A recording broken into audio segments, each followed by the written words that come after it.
All right, you guys. I believe we are live. Welcome on in to the 2026 NBA Draft live reaction show. I'm just going to do an audio test on my part. Okay, cool. We're looking and sounding good, and I'm ready, you guys. The 2026 NBA Draft is here, and we're going to be just reacting live, to pick by pick, whatever trades happen. I got my phone, I got the draft stuff pulled up here, and I'm ready to go, you guys. I can't watch along live because, as you can see, my TV's right here.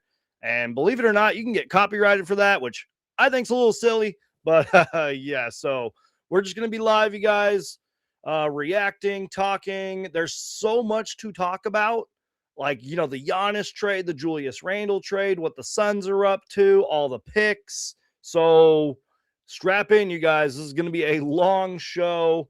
I'm really excited.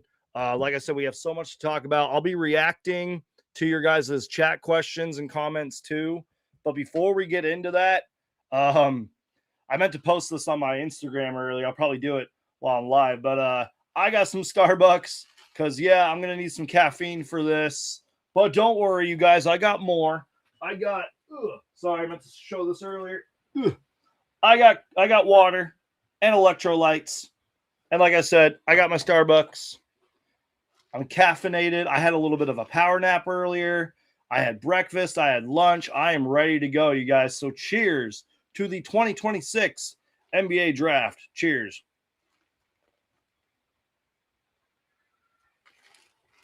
Imagine I spill all my coffee everywhere. Oh, and I got my little NBA Draft pin. You guys see that?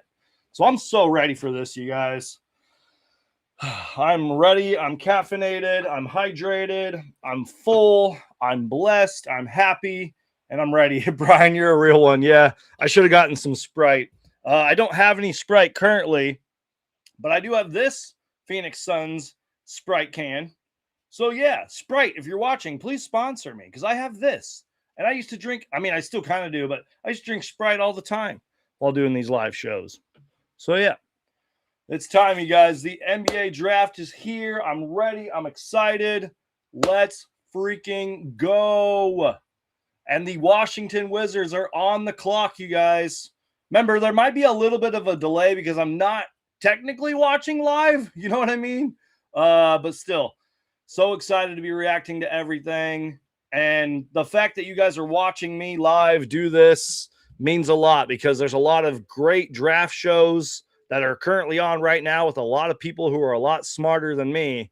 Because I'm not going to sit here and pretend like I know this draft class. I've literally done 3 days of research, if that. So the fact that you guys are watching me, supporting me, really means a lot. And we got so much to talk about, you guys. Trades, signings, what the Suns are up to. I'm excited, man. I'm ready to go. So you guys are real ones. Brian, I appreciate you being here. Liz, I appreciate you being here. Who else is in here? The future becomes the present. Appreciate you being here.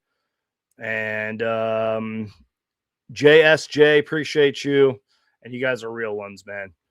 Yeah, so let's kind of get started. Are they moving up late into the first? So your guess is as good as mine. There's been rumors about it. The latest rumor, and I guess we'll just get started, is that the Suns, let me see. Hold on. Let me pull it up real quick. This came from Jake Fisher, who, fun fact, I've actually had on my channel once before. I need to get him back on the channel too. This comes from Jake Fisher right here.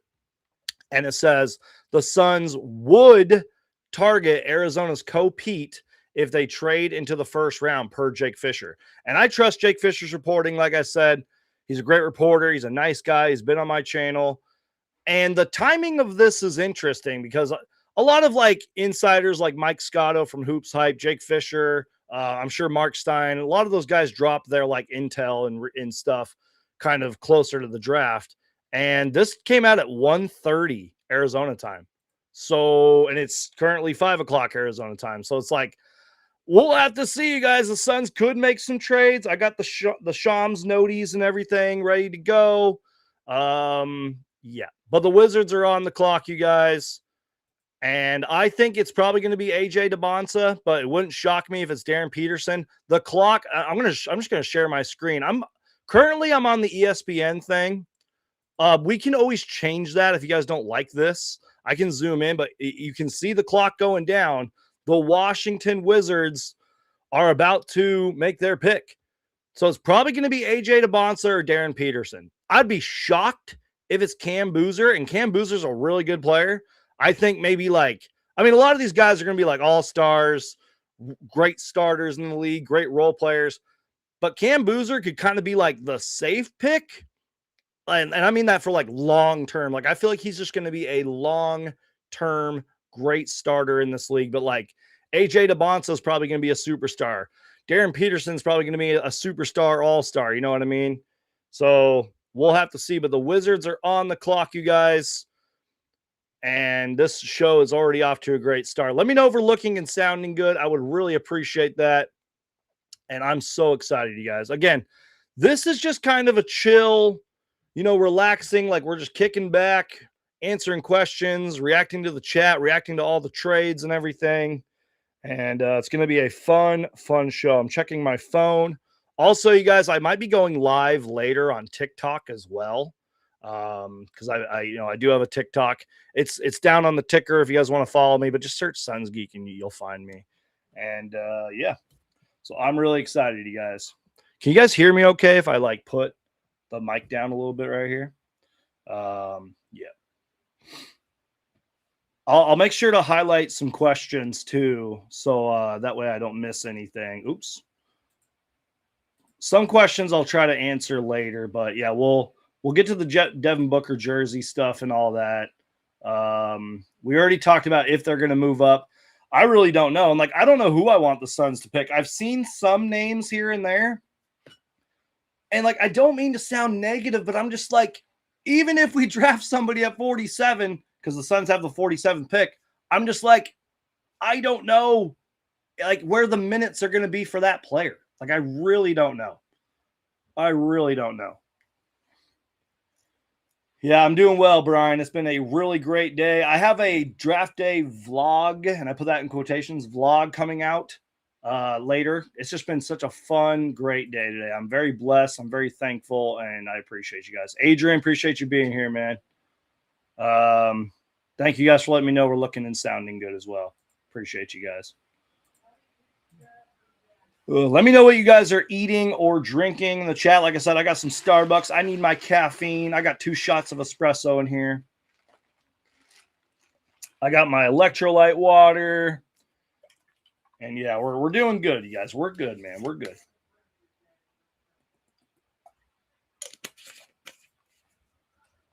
After the Wizards make their pick, I'm going to go on sort of like a Wizards, not rant, but just like a Wizards segment because I'm really excited for the Wizards.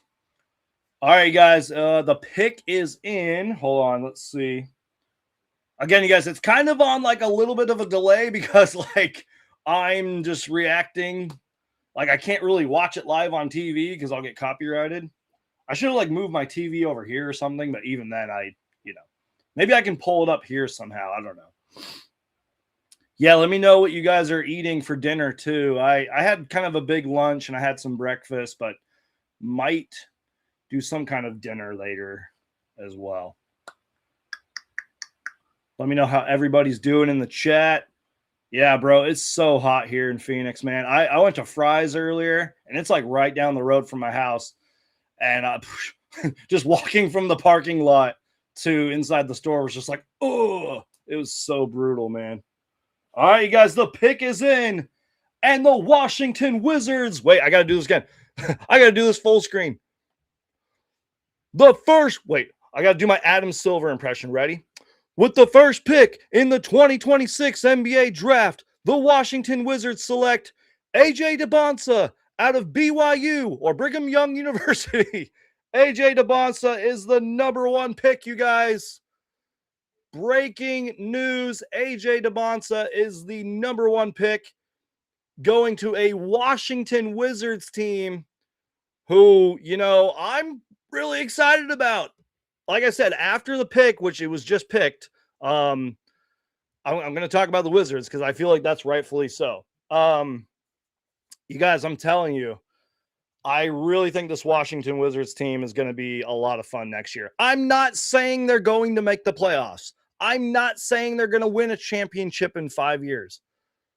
But you add Trae Young, who, by the way, we can talk about later. They just signed for 4 years.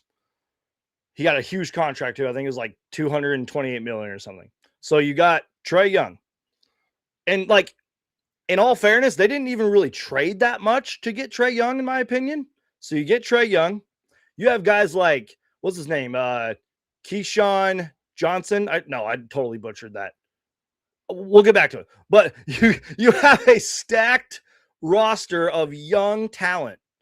You're adding AJ DeBonsa to this roster. You got Alex Sarr, for example. You currently have Anthony Davis. I'm forgetting that one guy's name. What is his name? Sorry, guys. I probably should have known this before I go on my Washington Wizards rant. Washington Wizards roster. I'm sorry. Keyshawn George. I'm sorry. That's the guy I was thinking of. So you have Trae Young. You have Anthony Davis currently, unless you trade him. And even if you trade him, you can flip him for picks and more young players and all that, right? Although they could probably keep Anthony Davis as well. You got Alex Sarr, Keyshawn George, Trey Johnson, Bilal Coulibaly, who you also could trade maybe for some more pieces. Bub Carrington had a really good second year. They have so many young guys on their team, and you're adding AJ DeBonsa, who, like I said, probably could be a superstar in this league, or at best like an all-star or just a really good starter. Again, in my opinion, even though I am far from a draft expert, this draft kind of starts at 4 and 5, because whether it's AJ DeBonsa, which it was, or Darren Peterson or Cam Boozer, those three are going to be elite solid players. And even everybody else pretty much down. This first round is stacked. So the Wizards are getting a really good player in AJ DeBonsa, and you're adding that with Trae Young, Anthony Davis, all those other young guys that I mentioned. They still have other draft picks. They have the Wizards fans should be excited. You can say the Wizards are still rebuilding. I would say they're now retooling, because after the Trae Young and Anthony Davis trades and finally getting AJ DeBonsa, I'm not saying the rebuild's over, but you know what I mean? It's they're going to be a young and upcoming team. Now, obviously, they have to prove it. They have to prove they can win some games, but I think they're going to be fun. They're going to be fast-paced. They're going to be exciting, and Wizards fans should be excited. So that's my rant. I really think they ran well. I think it's Will Dawkins, and I forget the other guy's name, running their front office and everything. Wizards fans should be very excited. Suns and Wizards next season is going to be something special. Yeah, the Wizards are building something special, you guys. I agree with that. All right, so the Jazz are on the clock. Now, the Jazz are another team that I'm really excited about. Let's go back to the ESPN thing here. The Jazz are another team I'm really excited about, because they're also building something special too. They traded for Jaren Jackson Jr. last year. Who else do they have? They have why am I blanking out on these teams, man? What the heck is wrong with me? I'm sorry, guys. I'm still getting warmed up here. Why am I blanking out on who the Jazz have? And I was just they have freaking Lauri Markkanen, because I'm stupid. They have former Phoenix Sun, kind of, Yusuf Nurkic. They have Ace Bailey, Keontae George. That's the guy I was thinking about when I got confused with the Wizards. They have Keontae George, who's a straight bucket. Ace Bailey, who shows a lot of promise. They traded for Jaren Jackson Jr., Yusuf Nurkic, Kyle Filipowski, who showed a little bit of promise last year. Isaiah Collier. I don't want to say Cody Williams, because he didn't really have a good year, but you know what I mean? The Jazz are really loaded. They're well coached. Dude, and the Jazz are about to probably add Darren Peterson or Cameron Boozer. You know what I mean? Jazz fans should also be excited. I think it's probably going to be Darren Peterson right here. I mean, he's probably the best player in this draft, like all around. But yeah, I'm sorry, guys. I was blanking out on some of the names. I'm stupid. I should have been more prepared for all that. Sorry, guys. I'm warming up here. The caffeine's kicking in. You know what I mean? Just wait till I'm like 2 hours into this live show. And yes, I will be checking my phone. Yes, I'll probably be streaming on TikTok as well. It's just going to be a fun, chill show, you guys. And I have some of your guys' comments and questions pinned so I can revisit them. We're going to be live for a while, you guys. So, like, if you want to, you can come back, all that stuff. Just please don't spam the chat. You know what I mean? O'Neal, Allen, Williams, question mark. Guys, the whole trade stuff, we'll see what happens. I'm just saying this. The draft just started, and this is kind of common. I tweeted it out, but, like, it's been a little quiet. But, like, since the draft started, I feel like the trades and the news are going to start picking up fast. But, like, I just don't know. Like, I really think the whole, like, trade Grayson Allen and trade Royce O'Neal stuff, I think that's getting kind of blown out of proportion just a little bit. And technically, not technically, I think the Phoenix Suns, like, picked up Mark Williams' like option. Like, he's a restricted free agent. So, like, right now the Suns don't have to trade Mark Williams. And remember, we only have the 47th pick. So, like, I don't know. The Suns have a lot of questions, guys. I don't know. All right, guys, the Jazz will be drafting Darren Peterson, number 2. I like this pick. I mean, again, you guys, the top 3, like, you are safe. I have a few draft guides here that I can pull up too. It doesn't matter whether it's AJ DeBonsa, Cam Boozer, Darren Peterson, does not matter. You're getting potentially like 3 really good players. Even, like, you could draft 8 and you're picking somebody good. So this is the Ringers big board. I'm going to share it. And there it is, you guys. Like, AJ DeBonsa, and the Ringer had Cameron Boozer number 1. That's crazy. But let's start with AJ DeBonsa, man. 6'8", 217 pounds from BYU, 19 and a half years old. Quote, do it all jumbo size forward with a motor that loves to rev. Offensive role projection, volume scorer. He's got a motor, crafty finisher, mid-range mastery, versatile. What's his wingspan too? Like, I know he's got a big wingspan. It's all right here, you guys. Like, the vision board, comps by Danny I can't say that last name. Tim Thomas, a gigantic DeMar DeRozan, Andrew Wiggins, Pascal Siakam, consumed by the symbiote. I kind of like that, actually. Average 25.5 points per game, 6.8 rebounds, 3.7 assists. Not a great three-point shooter, but that can improve. So, yeah, that's the quick version of AJ DeBonsa. And then, like, look at Darren Peterson, man. 6'4.5", nearly 200 pounds, 19 years old. Quote, a potential total package superstar undermined by cloudy circumstances, which that's true. Injuries and all that other stuff that happened at Kansas. Let's see. Mid-range mastery, pull-up threat, has injury concerns, but he's a primary scorer and facilitator. And from what I've read and heard, his defense is a lot better than, like, most people give him credit for. So, yeah, Darren Peterson is potentially the total package. Oh, God, there's a name on here you guys aren't going to like. The vision board. Donovan Mitchell, post-leg lengthy surgery, whatever that means. Bradley Beal, Jalen Green. What? That's crazy. But he averaged 20 points last year, 4.2 rebounds. Ooh, the 1.6 assists, that could change, but that might have been because of the injuries. And 38% from 3, not great, but, like, you know, I've seen worse. So, yeah, Darren Peterson, this guy can flat out score, man. Can flat out score. All right. Let's see where we are with the draft. The Grizzlies are on the clock. This has to be Cameron Boozer, man. We're going to go back to the ESPN thing. I can't see Cameron Boozer falling to 4. Again, from what I've researched and from the stuff I've read and seen, I mean, it's hard to predict, but I think just down the road, like Cameron Boozer's probably like the quote safe pick. And I think he's going to be like a long-term starter for many, many years.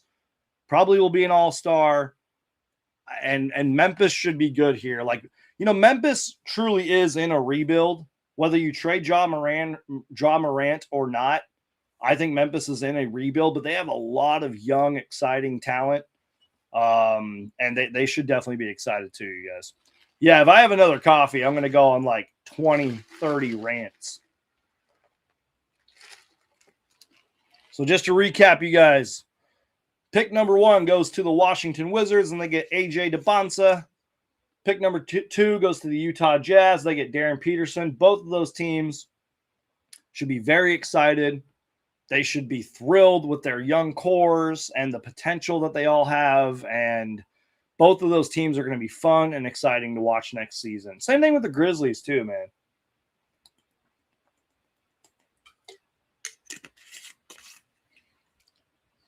All right, maybe we'll get some more questions while the Grizzlies make their pick.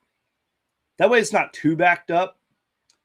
All right, so Adrian says, what do you think about his new number 15 jersey on the Booker? So yeah, I made a YouTube short about this, but I didn't really like give my opinion. And I was live the other day, and I think I meant to talk about it, but like I didn't. And yeah, you guys, Cameron Boozer is picked number 3. So that comes in just now. Cameron Boozer, number 3, going to the Memphis Grizzlies. But with the Booker jersey thing, I'm not like crazy about it.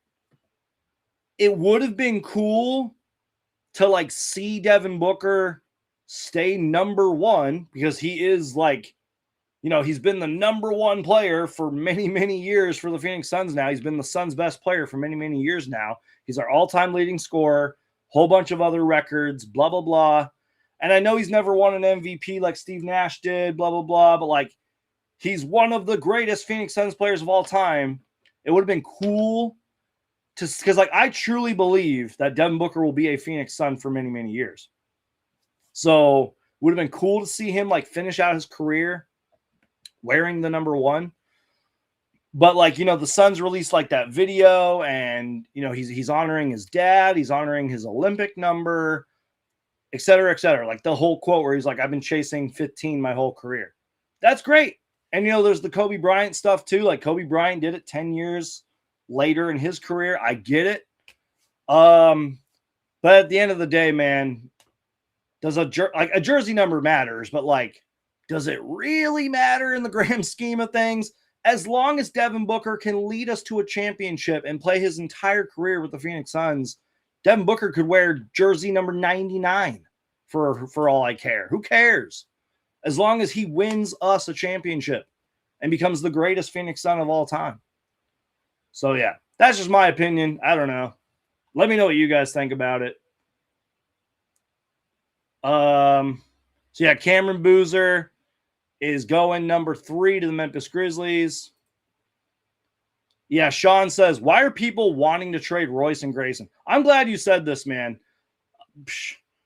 I don't know, you guys. Like, I think a lot of people kind of like forget what Royce and Grayson have done for us the last few years. Like, they've been around the last few years. They played very well and consistent the last few years. I'm like, I don't get it, you guys. I don't know. I mean, I see the potential in like possibly trading one of them, but I'm just like, guys, like, what is the rush?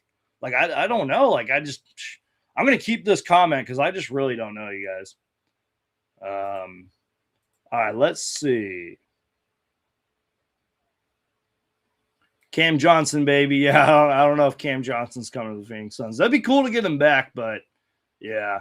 No Ja Morant, please. He's a distraction. Yeah, I give the Ja Morant thing a 2% chance of happening. I really doubt it happens. I saw an interview with Book. He wants to play 20 years. Well, he's already halfway there. What, this is year 11 or 12 for him now? He's halfway there. Booker could probably play longer than 20 years. Let's be real. If Kevin Durant is still going at what, 38 years old, you know what I mean? Devin Booker can do that too.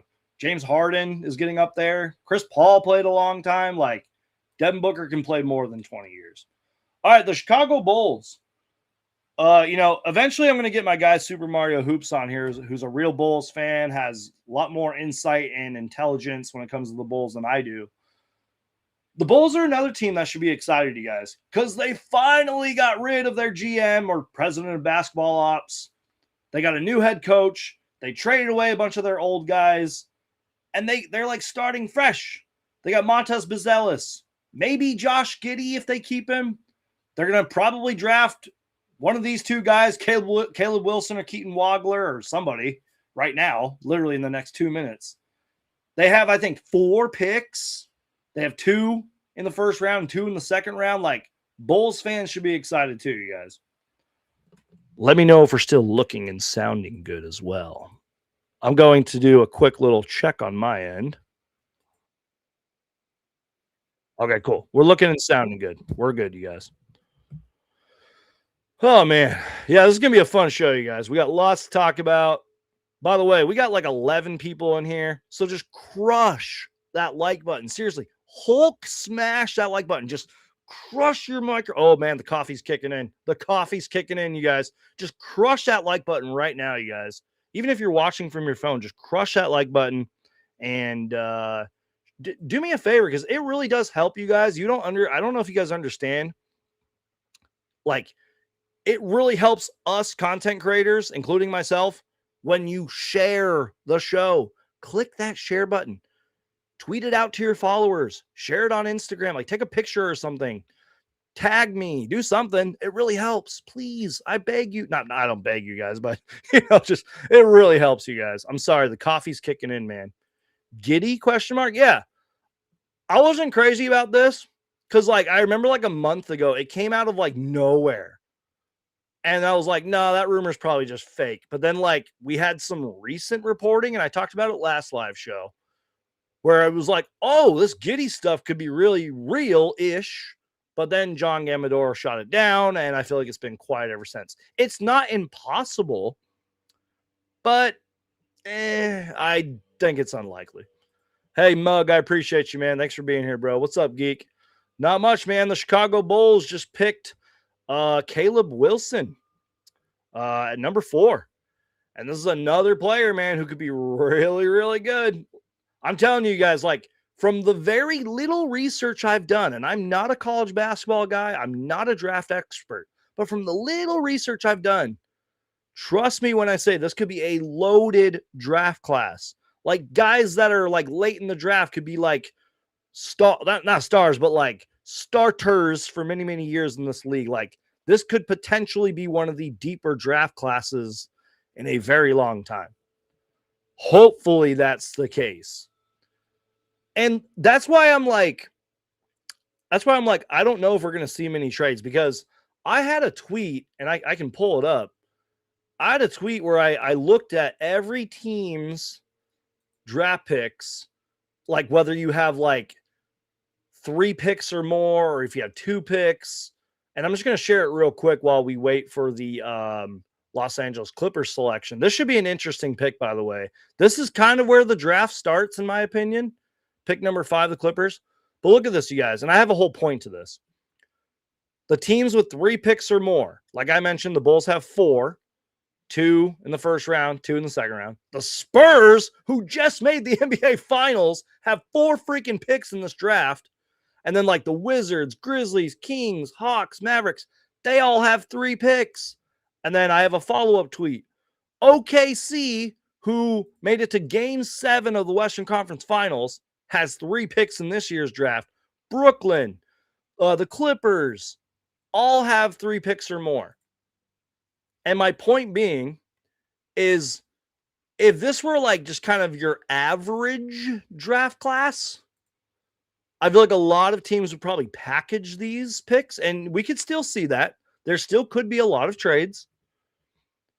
But I feel like teams might want to keep a lot of these picks because of how potentially deep this draft class is? Does that make sense? You know what I mean? But I still got into like the nerdy, geeky draft mode last night. And like I said, nerdy draft tweet here. Here are the teams with 3 or more picks updated after the Giannis trade, which I haven't even talked about that yet. This will probably change as we've seen a few trades before the 2026 NBA draft. Oh, yeah. And by the way, guys, here is the order. Wizards picked, Jazz, Grizzlies, Bulls picked, and the Clippers are on the clock. And we'll see who they draft. It could be Darius a Cuff Jr. I don't know. It's going to be interesting. Caleb, Caleb, the 4th pick. Yeah, he's probably going to be really good, you guys. Oh, yeah, Mug, I'm so glad you said this, bro. You know I'm a hat guy, man. You know I'm a hat guy. And by the way, I got a couple hats back there that I'm going to put on later.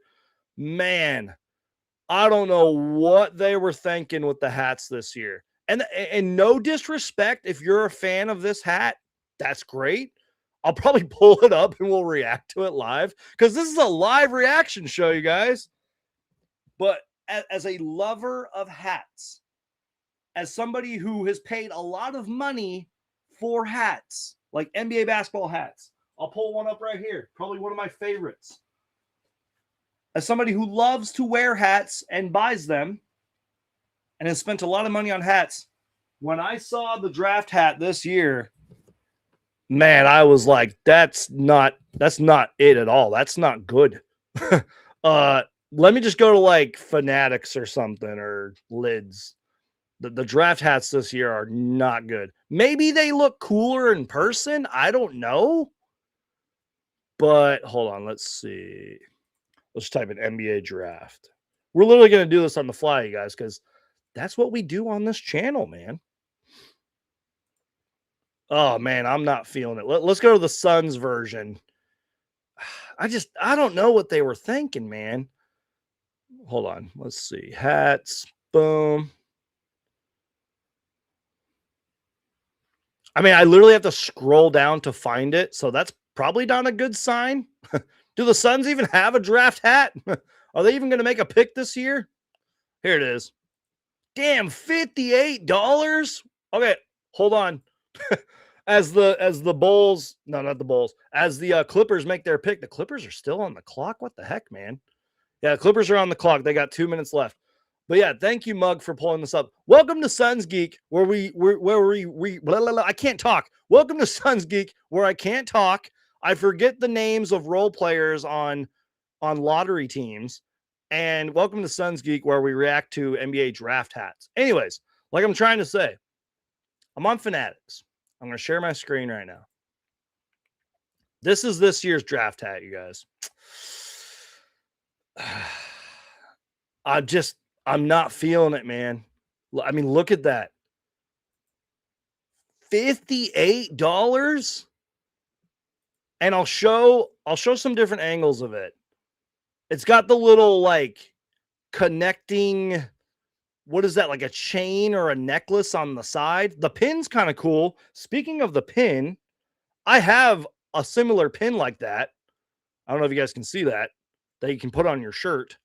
And like I said, I'm wearing my NBA draft pin. So like the pin's kind of cool, but that little like connecting chain, I'm like, dude, what were y'all thinking, man? And then like, you know, the back of the hat's got the NBA logo on it. Okay, whatever. The front, I'm just not crazy about it. I'm like, dude, like, and it's $60? Bro, like, I'm sorry. Like, as a lover of hats, just not feeling it, man. I'm sorry. I know I sound greedy. I know I sound like a snob or whatever, but I'm just not feeling that hat. That was a great comment by MC Cole. I'm going to have to highlight that comment. Maybe we'll revisit this later, but man, what did they do, bro? What were you guys thinking, man? Oh, what's funny though is like, let's be real. If that hat were probably like $10, I'd probably like buy it anyways. But that would just that would literally be a buy just to like add to my collection. By the way, you guys, I keep talking about it, but I never do it. But would you guys want me during this off season to do a updated hat collection video. I think that'd be kind of fun. I haven't done one of those in like in a couple of years. All right, you guys. So the draft so far, from a lot of the mocks that I've read, and I'm going to pull up the thing. Oops, where'd it go? The draft so far kind of has gone in a lot of people's orders because the Clippers just picked Keaton Wagler, who I think could be another stud in this draft. So Keaton Wagler goes number 5. So again, this is kind of one of those drafts where like the top 5 has been picked, whether it's in the order you picked them or not. So does the draft really start now? Does Darius Acuff Jr. go to Brooklyn? Does he go to Sacramento? A team to watch in the lottery here is the Atlanta Hawks because they had a really good season, you guys. And they have a lot of young, promising talent that they should be excited about. They have a lot of options, too, that they could get. Like, the Hawks should be excited, man. They have picks. They have young talent. They're well coached. They're well ran. Let's see. How many picks? The Hawks have 3 picks in this year's draft, 2 in the top 30. Like, man, I don't know. Let's see. Yeah, OKC at 12 is insane. Yeah, like they have 12 and 17, which they could easily package and just get even better. Like, man, they're OKC, man. They're literally the cheat code for the NBA, man. Need to bring back the starter hats from the 90s. Yeah, I don't know what they were thinking, bro. I mean, again, maybe it's going to look cooler on the players. I don't know. But, like, I wouldn't pay much money or any money at all for that hat. Hat is so bad, even my favorite logo can't save it. Exactly. Like, I don't know.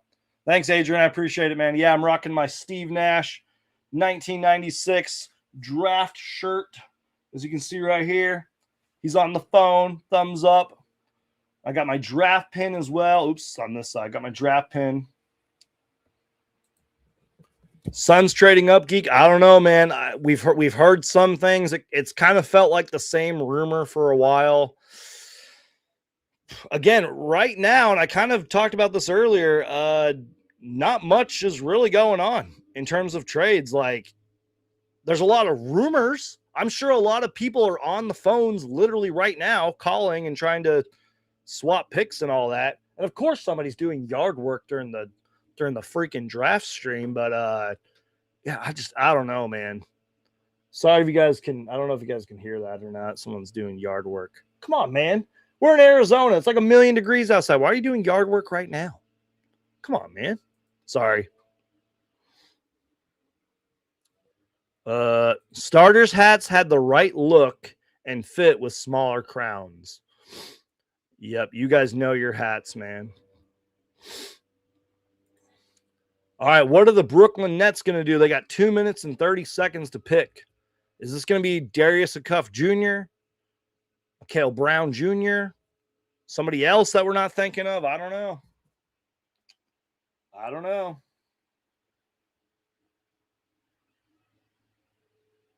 Jake Fisher says there will be no trade despite a lot of interest. The Clippers are staying at number 5 and selecting Keaton Wagler. I guess the real question now for the Clippers is like, one, what happens? Can't hear it, dude. You're good. What? Uh-oh. Check. Hold on. What's going on here? Don't scare me like that, you guys. Uh-oh.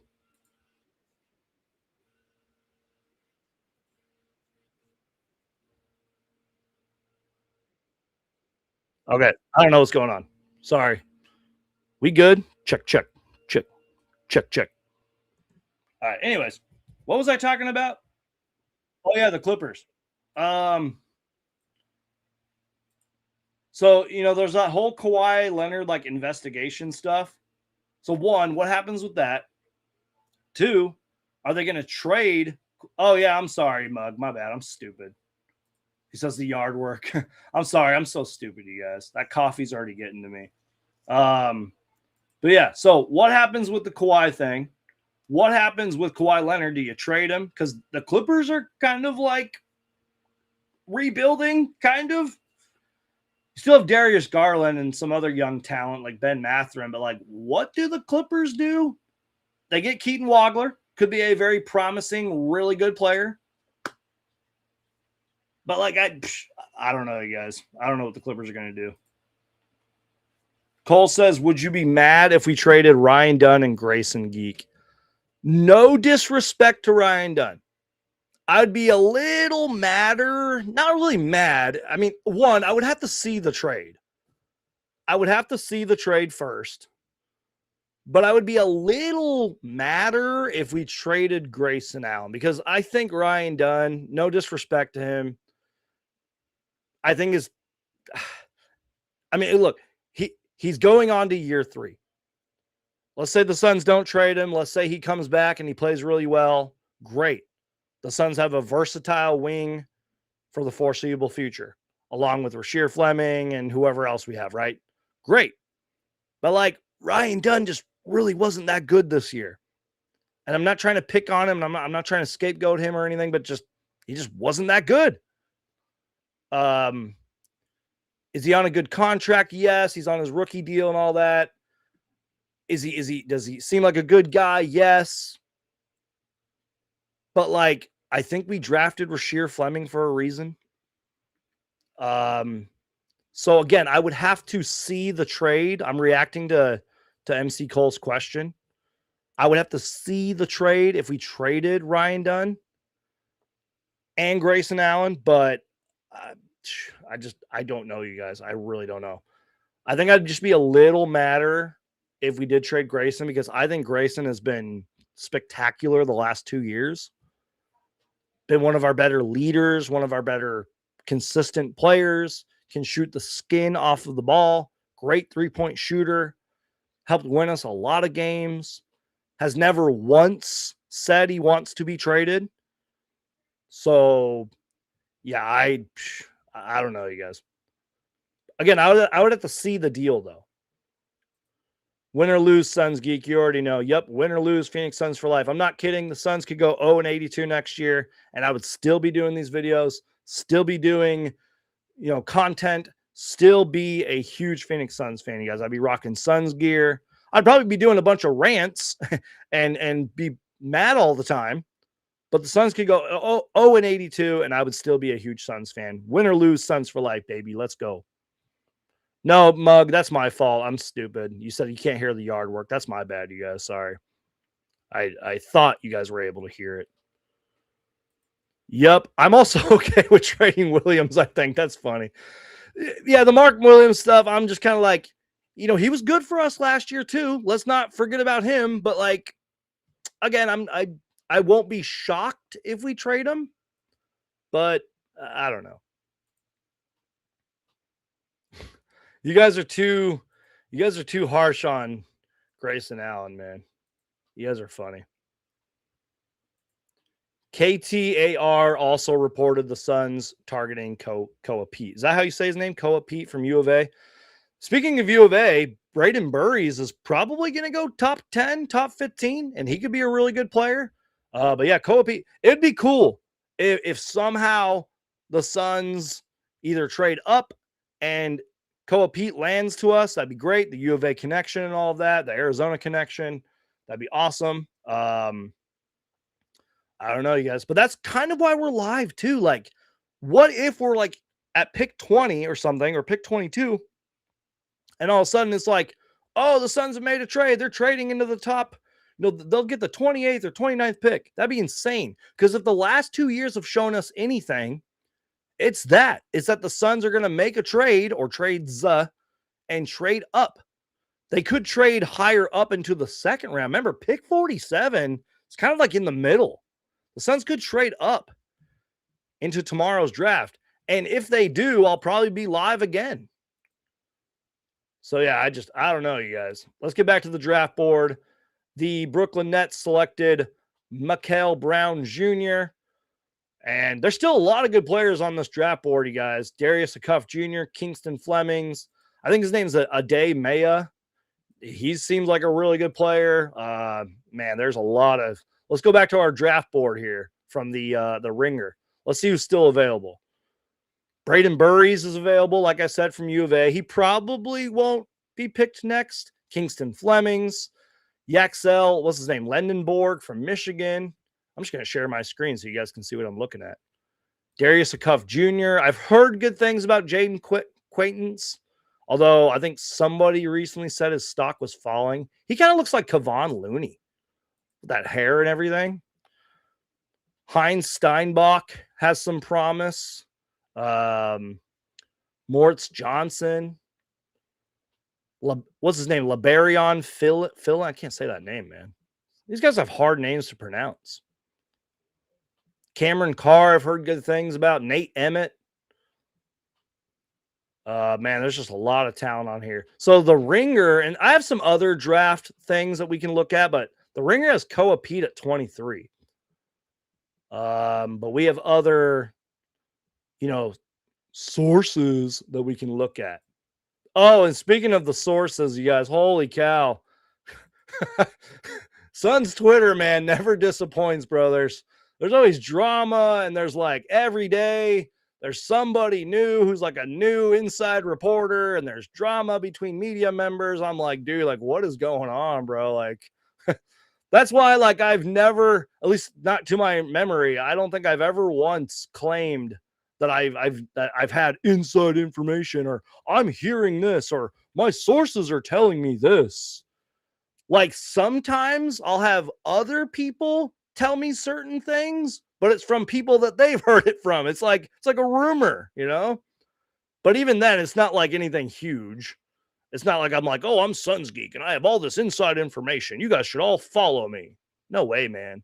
Even if I did, let's say I had real inside information, I would tell you guys, but I wouldn't be like, oh, you guys got to follow me for this information.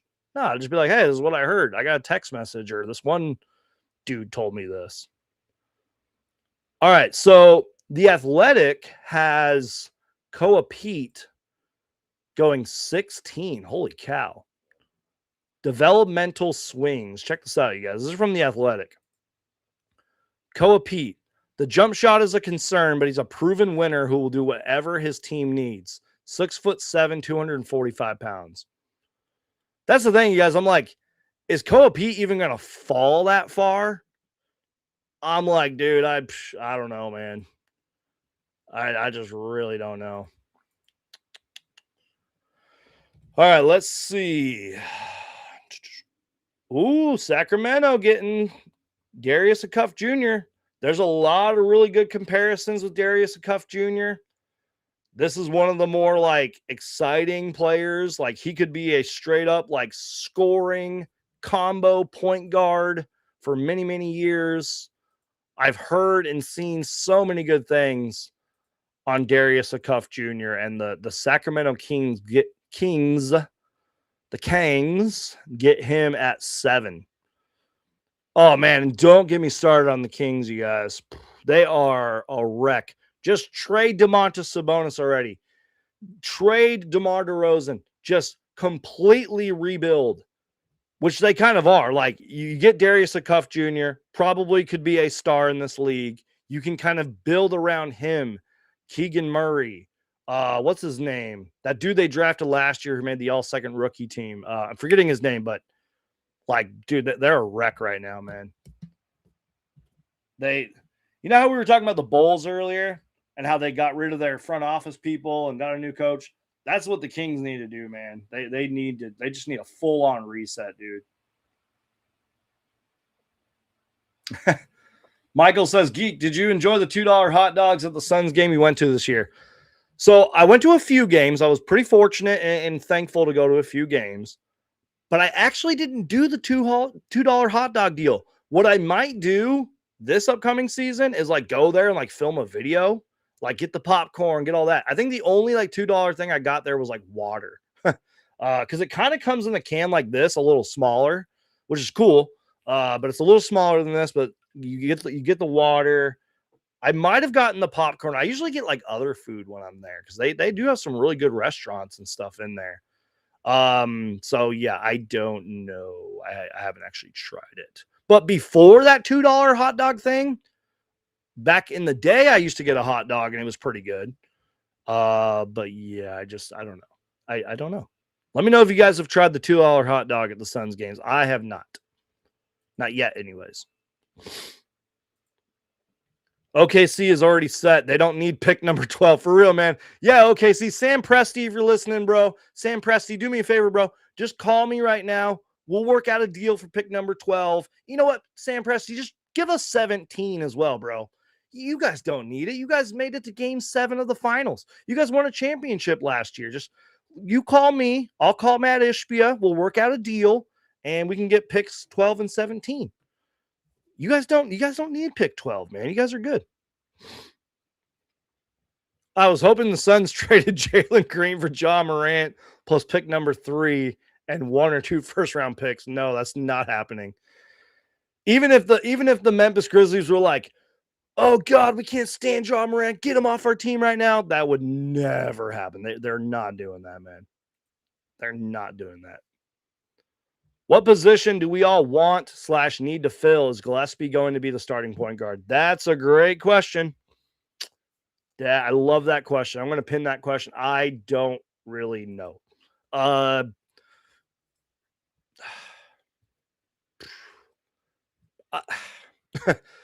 Here's the thing. Yes, this is a loaded draft class.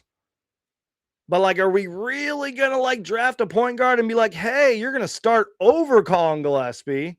That's probably not happening. I think Colin Gillespie might be our starting guard, especially after the contract we signed him to. Yeah. I don't know, you guys. That's a great question, though. I'm going to revisit that in a little bit. So the Atlanta Hawks are getting Kingston Flemings at number 8. I kind of like that pick for Atlanta. They already have a lot of great defensive players, versatile wings. You could add some scoring with Kingston Flemings and get another guard who can help that team. Y'all are crazy for wanting Ja. You guys, I don't disagree. The only like Ja, excuse me, I'm already losing my voice. The only Ja thing I would say, and I'm not just saying this for the Suns, but like, if it's a big if he can like one, stay out of trouble, not be a distraction, and kind of get back to that all-star-ish level, and let's say some team does trade for him and they're getting like the all-star version of Ja Morant, then it's like a steal. But like the Suns hopefully have learned their lesson, and yeah, I don't see it. Mug says, I believe they have $2 tacos as well, but I've had the hot dogs there and they're pretty good, especially for $2. A lot of things are good for $2. That's what I'll say, especially with food prices nowadays. I'm not trying to get into a political rant here, but yeah, I was at the grocery store earlier and I have a vlog coming out, and like, I'm not going to lie to you guys. I know I sound like a cheapskate. I got a lot of like Kroger brand things because stuff is expensive. I say that as I'm drinking like a $6 Starbucks coffee, but whatever. And these waters were actually a good deal. They were like $2. So yeah, $2 and like 20 cents or something from Simple Truth. Got electrolytes in it. Also, I don't care if they're unhealthy or not. I don't think they're unhealthy, but body armors and like electrolytes and all that, I will pay money for that because you need your electrolytes, especially in Arizona, baby, because it's like 1,000,000 degrees outside. Whew. All right, guys, we're almost at the hour mark, and we'll do a little bit of a recap here. AJ DeBonsa going to the Washington Wizards. Love that pick. Darren Peterson, Cameron Boozer. Sorry, let me try that again. AJ DeBonsa to the Wizards. Darren Peterson to the Jazz. Cameron Boozer to the Grizzlies. Caleb Wilson to the Bulls. Keaton Wagler to the Clippers. Mikael Brown Jr. to the Nets. Wait, they got another guard? What are the Nets doing? Oh, we got to talk about the Brooklyn Nets later. Darius Cuff Jr. to the Kings. I really like that pick. The Kings need all the talent they can get, and you got a top 10, top 7 prospect who could be really, really good down the road in Darius Cuff Jr. And then the Atlanta Hawks, who did they just draft? Kingston Flemings. Yeah, I like Kingston Flemings going to the Hawks. That's a good one. The Hawks are playing with gold at that number 8 pick. It's like they could have drafted really anybody here, and it's like you're just adding to a really good Hawks team. Dallas should be interesting at number 9 here because Dallas literally is rebuilding. They just got that guy, the Michigan head coach, I think. What's his name? Skylar Mays or Sky? I don't know. But they just hired a new head coach. All coaching vacancy. I can't talk. All the coaching positions have been filled as Dallas is about to select. They're on the clock. You got the Bucks at number 10, and I think they get 13 as well. They just traded Giannis, obviously. We can talk about that. The Warriors are at number 11. Then the OKC Thunder have 12, man. That's insane, bro. They got 12 and 17. A team to look out for. I don't know if anything's going to happen, but a team to look out for. I tweeted this last night. The Charlotte Hornets, who, even though they didn't make the playoffs, they made the play-in, but they didn't make the playoffs. The Hornets have 14 and 18. I could see them maybe making a deal. I don't know. I could see them making a trade, you guys, but I could be wrong. Man, it's really quiet, guys, like in terms of like trades or something like that. There hasn't been one trade, and we're almost at pick number 10, you guys. What is going on? I'm going to put my other pin on, my SUNS pin. We're almost an hour into the show, you guys. So Hulk, smash that like button, you guys. Crush that like button. Adrian, I appreciate you being here, man. Says, gotta go. Glad to be part of this. Have a blessed day. Go Suns. Thanks, man. God bless you, bro. Appreciate you. Crush that like button. Share the show, you guys. We're just reacting live to the draft. Just having fun. It's a chill show. We're not taking this too seriously, although I am, because, I mean, I got coffee. I got water. We're having a good time. It's been a great day. We're having a good time, you guys.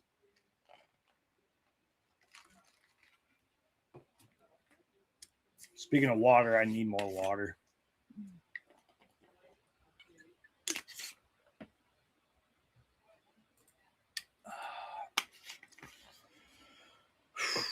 I think at the hour mark, I'll probably go live on TikTok too. But I'll be doing that from my phone. Follow me on TikTok if you haven't already. A good point guard available in the draft, question mark. James Jones prefers to draft a third-string big man no one ever heard of. How James Jones was able to keep his job at the Suns front office is maddening. That's great, man. Yeah, that's the thing, you guys. You know me. I'm a biased homer at times. I will defend the Suns for a lot of different things, but one thing, I even have videos to prove it and live shows. One thing I was very critical of was how the Suns drafted under James Jones. James Jones had some wild quotes and was like, oh yeah, like we're scouting from this certain section in the standings or in the seats. I was like, what? Like he like, psh. And then I swear at one point he was like, we're not even paying attention to the draft. We don't care about the draft. He said something like that. I'm like, dude, that was one thing I was always critical of. And luckily, hopefully, speaking of that, by the way, I got to full screen myself for this. Obviously, Brian Gregory, our new GM, and I'm reacting to this comment right here. Our new GM, Brian Gregory, in year one, proved a lot that him and his team know basketball. But this is also kind of a big year. Like, you got to follow it up. So I'm hoping that Brian Gregory and his team, Matt Ishbia, Suns front office, Brian Gregory, etc., can have a really good draft.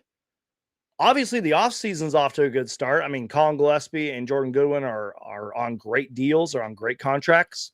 They're Phoenix Suns for the foreseeable future. We'll see what happens with Mark Williams. Dylan Brooks will probably get re-signed. The Suns could make some moves here and there.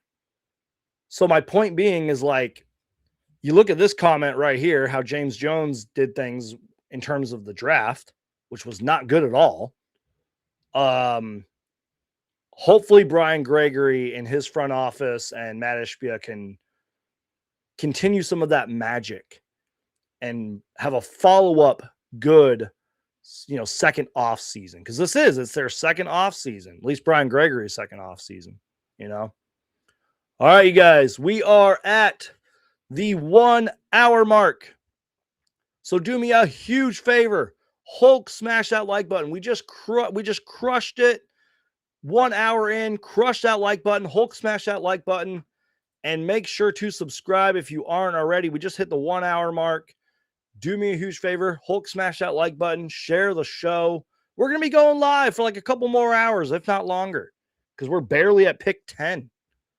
We're going to be reacting to the draft, reacting to trades. We'll see what the Suns do.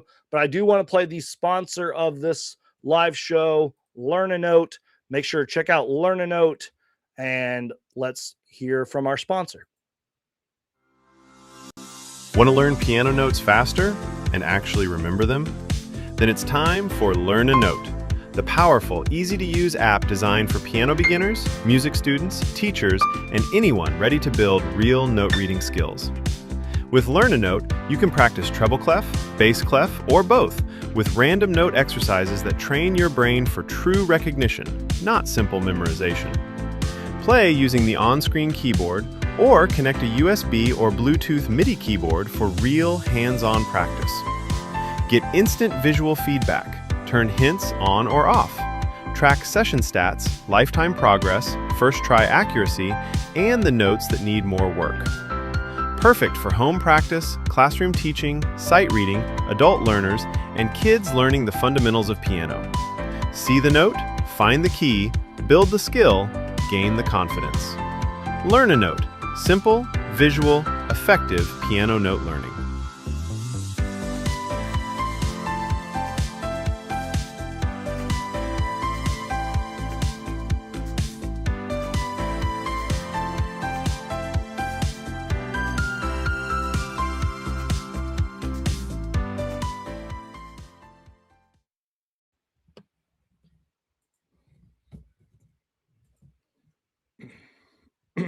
All right, so we are back.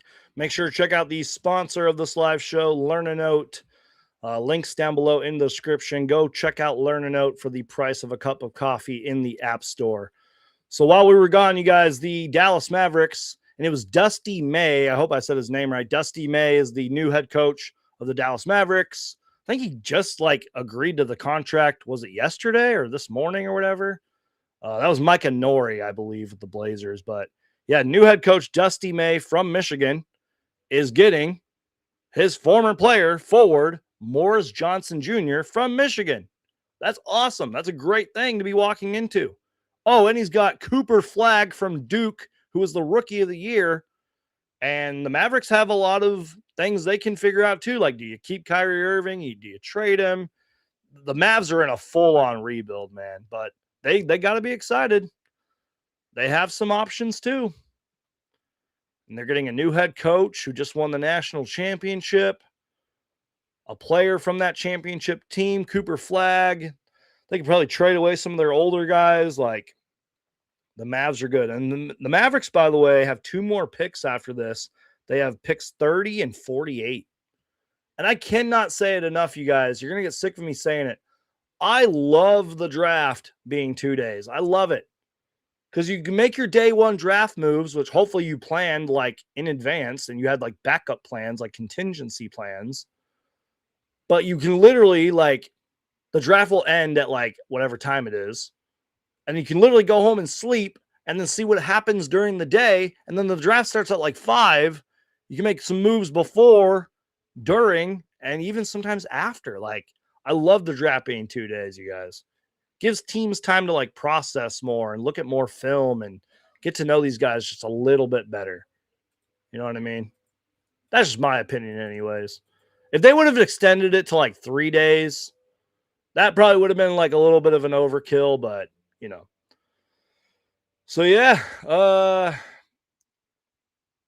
the draft is kind of, I don't know, I feel like it's just, it's going. It's trending along. Sorry, I'm just looking at some stuff on Twitter. I'm surprised that Dave Mara hasn't been picked yet. When's he going to get picked? Where are all the trades at, man?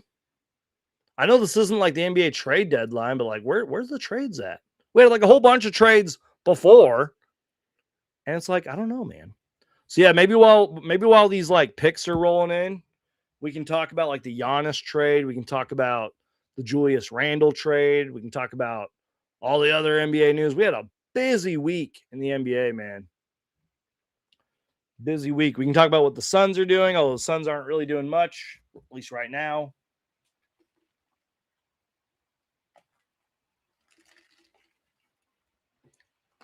We might have some guests joining us later too.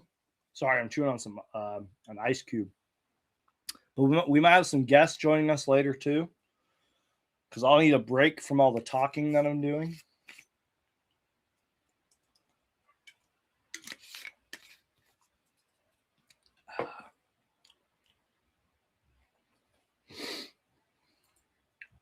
All right, hold on. Let's see. Let's talk about the Giannis trade while these picks roll in. Let's see.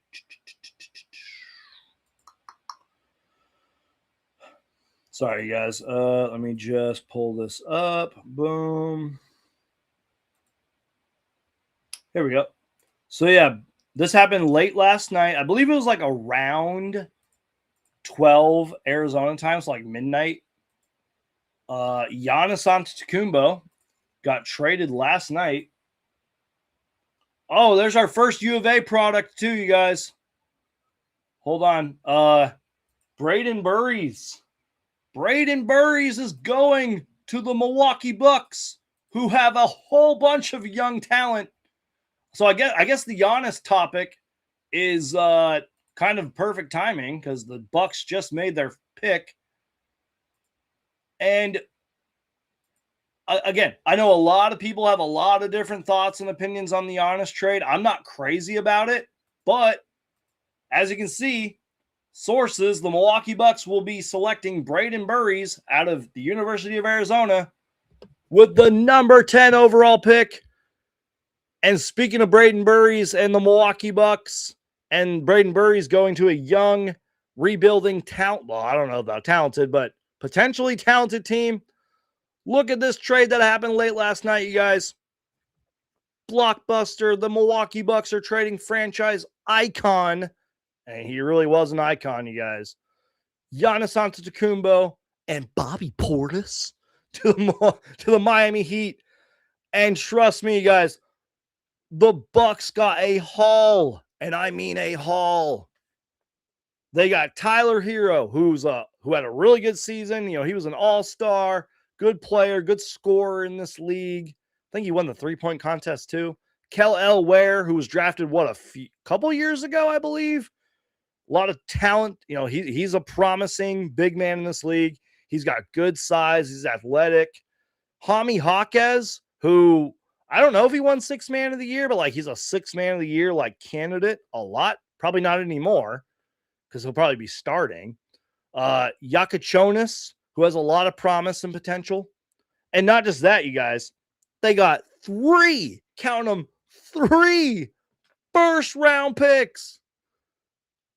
And one of those first-round picks was number 13, which is going to be selected here in a little bit. 1 pick swap and 1 second-rounder for Giannis Antetokounmpo and for freaking Bobby Portis. I don't know why I'm saying like that. Bobby Portis? I didn't really want Giannis to go to Miami. I mean, Pat Riley, whether you love him or hate him, I mean, he was a great player back in his day. Great player, great coach, obviously a great GM. I mean, the big 3, the Miami Heat era, he's traded for like Shaq, for example, and so many others. And he got Jimmy Butler too, although that kind of ended in disaster. And now he trades for Giannis, potentially keeping the Miami Heat a contender. We don't know what's going to happen with Norman Powell. He could be on the move.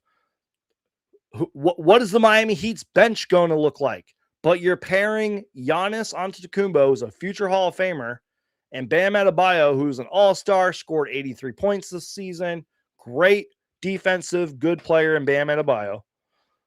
And now you're adding Braden Burries from U of A and whatever pick they do with 13. But like, what does your bench look like? Maybe that's why they're getting Braden Burries, because they need that scoring. They need that like guard on their team. Miami still has a lot of questions to answer. I don't know if they're a contender, but will they probably be really good? Yeah. I'm not crazy about this Giannis trade. I kind of wanted him to go to Boston because who knows what's going to happen with Jaylen Brown now. I mean, Jaylen Brown could get traded by the end of the night. Who knows? And like, yeah, is Boston still going to be really good? Yes, but and like, obviously Boston didn't offer as much. I think it was like Jaylen Brown and like 2 first-round picks or something like that. But like, I just don't know. I just didn't really want him to go to Miami, but it's done. It's over with. It is what it is. And Miami literally gave up a chunk of their team. All picks aside, I think they should have kept either one, Jaime Jaquez, or they should have kept that Yakachonis guy. One of those two. I just think that's a little too much for Giannis, man. Give up all the picks you want, whatever. It is what it is, but you should have probably kept one of those players, in my opinion. I don't know, man. Yo, you think we trade up today because we got no picks today and won't pick tomorrow until pick 47? Shaking my head.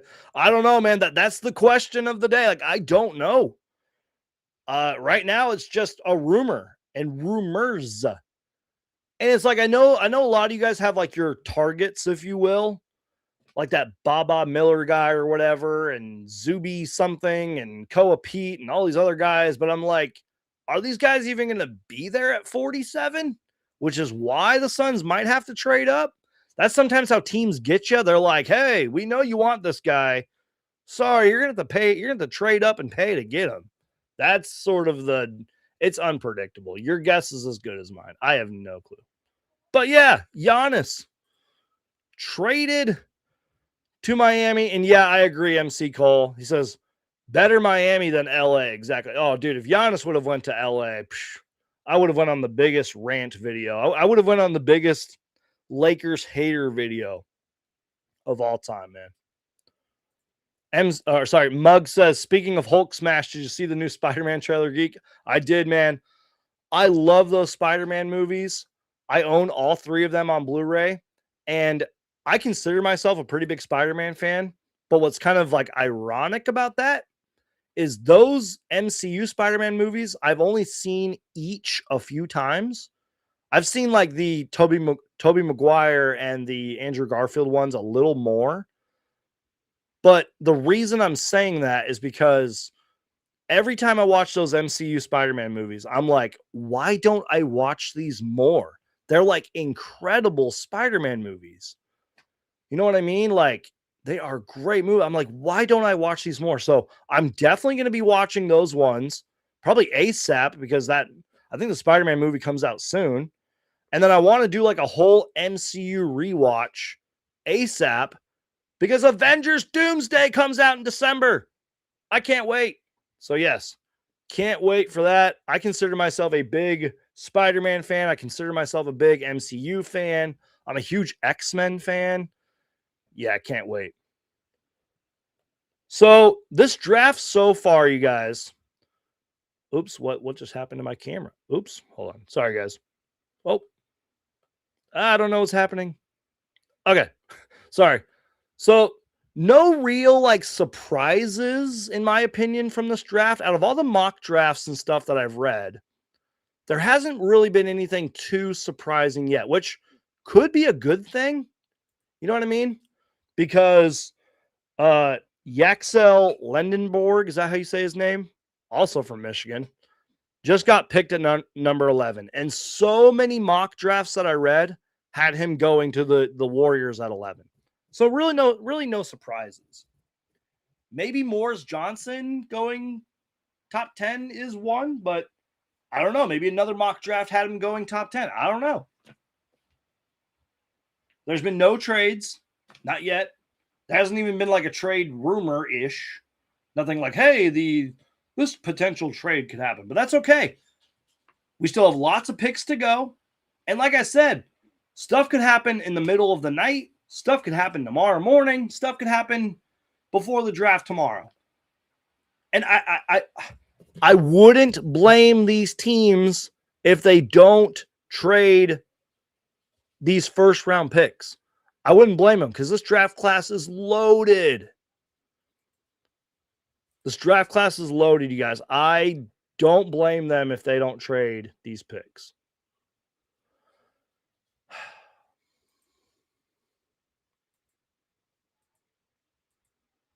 Sorry, guys. I'm just looking at something on my end. Whew, it's getting hot in here, you guys. Probably because it's like 1,000,000 degrees outside. My dogs are barking. It's all good.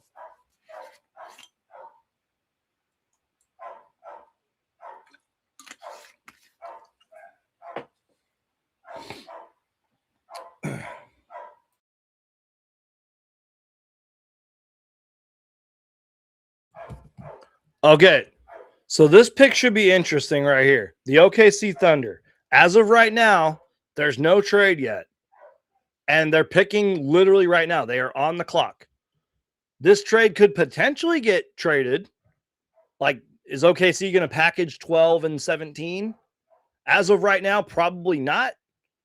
They're probably going to draft a really good player and just add to their young core because that's just what the OKC Thunder do. It's funny because, like, the Thunder, they traded Aaron Wiggins, I believe, and ended up with like 2 more future second-round picks. I'm like, the OKC Thunder always get picks. So I can't really blame them if they draft right now, which it seems like they're going to do. Because there's no Shams notification, there's no trade. But pick 17, I could see them trading down, or not trading down, but just trading. And like they also have, I think, another pick after pick 17. Yeah, OKC has, let's see. Yeah, so OKC has 12, 17, and 37. So we'll see. Yaxel is a crazy name, man, for real. I've met a lot of people in my life, man, but I don't think I've ever met somebody with the name Yaxel. That's crazy, man. I wonder if people call him Yax for short. Jax. Jax from Mortal Kombat. You know what I'm talking about? My dog's like freaking out. I don't know what's going on.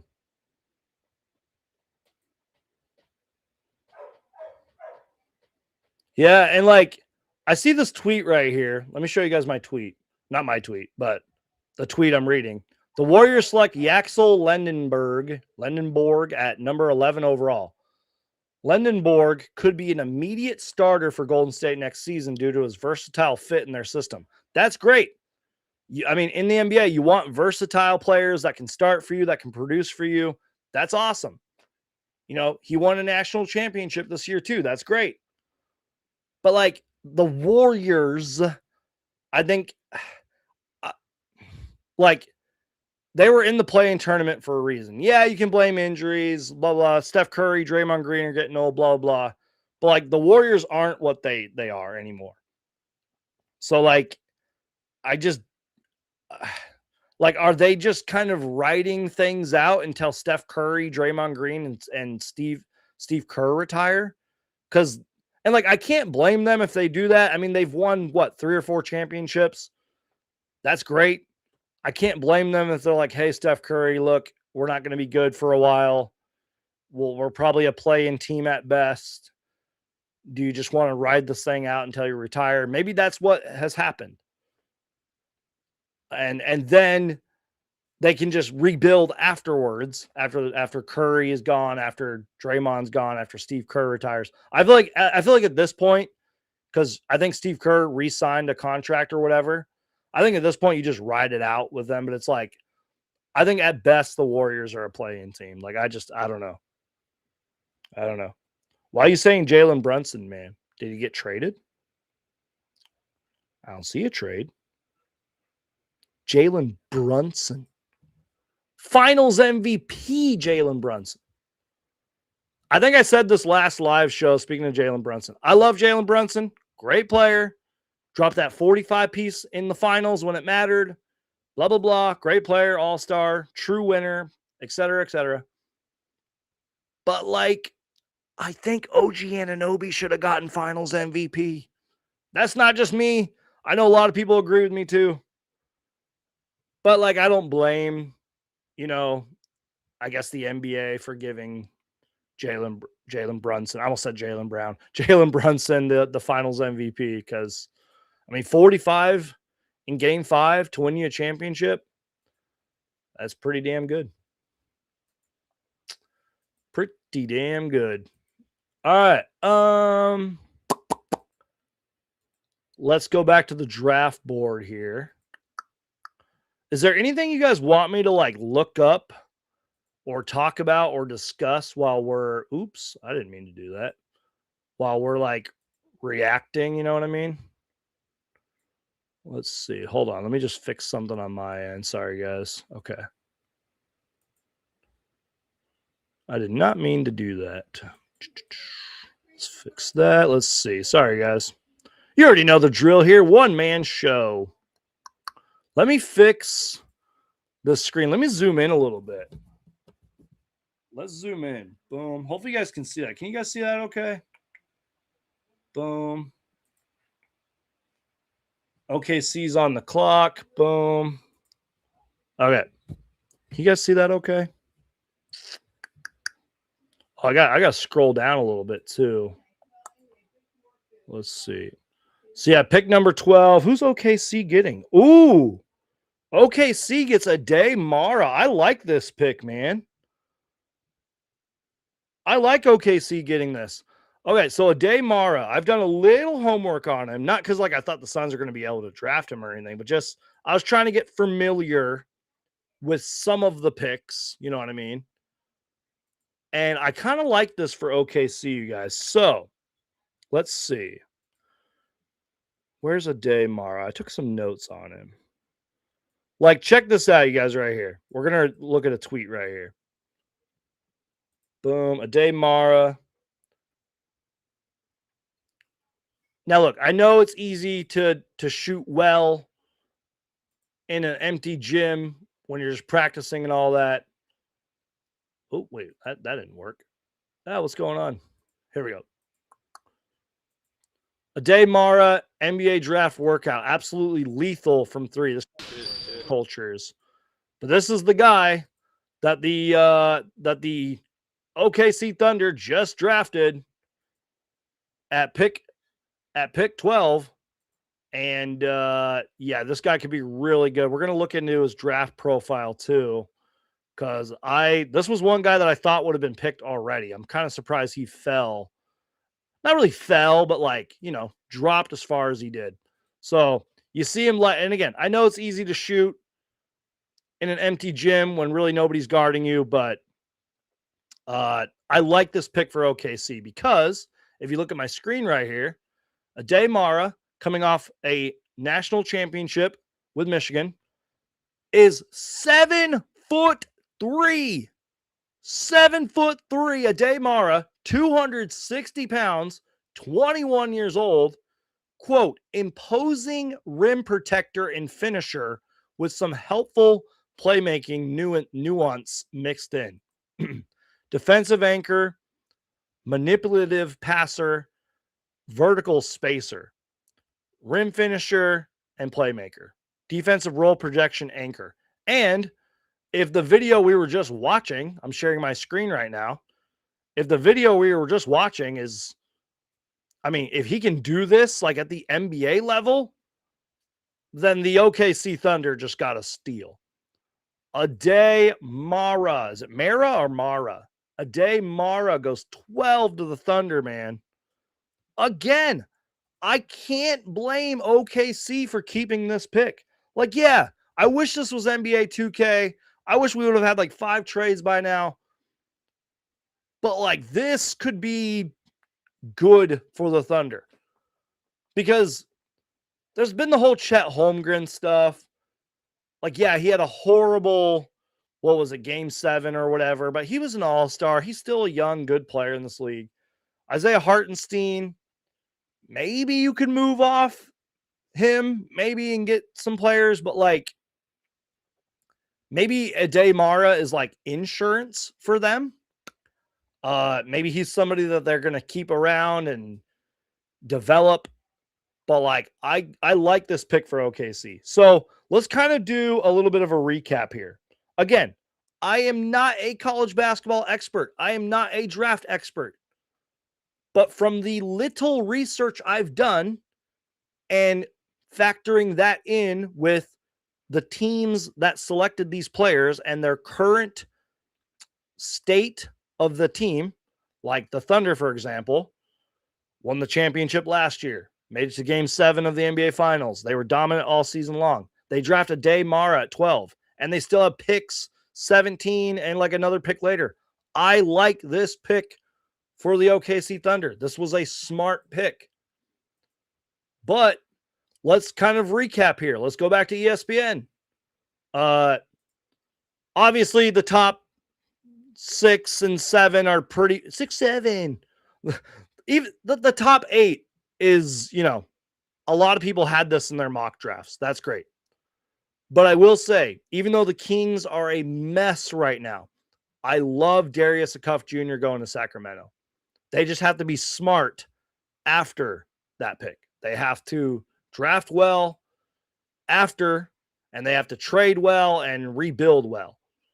I like that. I like Kingston Flemings to the Hawks because I've said it before. The Hawks are a really good team. And you're adding another good guard, which you could use on a team that has a lot of wings and good defenders. I like Kingston Flemings going to the Hawks. Braden Burries just adds to the young rebuilding potential of the Bucks. And now you got Ade Mara going to the Thunder. So remember, pick 13 is going to the Milwaukee Bucks. And that's because of the Giannis trade. So even though it says it's going to the Heat, and the player they draft is going to wear a Heat hat, but I think after July 6th is when all these trades can be finalized, including the Giannis one. This pick will be selected for the Milwaukee Bucks, not the Miami Heat. So yeah, it's going to say the Miami Heat select blank. But this player probably already knows. They probably already called him or texted him saying, hey, yeah, this pick's going to the Heat or to the Bucks, excuse me. Speaking of the Bucks, like I said, they have picks 11 and 13. Let me see. Do they have any other picks? Yeah, so they have 10 and 13, I'm sorry. And then the Heat have pick 41 in tomorrow's draft. So, yeah. Looks like a Wemby stopper. That's funny, Sean. You never know, man. They're auctioning the ball OG tipped in the basket. It is expected to get $1 million. They're auctioning that? Who's auctioning that? Is it like the Knicks? Is it like a charity thing? Is it like a basketball Hall of Fame thing? That's crazy, man. Dude. Oh, yeah. And like in terms of like the NBA Finals, greatest plays, greatest moments, greatest shots, that OG Anunoby tip-in, that's up there, man. That was one of the greatest sequences. I filmed my reaction to that, you guys. That was one of the greatest sequences I've ever seen, man. Okay, so let's see. The Milwaukee Bucks will select Nate Emmett, who I've also heard good things about, with the 13th pick. This pick was acquired from the Miami Heat in the Giannis Antetokounmpo trade. Okay. So the Bucks are getting Nate Emmett. So they're getting Braden Burries, Nate Emmett, and let's revisit this again, you guys. The Bucks are stacking up. You could make the argument. I mean, again, Giannis hasn't played 1 second in a Heat jersey. You know what I mean? So you could make the argument like, yeah, the Miami Heat won this trade. And you can make the argument too, oh, the Milwaukee Bucks made this trade. But I'm just looking at it on paper. Like, yes, Giannis was the prize. He was the sweepstakes. He was the reason you traded for Giannis. You want to stay a contender. You want all the stuff that Giannis comes with, which is great. But like long term, I mean, you're getting Tyler Hero, Kel Elware, who's still a really young player in this league, a good player, Jaime Jaquez, Yakachonis, future picks, and then you get Braden Burries from U of A, and you get Nate Emmett. The Bucks, I don't know. I'm just saying. Maybe the whole like post Giannis era rebuild won't last very long. I'm not saying they're gonna like be a contender or anything, but I would be kind of excited if I'm Bucks fans, but maybe I'm an optimist. I don't know. I know I'm an optimist. I mean, I was excited about the Wizards before they traded for Trae Young. So I'm an optimist, you guys.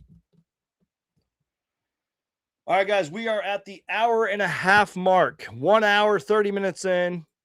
Crush that like button, guys. Share the show. I think I'm just going to take a small little break.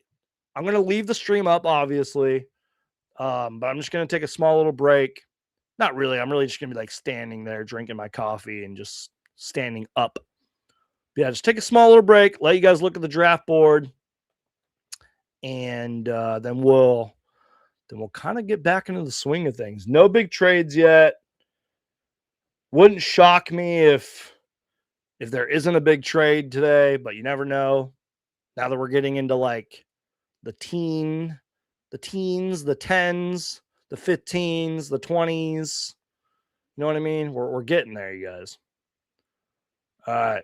So while I take a break, I'm going to play the sponsor again of this live show, Learn a Note. So I'm going to take a little quick break, you guys. Break time.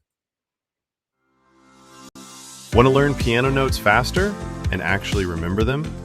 Then it's time for Learn a Note, the powerful, easy-to-use app designed for piano beginners, music students, teachers, and anyone ready to build real note-reading skills. With Learn a Note, you can practice treble clef, bass clef, or both with random note exercises that train your brain for true recognition, not simple memorization.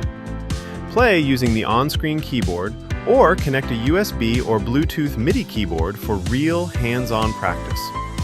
Get instant visual feedback, turn hints on or off, track session stats, lifetime progress, first try accuracy, and the notes that need more work. Perfect for home practice, classroom teaching, sight reading, adult learners, and kids learning the fundamentals of piano. See the note, find the key, build the skill, gain the confidence. Learn a Note.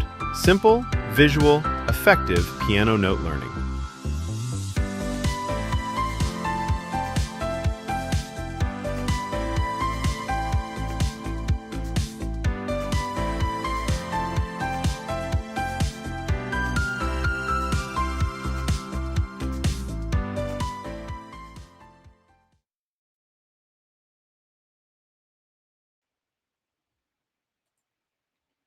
Okay, guys, give me 1 minute here. Sorry, guys. I'm just going to use the bathroom. So I'll be right back. Yeah, just give me a minute, you guys. I'm sorry.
All right, you guys. Check, check. Check, check, check. Check 1, 2. How we doing, guys? I'm back. Sorry. Took a moment just to relax and go to the bathroom and just chill, you know. All that coffee went right through me. Ugh. How we doing, you guys? How we feeling? No big trades yet or anything, you guys. But that's okay. Like, I think in the long run, like, yeah, us basketball fans, we want to be impatient. We want like trade after trade, signing after signing, news report after news report. But like in this draft class, you probably don't want to trade a lot of these picks because this class could be loaded. And the Charlotte Hornets, who another team that should be pretty excited for their future, they're selecting Hans Steinbach with the 14th pick. Remember, they have the 18th pick too. So this pick's going to Charlotte, and I like this pick for Charlotte. They get a big man, a lot of promise, a lot of potential. We'll look at Steinbach here in a minute. Let's see. Let's pull up Steinbach. Oops. What's his name? Is it Hans Steinbach? Is that how you say it? I don't know. Here we go. Oops. Let's see. Hans Steinbach. This pick is going to the Charlotte Hornets. 6'10". Whoa, almost dropped my mic. Holy shit. Sorry. Check. Sorry. Hans Steinbach, 6'10" forward out of Washington. He was a freshman last year.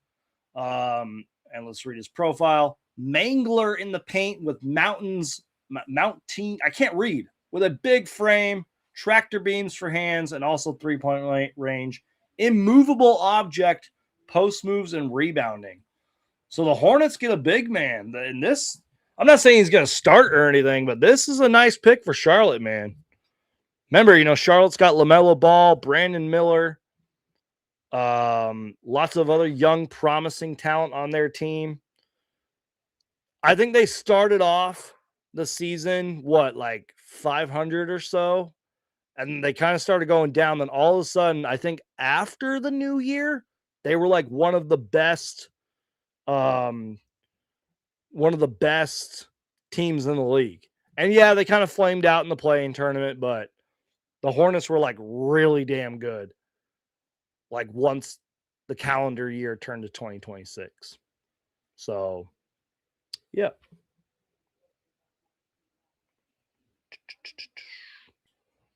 Charlotte adds a stretch big who should thrive alongside LaMelo. How did I forget Con Knipple, who almost won Rookie of the Year, was one of the best three-point shooters in the league. Charlotte adds a stretch big who should thrive alongside LaMelo Ball, Con Knipple, and Brandon Miller. Yeah, the Hornets should be proud. I think their GM is like Jeff Peterson or something. He's done a great job since he's been there. So I like this pick for Charlotte.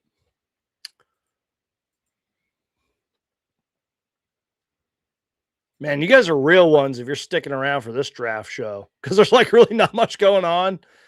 And it's like the trades are not happening. And a lot of the draft has kind of gone in mock draft order for the most part. Couple not surprises, but a couple swings here and there. But yeah, Chicago at 15. This is going to be an interesting pick too. They're going to be adding to their young core. Ugh.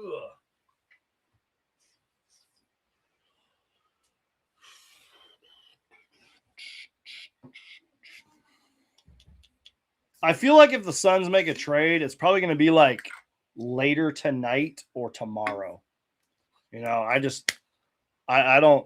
see it. I don't see any. I don't know if anything's going to happen, you guys. Heat traded Amon to the Bucks. I'm spilling my water.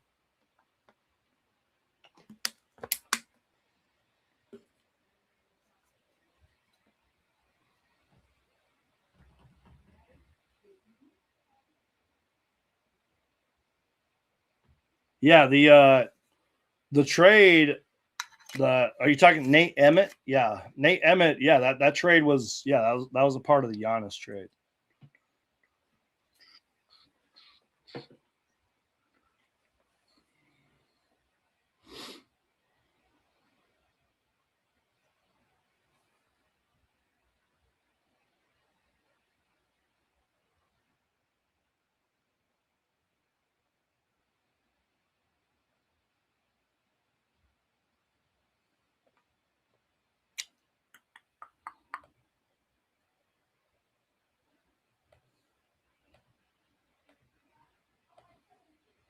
All right, guys, get your comments, questions, all that in, because this is sort of the dog days of the show right now. There's really not much going on.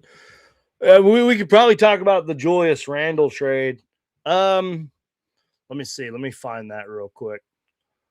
Let's go back to Shams Sharania. Shams.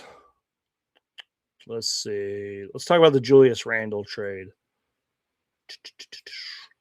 And by the way, the Nets drafted another guard. They're crazy with guards, man.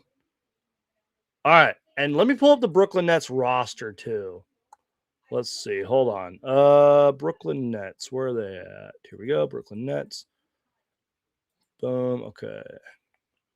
So this happened yesterday before the Giannis trade. Why isn't the Brooklyn? Here we go. Brooklyn. And now look, I'm sure some of these guys won't be on the roster next year, but this is just their roster as of now. But let's talk about the Julius Randle trade.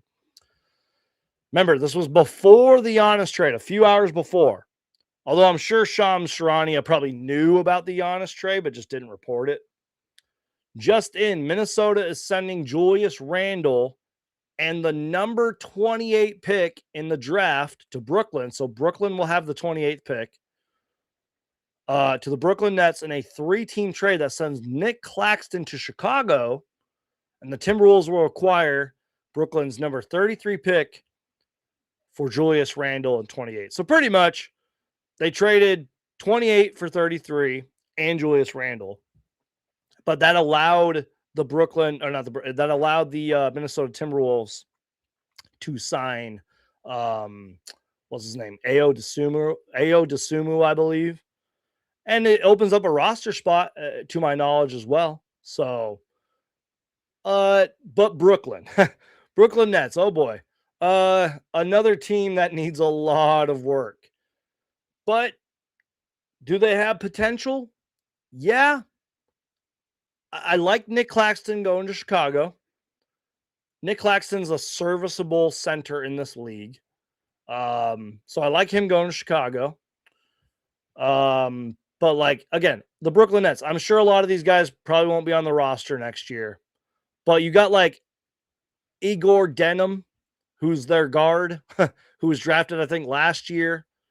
Noah Clowney, Ochai Agbaji, Terrence Mann, Josh Minott, Michael Porter Jr., Drake Powell, Julius Randle, Day'Ron Sharpe, Nolan Torrey, Jalen Wilson, Danny Wolf. Like, you got a lot of forwards and guards on this team. Now, again, I don't know if this will be Brooklyn's roster a couple months from now, but you're adding Julius Randle. You got Michael Porter Jr. At least you have, Michael Porter Jr., in all fairness, he played really damn well this past season. I think he kind of gets overly hated. Like, he's a good scorer in this league. He played really, really well. And you're adding a all-star-ish talent like Julius Randle to your team. You're probably going to have to trade some players away because you got a lot of forwards, you got a lot of guards. I think they drafted like 5 guards last year or like 5 rookies. I'm like, I don't know, but this is another trade that I'm like, I'm not crazy about, but at least Brooklyn is getting an all-star-ish talent in this league on their team. And now I guess it's like, okay, well, what's the follow-up move, you know? Yeah, Brian, I don't know if they traded him to the Bucks. This is a part of the Giannis trade. So the Nate Emmett is going to the Bucks. Does that make sense? So it's not technically like the Heat traded Nate Emmett. No, like this was a part of that. They were drafting for Milwaukee. Does that make sense?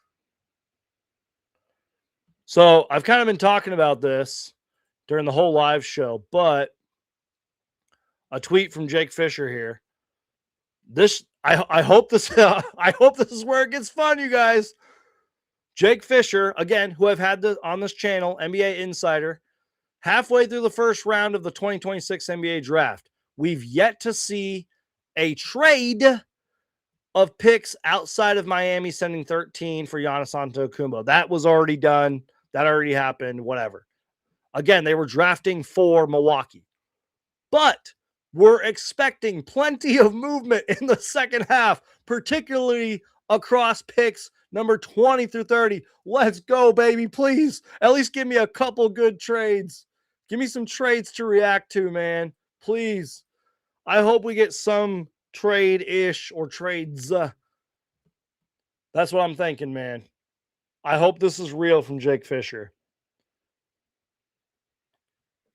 Chicago makes their pick, so they're drafting 2 players in the first round, which is totally fine. Because, again, they have a new GM. They have a new coach. It's a new front office. I don't mind Chicago picking, what's his name? Dylan Swain from Texas. Is that how you say his name? Oh, I didn't even see I could do this. I'm sorry, guys. Look at the screen real quick. If I click the little arrow, it pops up like their pre-draft analysis, strengths, weaknesses. I'm sorry, you guys. But still, I kind of liked the Ringers version. But yeah, is that his name? Dylan Swain from Texas, 6'8" forward. I think he's a forward, 220. Swain is a downhill scorer, straight line driver with NBA portions and playmaking instincts. He has good physical tools to defend the perimeter and rebounds well for his position. His position rank was 11th, 23rd overall, but he's going 15 to the Bulls. I like this for Chicago. Again, like I think Chicago is going to make a few more moves. I think they're going to just pretty much reset under this new management, new coach, and all that. Can't wait to get Super Mario Hoops on the channel and get his thoughts on these picks.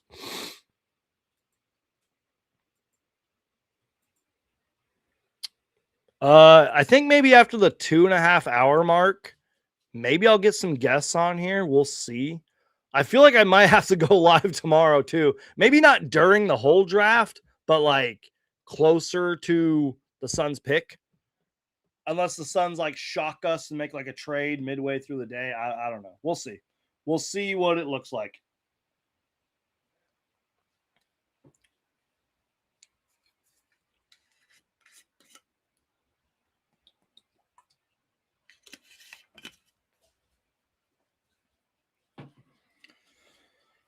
I just hope that, you know, like Jake Fisher said right here, I just hope this tweet is true. Now, again, in all fairness to these reporters who tweet stuff like this, if you really know how like the draft works and how NBA front offices work and just really how basketball works, things can change like that. You know what I mean? Like you could be on the phone 1 minute. Hey, yeah, we got a deal in place. Let's trade this pick for that pick or trade this pick for players. And then like 2 minutes later, oh, sorry. In the famous words of the movie Draft Day, that deal is now off the table. We live in a whole different world we did 20 seconds ago. If you've seen the movie Draft Day, you know what I'm talking about. Yeah, it's a lot could change from right now, you know, till later, but hopefully this is true. Jake Fisher reporting, but we're expecting plenty of movement in the second half, particularly, that's a hard word to say, across picks number 20 through 30. Yeah. That should be fun. I hope it happens. Memphis is on the board, and this pick at one point was Phoenix's pick, and then I think it got traded to Orlando or something, and yeah. So via this pick, number 16, Memphis Grizzlies, was from Phoenix, via Memphis or via Orlando, and it's going to the Memphis Grizzlies. Hey Logan, appreciate you being here, man. Yeah, not really much. I mean, there's the whole like first round, like, oh, the Suns are going to trade up into the first round. We've kind of known that for a while. Haven't heard much since then. The most recent rumor was that the Suns are targeting KOA PEAT from U of A. I don't know if he's going to fall that far. And really, if you're just joining the show, the latest rumor, and I kind of backed up the reporter here because things can change fast, is that there should hopefully be some trades once we get to the 20 and 30 mark. So maybe the Suns will surprise us. The Grizzlies are drafting a player that I've done no research on. Bennett Stritzel with the number 16 pick. That's how like uneducated I am about this draft. But I'm not going to sit here and pretend like I'm a draft expert. I'm okay with that. It's hard to follow college basketball and football and baseball. I don't know how these people do it, man. That's why I just stick to the Phoenix Suns. I stick to the NBA. And I mean, again, but I will say this, though. I did 3 days-ish of research, and I feel like I learned a lot. But there's still so many guys in this draft class that I'm like, who? Like, I've barely heard of you. And that's nothing against that player. It's just I haven't done enough research or homework to learn about that player. Yeah, the Grizzlies are drafting Bennett. I can't even say his last name. Bennett. Let's share my screen. Stritz. Bennett Stritz with the 16th pick. Pre-draft analysis. Stritz is one of the draft's better shooters and polished ball screen operator. Those skills translated successfully as he ascended the college ladder. From D2 Northwest Missouri State to Drake to Iowa, he should be able to impact the game offensively right away. So, yeah, and that comes from Jeremy Wu, who does great draft coverage. 6'4", 190 pounds from Iowa guard.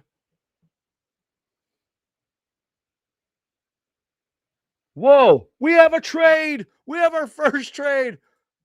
Finally. Okay, so this pick is actually going to the OKC Thunder.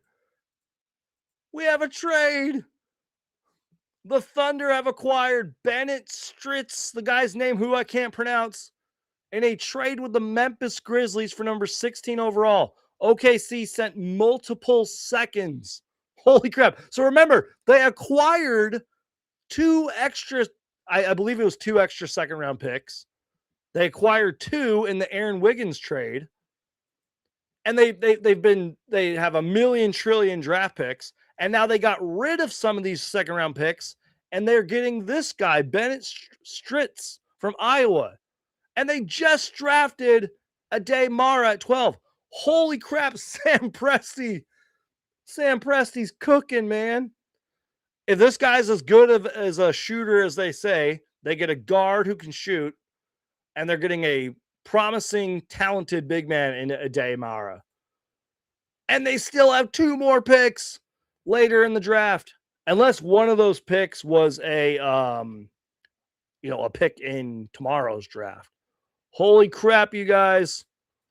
We have our first trade. Oh, and here it is, you guys. Shams Charania. Okay, so Memphis will now draft at 17 via OKC.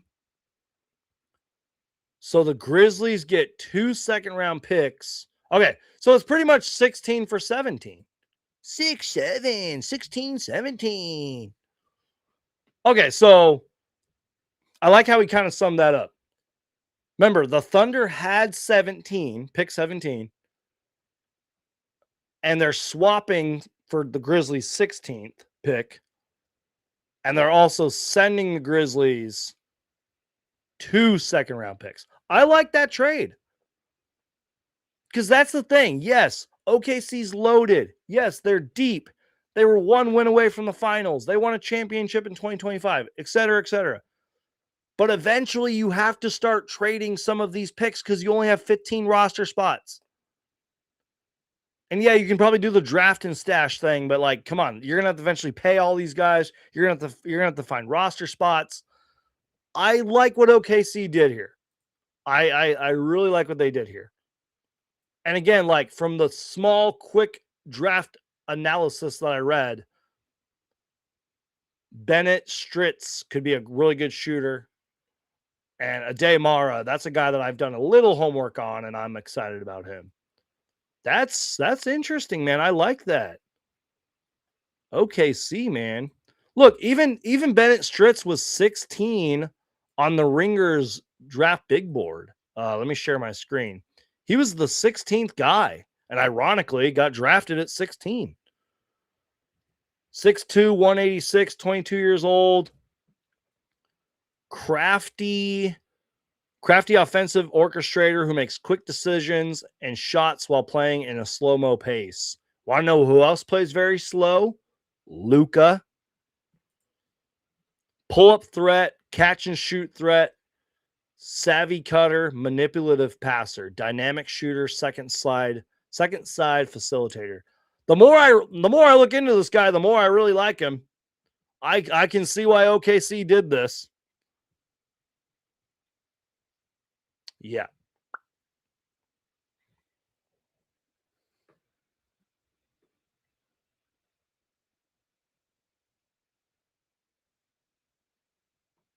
Sorry, guys. I'm just double checking my phone, making sure I didn't miss anything. Well, at least we actually got a trade. We did it, you guys. It took nearly 2 hours, but we got a trade. Yes. So again, to recap, pretty much, I think it was the other day, OKC traded, I think it was Aaron Wiggins. Ooh, he got traded to the Hawks, by the way. So that's another good player for the Hawks. But they traded Aaron Wiggins, and I think the Hawks sent a couple second-round picks. And now OKC pretty much swapped their 17th pick for the 16th pick and then sent Atlanta 2 second-rounders to get this guy. So they must have been really targeting this guy. I can't blame them after the Aaron Wiggins trade. And I like what they did at 12 with the Ade Mara. That's cool, man. We actually have a trade. Okay, so pick 17, like I said, this will be Memphis's pick. The guy's going to wear the hat. It's going to say OKC, whatever, but this pick will be going to Memphis. And who did Memphis draft earlier? They drafted, Cameron Boozer at number 3. So Cameron Boozer and whoever they're going to draft here at 17.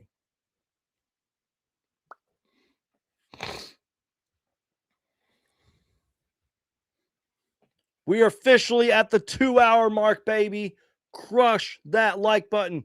Guys, just do me a huge favor. Share the show. Click that share button. Tag me in the tweet. Tag me in the post. Whoa, we got another trade, you guys. Oh, wait. Hold on. Wait a minute. Wait, I thought the Grizzlies had the 17th pick. I'm confused. I don't know what's going on. Another trade. Let's go. Okay, yeah, I was like, how did Detroit end up with this trade? Whoa. Sorry, guys. I'm like overhyping this. I'll take any trade at this point. There it is, you guys. Another trade. The Memphis Grizzlies, who just did a trade, are trading 17 to the Detroit Pistons, and they're moving back to 21 for 3 second-rounders. What? The Memphis Grizzlies are trading 17 to the Detroit Pistons, who were really damn good this year. Well, they were number 1 in the East and all that. So the Grizzlies are moving back to 21, and they're getting 3 second-rounders. Holy shit. Okay. So Memphis went from 16 to 17, and now they're moving down to 21, and they're getting 3 second-rounders? Didn't they just acquire some second-rounders? Okay, and hold on. They're getting, I think this was somebody Suns fans wanted. Ooh, I got to get my boy Ben on the show right now because he covered this guy at Stanford. The Pistons select, I'm sorry, I can't pronounce his name. Corey at 17. Detroit traded 3 second-round picks to move up 4 spots with the Grizzlies. I'm gonna have to get my friend Ben on the show either later or tomorrow, but yeah, here's his little draft profile, you guys. Hold on, let's pull him up. Where is he? Sorry, guys. Wow, he was high on the Ringers draft board too. Is that how you say his name? A Corey? Hold on, let me. A Corey from Stanford. Again, my friend Ben covered this guy. So shout out to my friend Ben. Guard from Stanford, 6'1", 186 pounds, only 19 years old.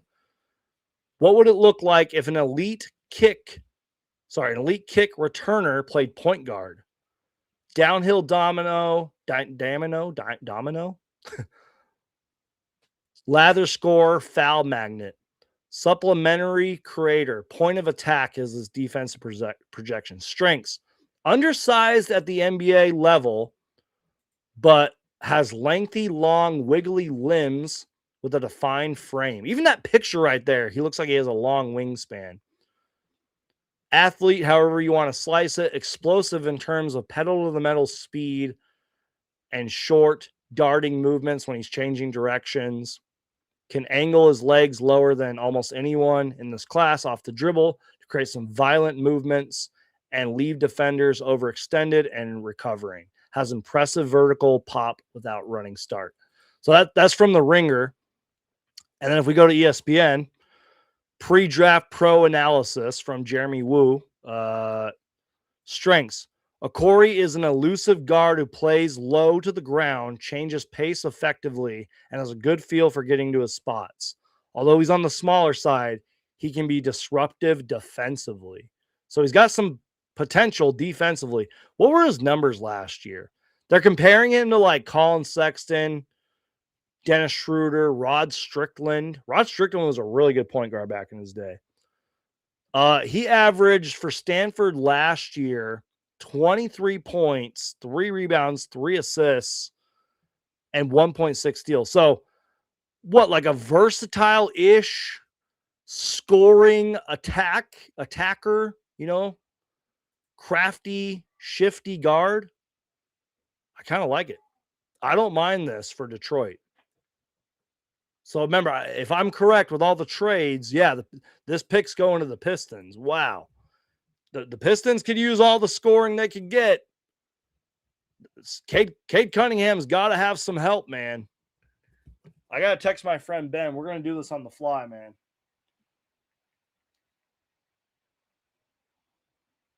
Let's see.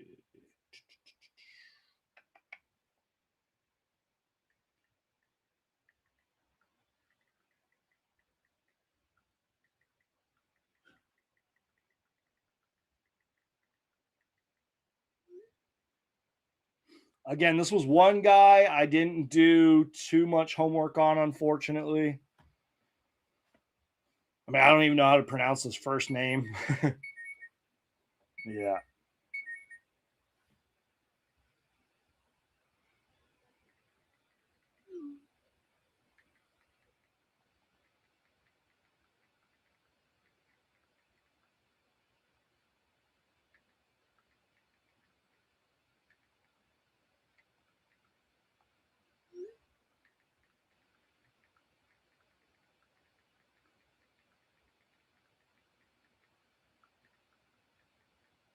Sorry, I'm just texting my friend because my friend covered a Corey at Stanford. So I'm just texting him right now. Man, that was a lot of trade. I love that, you guys. It was like pick 17 or pick 16 for 17. Then, we're trading for second round picks. And then we're trading down. Like, I love it. That's what I love about the draft, you guys. It was good to actually see some movement, man. So remember, this pick Even though it was technically Memphis, a Corey from Stanford is going to the Detroit Pistons for some swaps. Man, Memphis was on the phone, bro. They were making some calls.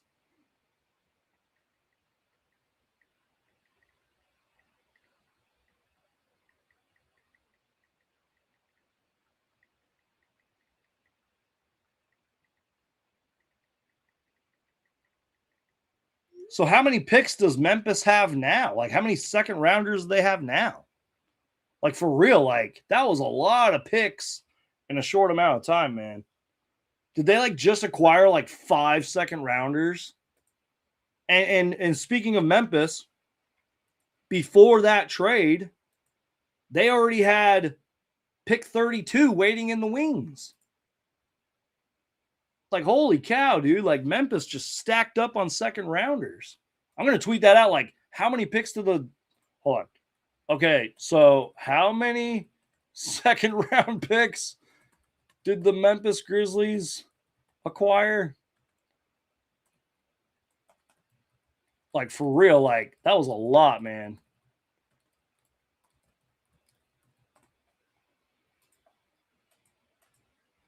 Wow.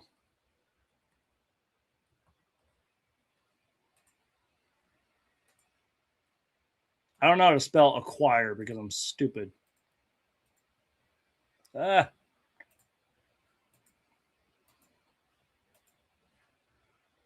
Acquire. You guys are watching me live tweet too. I don't even care, you guys. How many second round picks did the Memphis Grizzlies just acquire? It's got to be like 5, right? Maybe more. The Hornets select Christian Anderson, number 18 overall. Charlotte adds a reliable playmaker to back up LaMelo Ball. So the Hornets keep both of their picks. I was thinking like they probably would have traded one of these picks. So, yeah, the Grizzlies got 5 second rounders in 5 minutes. WTF. For real. That's what it really feels like. 5 second rounders in the span of like 5 minutes. Memphis was big. I bet you they were on the phones, man. They had to have been on the phones prior to these trades. And they were probably saying, hey, we want some second rounders, future second rounders. What do you got to offer us? Are the Suns going to do something like that? Are they going to like somehow package whatever picks they have and move up? I don't know. I don't have any inside sources, guys. And guys, if you follow Suns Twitter closely, I'm not trying to call anybody out or anything. I'm not trying to take sides or anything. But if you follow Suns Twitter closely, there's a lot of people who apparently have a lot of sources nowadays, because everybody has sources nowadays. And sometimes that comes with a little bit of drama from certain people.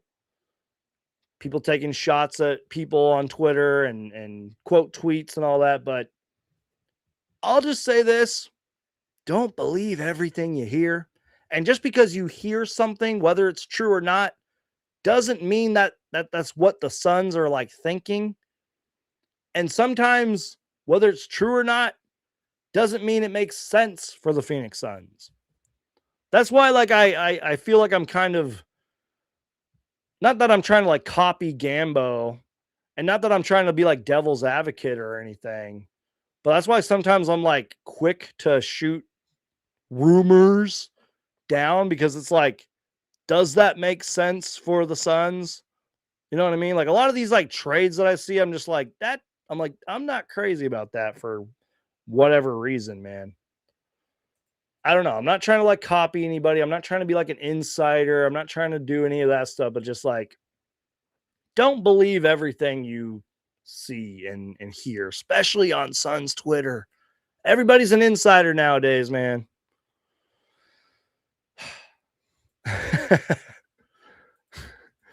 Funny tweet here from Bryn, who I believe she writes for Bright Side of the Sun.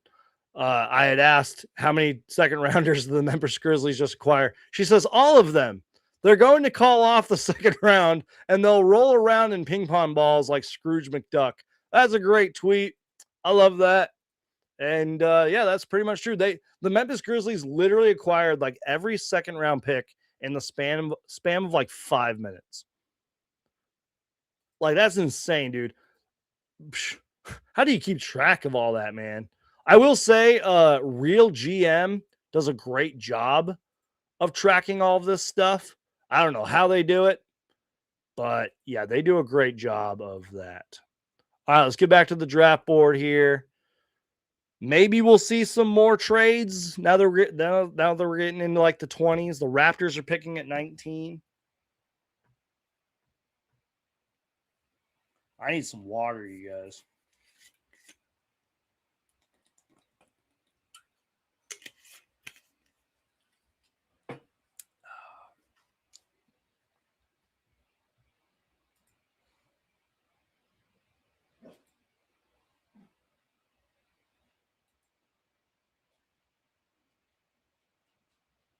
Yeah, Mug says this is what we were waiting for real, man. Like, and it's not a bad thing. It's not a bad thing that there weren't many trades at the beginning, because this is a really low. If this draft class wasn't good, I think we would have seen a lot of teams trade their high picks. But now that we're getting into the teens, like the 20s and all that, and the late first round, I could see some trades. Are the Suns going to do anything? I have no clue. Do I believe that the Phoenix Suns are on the phone right now? Probably trying to move up. Yeah, but that doesn't mean it's going to like happen. The Raptors will select Alan Graves with the 19th pick. From what I've heard, Alan Graves is a really good three-point shooter. So props to the Raptors. What do the Raptors do though, man? Because they're just kind of there. They had some moments this season. You know, they got Brandon Ingram, they got Scotty Barnes, they got maybe what's his name? RJ Barrett, if they don't trade him, but like Jakob Poeltl's been there forever. What do they do with him? They got some other young talent here and there, but it's like I don't know about the Raptors, man. Do the Raptors even have a pick after this? Pick 19. I feel like they don't. I feel like they've traded a lot of their picks. Yeah, that might be the only Raptors pick. But at least they're getting like potentially a really good shooter. Okay, so they have pick 50. So they have pick 19, which they just selected, and pick 50. And they get Alan Graves, who, like I said, apparently is a really good shooter out of Santa Clara. That's where Steve Nash went to college. Didn't Jason Kidd go there too, or am I wrong about that? I don't know. No, Jason Kidd went to California. California. Do, do, do, do, do. California.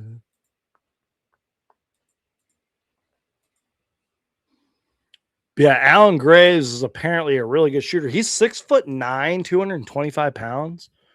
Graves' college production has popped heavily in the NBA analytics models due to his well-rounded play in a connective supporting role at Santa Clara.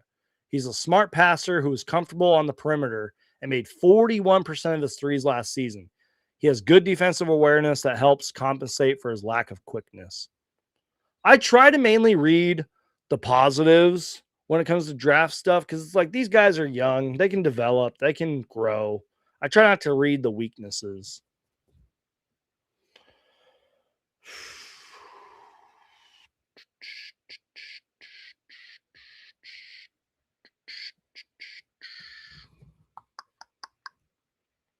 Grizzlies are planning something big, possibly. I don't know how the trades work when you trade for a bunch of second rounders, but like maybe they could flip those. I don't know what they're doing. Maybe they're just saving them for a future draft.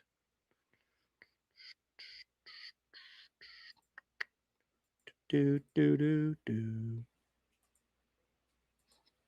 Do do do. Okay. That's crazy, man.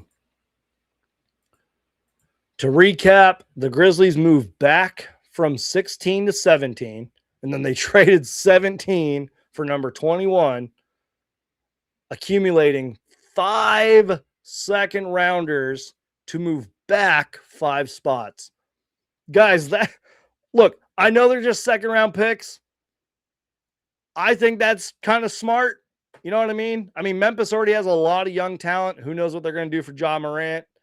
I don't mind that for Memphis, man. And what if they end up with a really good player at 21 to add to their young core? My dog's trying to break into my room right now. I don't mind this. I don't mind this at all, you guys. Should I bring my dog in here? I'm kind of scared too. My dog might like freak out. That's crazy, man. All right, we're at pick 20, which this is going to the Spurs, who just made the NBA Finals. Yeah, pick 20 is going to the Spurs, unless there's a trade. I got my phone ready. I'm waiting. Let's see what happens, guys. Maybe there'll be a trade. Maybe there won't be. Whoa. I'm on Instagram right now. And apparently, from what it looks like, apparently Warriors owner Joe Lacob and general manager Mike Dunleavy Jr. appear to have disagreed what they were doing with the 11 pick. Don't know if that's true or not. From the video, it kind of looked like they were going back and forth. The Warriors selected Yaxel Lendenberg. But like I feel like a lot of the mocks that I read had them. I don't know. I don't know. That video was interesting. That could be nothing. I'm sure there's lots of discussions, lots of back and forth in what I call the war room during the draft. Yeah, I don't know. That could be nothing. That could just be social media being social media.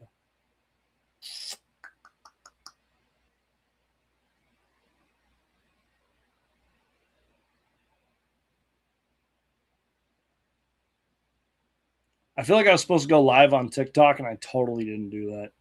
Maybe I should.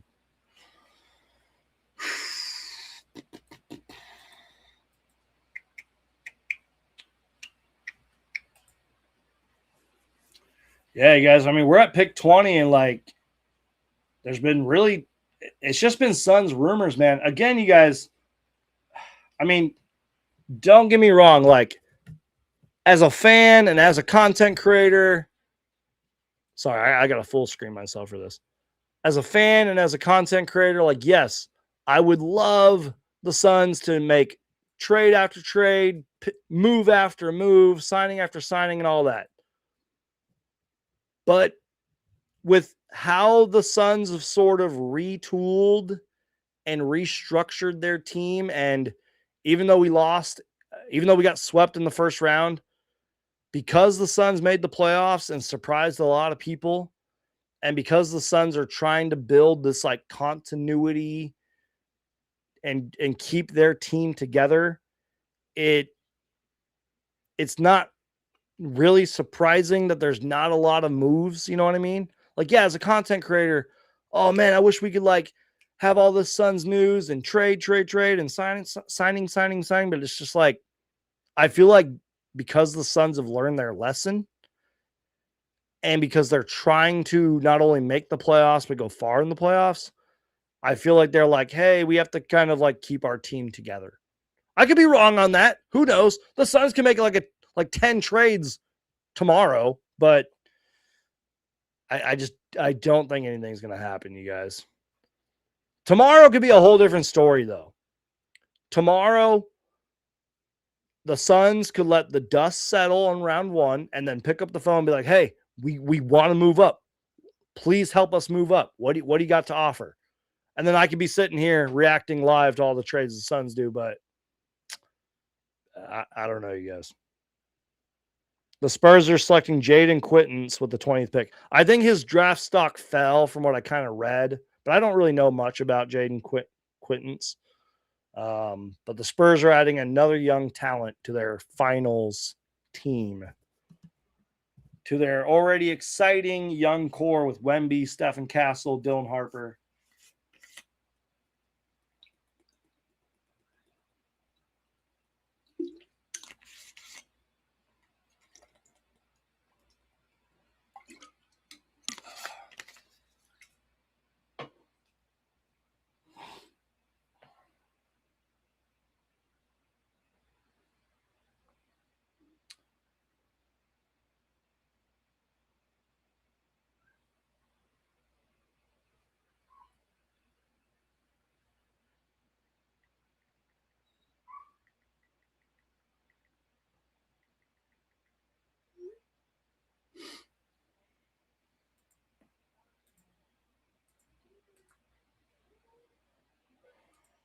Whew. Sorry, guys.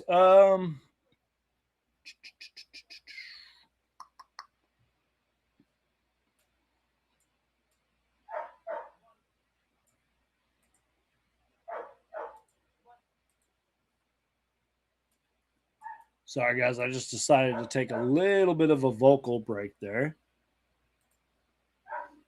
There's a lot of great players dropping if we're able to trade up into the 20s or 30s. Thank you for reminding me, Logan. Even though I'm not very educated with this draft, let's take a look at who's still available, shall we? Because I'm sure there's a lot of great players who are still available. Let's see. Hold on.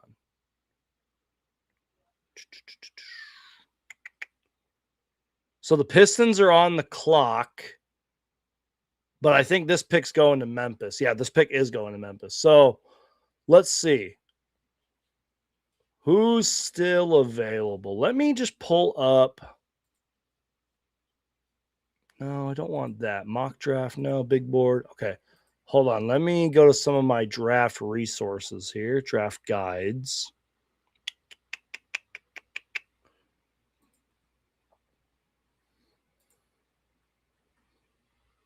Sorry, guys. One-man show here. You already know the drill.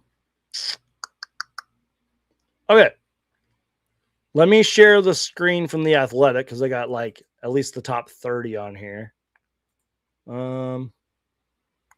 So let's see who's still available. KOA Peat is still available. Cameron Carr. LeBaron Filion, is that how you say his name? Joshua Jefferson still available. Carmen Lopez, is that how you say his name? Chris Sennick Jr., Richie Saunders, Terrace Reed Jr., Zuby Ojafor, who I know a lot of you guys were talking about. Henry Visar, I can't say these guys' names. Malik Thomas is still available. That could be a steal, maybe. Sergio De La Reyes, is that how you say his name? Emmanuel Sharp, Isaiah Evans, Malik Brown, Bruce Thornton, Braden Smith, Baba Miller, who a lot of you guys were talking about, Ryan Conwell, Jack Kale, and Felix Okapora. Those are just some of the guys that are still available. So let me know who you want to draft if the Suns can even move up that high, which I don't think they will. At least not right now, anyways. Let me know who's still available for other teams that you're really excited about. Because the Spurs are selecting Jaden Quittens at 20. So, yeah.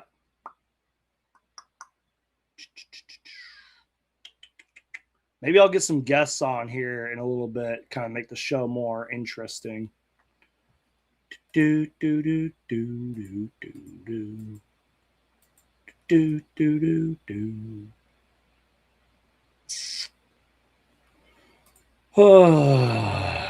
Yeah, I think I'm going to invite some guests on, you guys. Let's see. Hold on.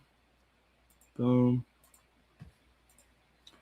Let me just send. I'm gonna mute myself real quick. Hold on.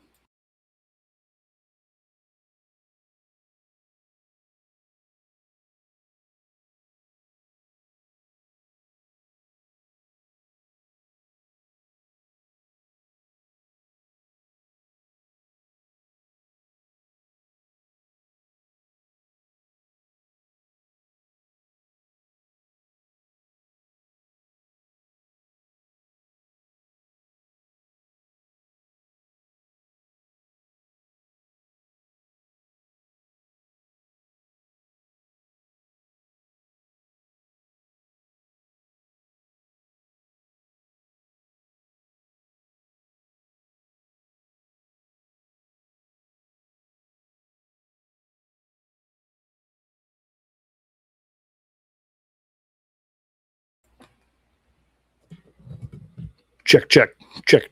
Yeah, I think I'm gonna get some guests on in a little bit. Still waiting to hear back from somebody. I'm actually gonna send one more text message too.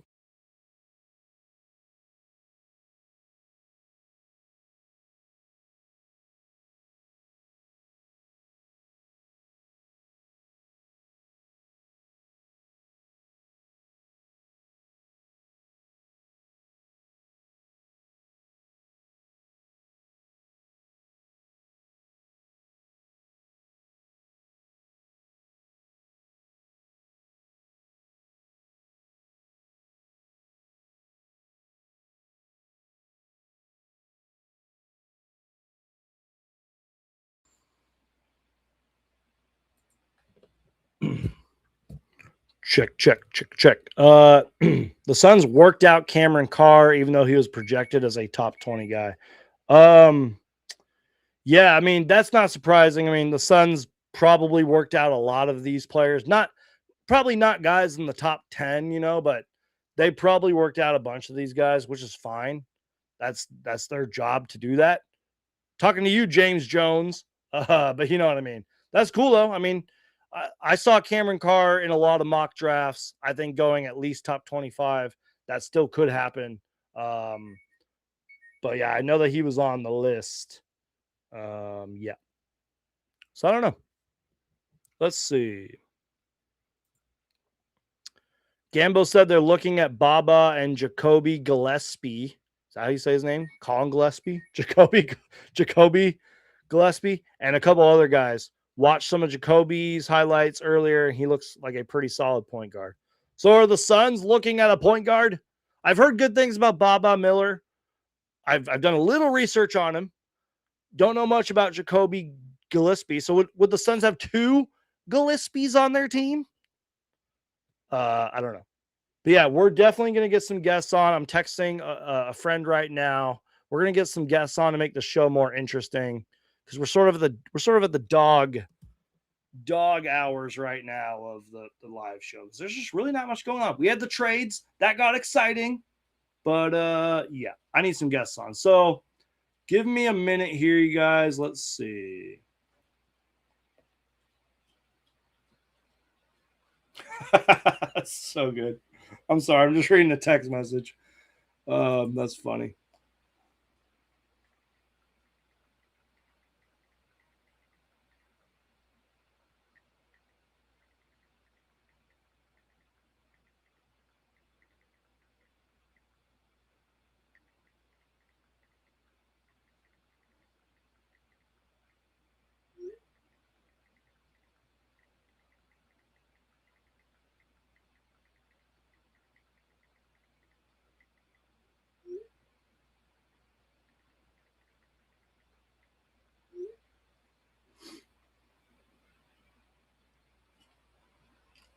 Okay, guys. In a little bit, we're gonna get Justin from Fanning the Flames on this channel to help me react to all this stuff.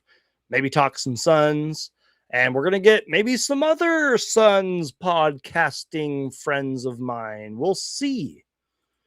And Logan, I swear, man, if you ever start your own channel, bro, I mean, even if you don't start your own channel, you should definitely come on my channel sometime because I think you're a bright, brilliant mind.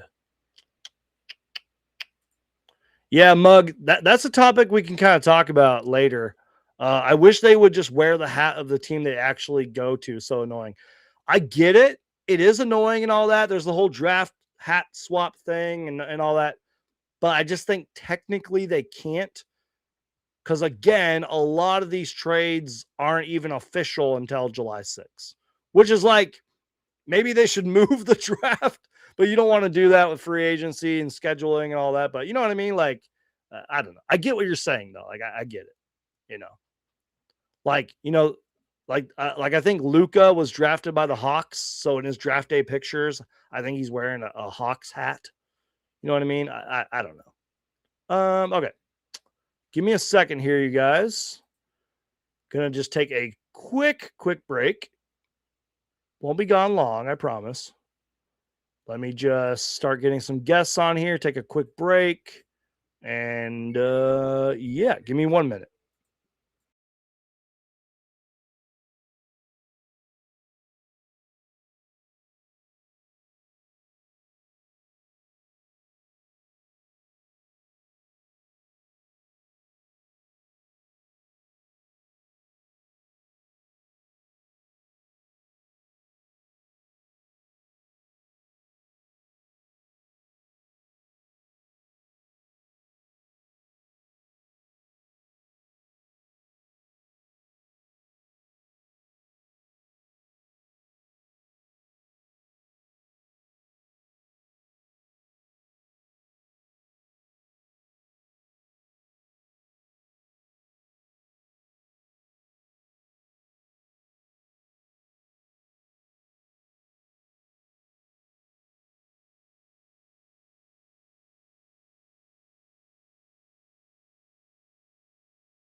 Want to learn piano notes faster and actually remember them?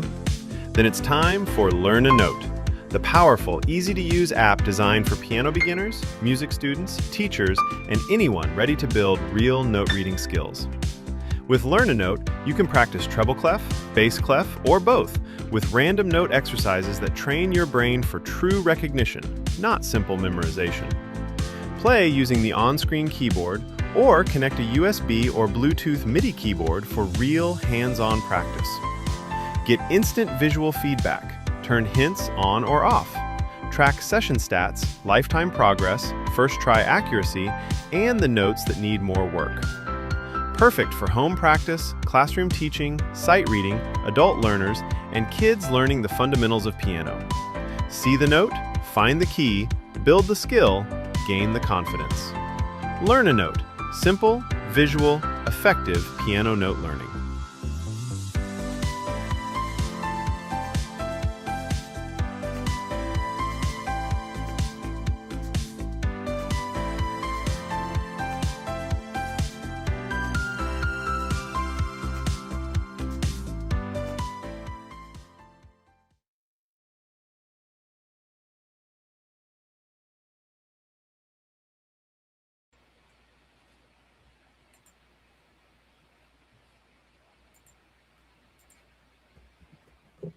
Check, check, check, check. Are we back? Are we good? How we feeling, guys? What's going on? Sorry, took a little bit of a break. I didn't mean to be gone that long, but yeah, took a little bit of a break. I mean, I have been live for over 2.5 hours. And not much has really gone on. Let's see. I kind of like who the Sixers drafted, though. From the little research I've done, they got that LeBaron Philon Jr. guy, 6'4", I believe out of Alabama. I kind of like that pick for the Sixers, but the Sixers have so many questions they need to answer because, I mean, can they just move on from Joel Embiid already? I know that's hard to trade because of his contract and his injuries, but can they just move on from Embiid already, man? Like, for real. Ugh. It's about 7:37 Arizona time, and hasn't been too many trades besides the Grizzlies trading all those picks. But we are going to have some guests on soon. I know for sure Justin's going to be on the show, but I don't know. There might be some other Suns podcasting friends joining as well. We'll see. Still a lot of good talent on the board, and we're already at pick 23. So I'm really curious to see what happens from here on out because, like, I don't know. There are going to be more trades going on. Like, I really don't know. All right. So we're going to bring on friend of the channel and one of the original. Oh, let me see if I can get his. Let's see. Oh, there he is. We're going to. Hey, what's up, Justin? Can you hear me okay? I hear you beautifully, my man. What's going on? What's up, man?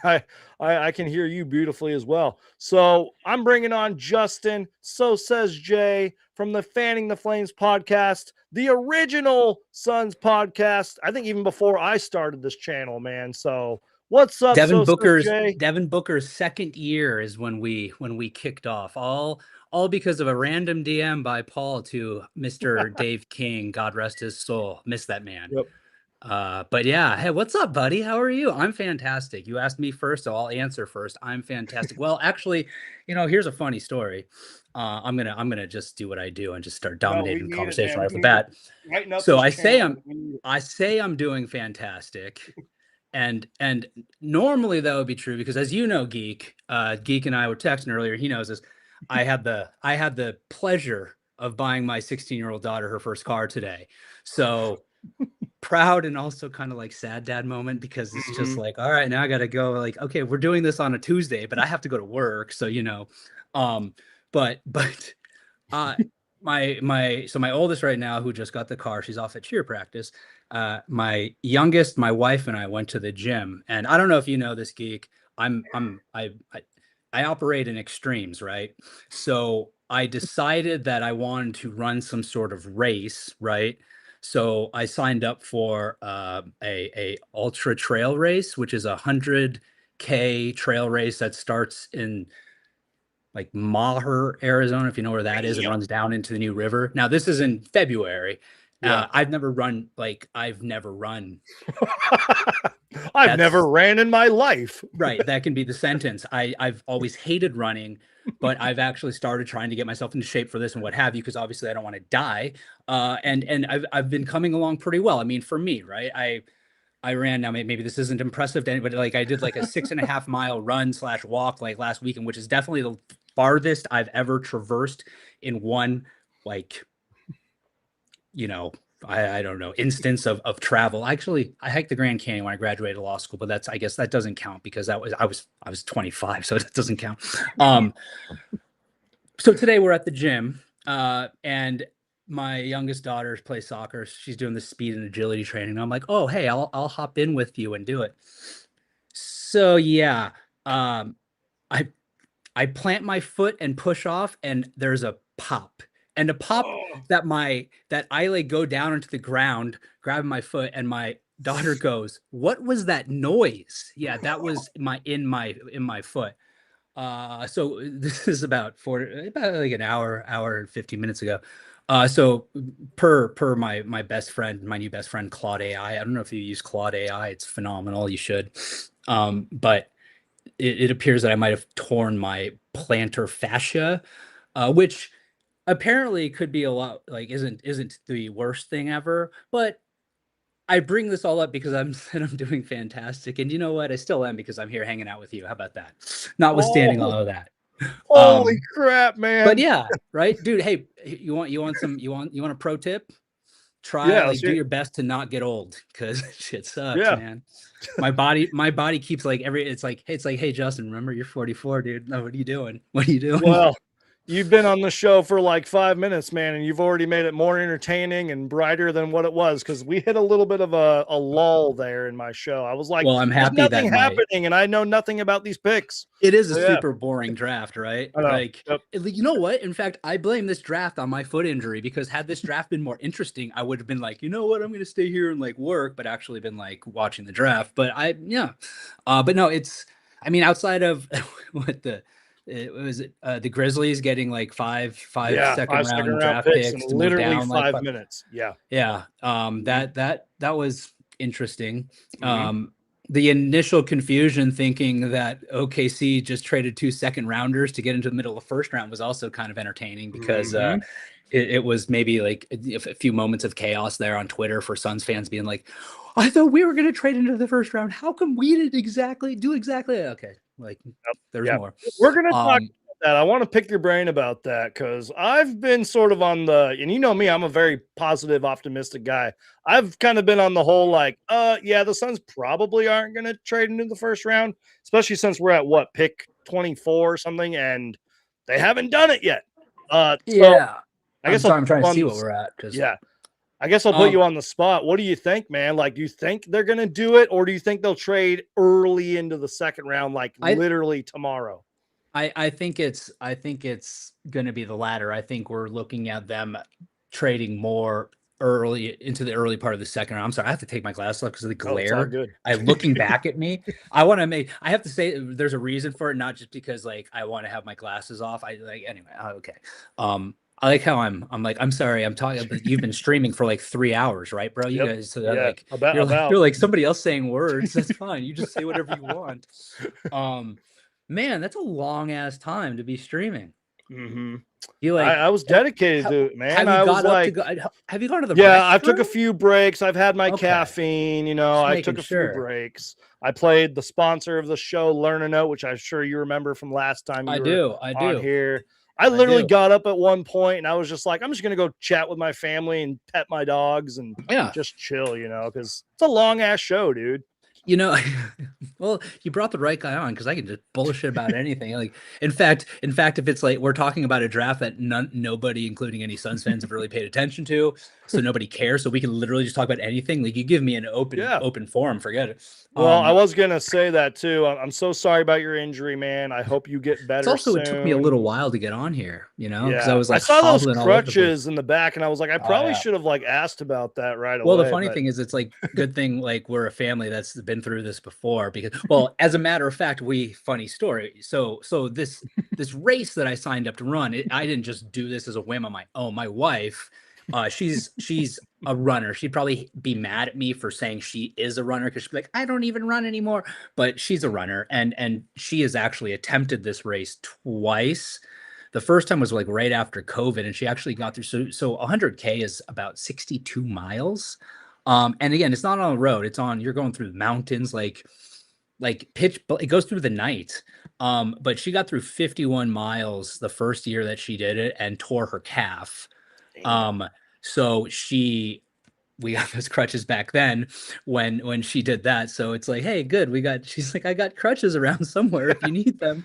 She didn't ask if I need them. She told me I need them. And she's like, Yeah. stop walking, stop trying to hobble on it. You look pathetic, first of all. Second of all, you're going to make it worse. But anyway, I don't know how I got on the topic of my wife running that race. No, it's okay. I but- just you were hope saying you're okay. Yeah, I you hope you're that's- okay, yeah, I man. appreciate Yep. that. Yeah, Mhm. thank you, man. Yep. It's apparently something that, again, according to my friend Claude AI, it just I need to immobilize and what have you, and just don't rush it back too quickly. And it's funny again with the AI thing. Like I ask it, I'm like, hey, I was doing this, I felt a pop, the pain is here. What is this? And it gives me the not waiver, but like the caveat. I am not a doctor, but I will give you the facts that I have been able to locate. Great. Mhm. Like a doctor would. Yep. Man, we're screwed. We are so screwed, man. Like, but to be fair, you always need somebody to verify because actually, who am I kidding? I'm probably not going to get anybody. No, I will. I'm going to go to a doctor at some point. Get a second opinion, man. Right. Yes, Claude, I trust you, but not that much. But so I'm asking, I go, well, how long is like the recovery time from something like this, assuming that's what it is? And it tells me, well, in light of the training that you're doing, I want to first make sure this is nothing you need to rush back because you have plenty of time until that race that you're training for in 2027. And it's like, this isn't like literally, it's like a human being that I'm speaking to because it maintains recollection of what it's already been talking to me about and makes sure that I'm aware how this is going to affect it. And again, I don't know how I got onto that particular topic, but I don't think I think we'll trade into the beginning part of the second round tomorrow. No, yeah, I think so. Like full circle. Again, man, I know that nowadays everybody's an insider and everyone has all this inside information. I'm sure you and I have inside information, but like just everything I was reading and seeing, I was just like, I can't see the Suns doing that, man. I was like, worst case scenario, it would literally be the 30th pick. And that still could potentially happen. Probably very unlikely, but I think if it's going to happen, they're going to do what they did last year when we got Rasheer Fleming, and they're going to trade up higher into the second round. I just can't see it, man. But I don't know. And I do think Gambo, it might have been Gambo, said that the better likelihood was that it's going to be tomorrow. Yep, trust Gambo, man. Which is fine. I don't know. It's funny though, because me being like I went to law school, U of A, right? So me being a U of A guy in that regard, start seeing all these Suns want to trade up into the first round to try to get KOA PEAT. Yep. The PTSDA kicks in, and I'm like, oh man, not another U of A guy. That went horribly last time. But then like the U of A guy in me goes, that would be kind of dope, like KOA PEAT. Yeah, I know. Ultimately, you have to think about the fact that KOA PEAT last year was one of the highest rated recruits in the nation, right? Yep. I mean, this isn't just a U of, and okay, I get DA obviously was as well, but if you're getting KOA PEAT, late, and I mean, he has. I have not been paying attention. He hasn't been taken yet, has he?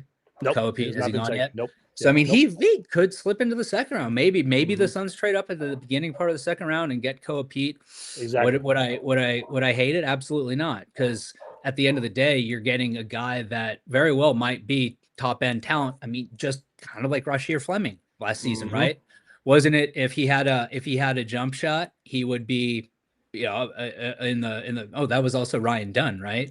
Yep, that too. Rasheer, Mhm. you still got. We still have hope for you. Ryan Dunn, Yep. maybe it'll come back, and you won't just be a Josh Okogie. Remember that when Mhm. Josh Okogie was like, you know what? I'm going to Mhm. shoot 43% from three for like 30 games and Yep. get everyone super excited. And That then, was fun. No, you and I are thinking the same thing because, like, I mean, again, I'm far from a college basketball expert. I'm not kidding when I say I've literally done 3 days worth of research on this draft class. 3 But yeah, days more KOA than PEAT. me. Yeah, exactly. So, like, it's like I know that he was a really good player for U of A. Braden Burry's got picked in the top 10, I believe. So it's Yeah, like, yeah. it's a different, it's not DeAndre Ayton. We have to take a deep breath. Remember, it's not DeAndre Ayton. But I will say the U of A connection, the Arizona connection would be pretty cool. But Yeah, we'll see. I mean, yeah, that's another thing. Yeah, because he's a local kid too, not just U yep. of A. Like he is, and he's a real local kid. And when I say that, like DA moved here. Actually, at least I'm quite certain. Maybe I'm mistaken, Yeah. but DA came more through the prep school channel. Yep. KOA Exactly. PEAT didn't even go to one of those prep schools, if I remember correctly. I think he went to Perry, maybe. I'm gonna We'll look look that it up up. now. We can I'm look kind it of up. curious. That's Oh cool, yeah, though. I like and I'm that. like, oh, I'm gonna look it up really quickly, but I don't need to look it Yeah. up really quickly, geek, because whatever. Like, Yep. we're not in a rush here. Yep. Yeah. They got Perry all the time nailed in the it, world, man. Yep. nailed it. That's awesome. I So, love that. So which he's a is also real where local kid. if I'm not mistaken, Jalen Williams went to Perry. I think also. Hold on. Yeah, I believe you're right on that. I believe you're right. And also, I don't know if you can see my screen, but this is the Ringers, sort of draft analysis on KOA PEAT. Forward from U of A, 6'7", 245 pounds, only 19 years old, man. Yeah. I Yeah. love that. And they're saying he has a high feel, multi-purpose player with shooting questions that threaten to negate some of his stronger qualities. But they give him a lot of positives here. Immovable object, little thing king, whatever that means. Manipulative passer, switchable, Swiss Army helper defensively, connector. Yeah, Monty Williams' favorite quote. He's a connector. There you Yeah. go. Yep. I like it, man. And again, it's one of those guys where it's like if it just might be the talent is there and it just wasn't displayed as it could have been. Because I mean, really in college, especially on a team like that, dude. I mean, his teammate went top 10, right? Yep.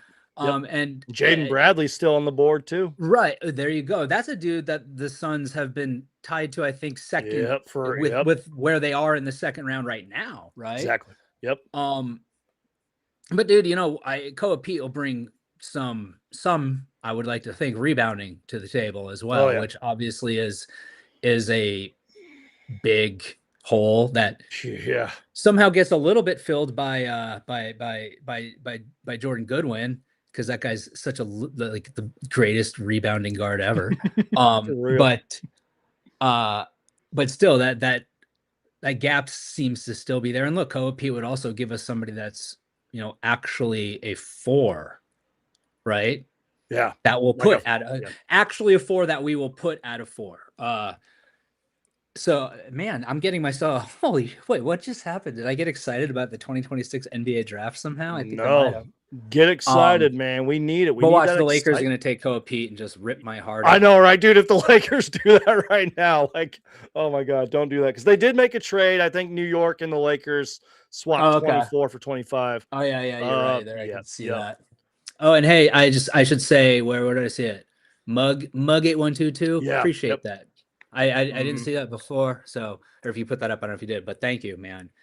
God, it's funny because it's such a thing that would happen to me. Even my wife said it to my wife, and she goes, "I'm happy you said that because I don't want to say it, but like it kind of is something that just seems like it would happen to you."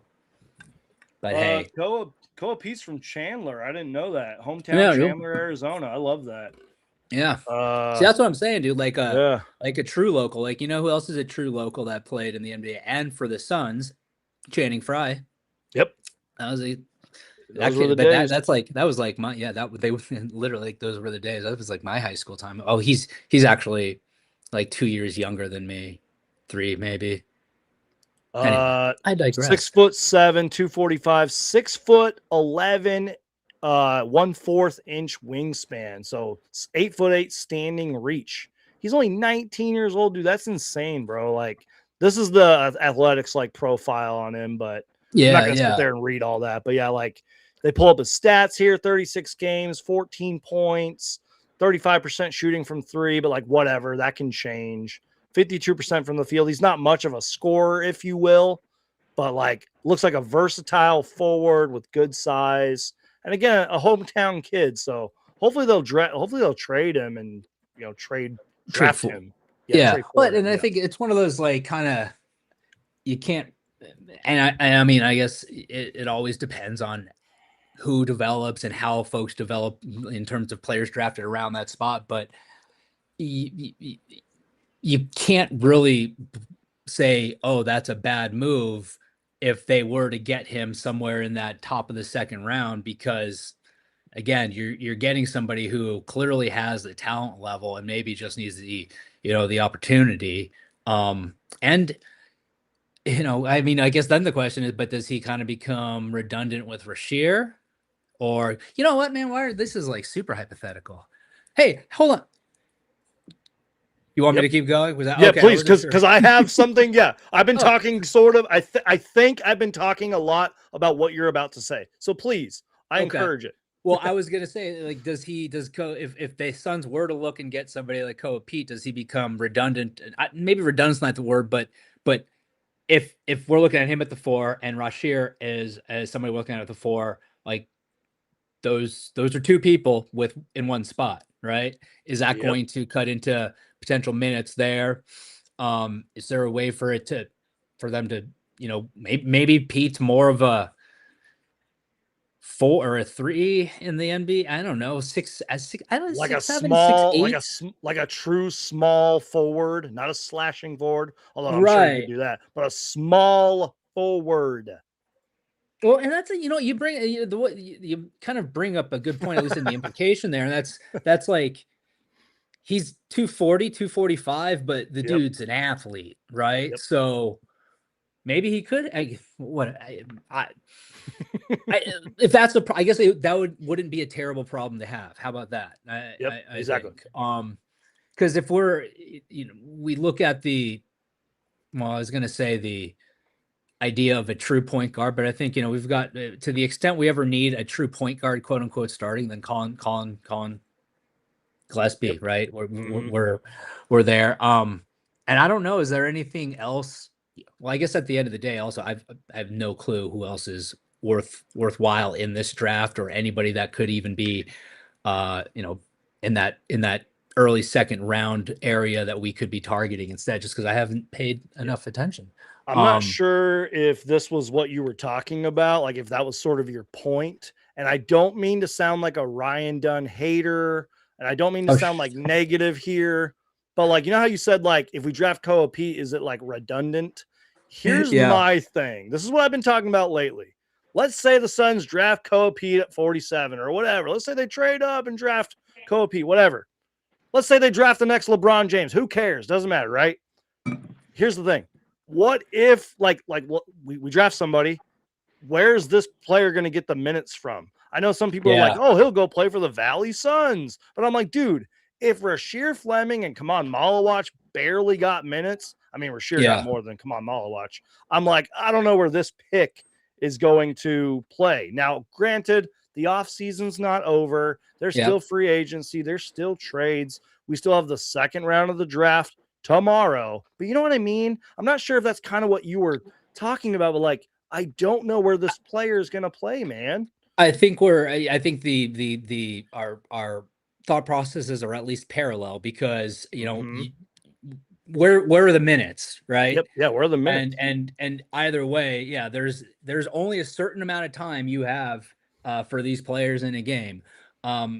And you said Ryan Dunn. You know, the funny / maybe sad thing is he didn't even cross my mind because I don't know, man. Ryan Dunn. Well, I mean, look, we've all said I've our been piece so about Ryan critical Dunn of from Ryan last Dunn season, lately, right? man. Yeah. I've been so critical. And you know what? Maybe his third year is going to be that, you know, that third year kind of bounce back. And I hope it is, because again, if we live in our little hypothetical bubble where we draft KOA PEAT, that just means there's more competition, and competition breeds excellence. Is that the saying? I don't know if that's it, because I've been off in this whole like terms of phrase recently, as I won't even repeat the one that I said in the group chat last night. If you caught that at all, you saw it. Yeah, man. Remember I responded. I was like, "What did I just walk into? Like, what the fuck is happening?" So yeah. Anyway, but we'll see. You know, the beautiful thing is, I think about this. We are in a draft where the Suns do not have a first round pick, yet the Suns universe is so engaged in the first round still, because we have a GM that we actually have seen operate, show competence. Well, that's ironic, me not pronouncing that word. And who we know isn't going to be afraid to make a bold move if he feels like that's the right thing to do. So we're sitting here going, maybe we get something. And you know what? Like we said, might not until tomorrow afternoon. But ultimately, it's a good feeling as a Suns fan to feel excitement about the draft again, even and excitement that can be just, let's see what happens, as opposed to, are we getting our next franchise altering player with this pick, because we're doing deep dives into all of the lottery options. Now, granted, we're not too far removed from that, at least as far as like the team performance goes, but you know, it's just another testament to, I think, you know, the hiring of the brain trust that the Suns have in place right now between Brian Gregory and Jordan Ott. Now, if he's already started nailing this offseason, if he nails this draft in some capacity, you know, you got to be excited about where things are going, even though we all know what the team's, you know, financial position is right now with the dead money and what have you, right? Man, you have to have a GM that's savvy and willing to make bold moves in order for us to have any freaking hope, dude. Preach. Because man, the money situation is not good for the Suns up until Devin Booker's contract expires. And you know, man, you think about Jalen Brunson taking less money so the team can, you know, have a complete roster, make a run. You think about the fact that by the time Devin Booker's contract is up, he's going to be going into being 34, 33 or 34, if I'm not mistaken, because he's turning 30 this year. Yeah, right? I believe so. 30 or 31. Yeah. So you got to wonder, and this is far in the future, but what's that looking like at that point? Like, what's Devin Booker doing at that point? But back to my original point, until we get there, we are just in cap money hell. So we need somebody like Brian Gregory to give us hope that this team's going to be able to compete in some capacity. And you know what, man, the New York Knicks winning the title this year has to be something that gives Suns fans hope. Because that look, they got Brunson, they got Cat, they got OG, they got Mikal Bridges, but they got Landry. Fuck, Landry Shamet. Son of a bitch. But man, that wasn't a team that was supposed to compete with the Spurs, who had just beaten OKC either, right? And they did more than compete with them. They broke them. Dude, they broke Wemby. They Preach. broke Wemby in that series. Like, and I mean that like in every way. They broke him physically. They broke him mentally. Yep. Like that was a because now he's broken like human the being. new NBA bad boy now. At least in the finals, he was. Well, and it's deservedly so because he did Yep. a ton of dirty shit. And Exactly. look, he Yep. should have missed a game in the finals because that dude, Yep. it's Preach. despicable. It is despicable that the NBA did not give Wemby a flagrant for grabbing Brunson by the neck and shoving him down, especially after what Wemby did in the round before to Nas Reed, dude. Yeah, despicable. But look, he got what he deserved, and that's not a title. And dude, I think that exposed him as well as candidly just as like a mentally weak human being, at least right now. At least right now. Yeah.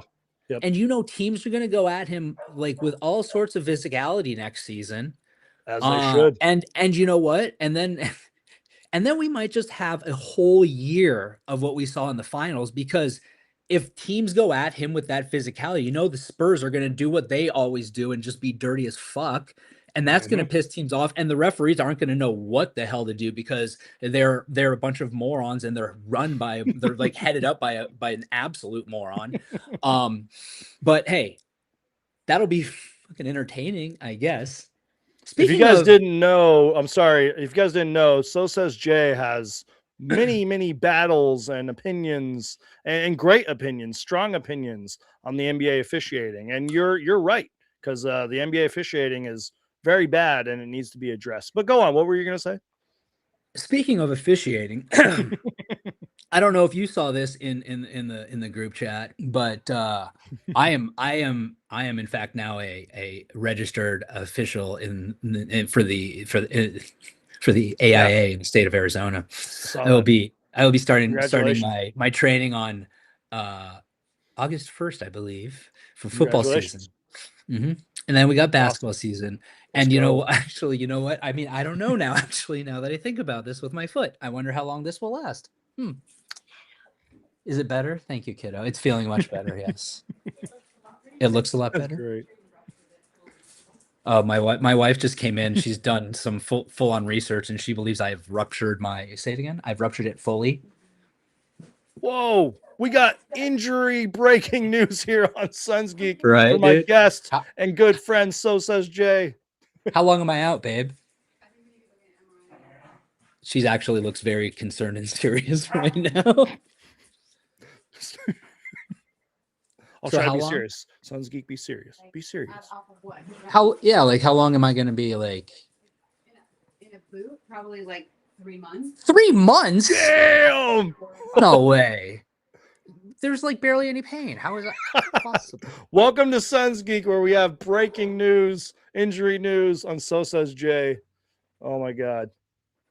I don't have to have like surgery though, do I? Probably. Well, are you mad at me? That's great. I feel like that's so good. I feel like that can't be 3 months. That can't be right. Dude, I'll pray for you, man. I wish you the best, bro. I hope that gets better. It's summer. I gotta sucks. Work on my tan.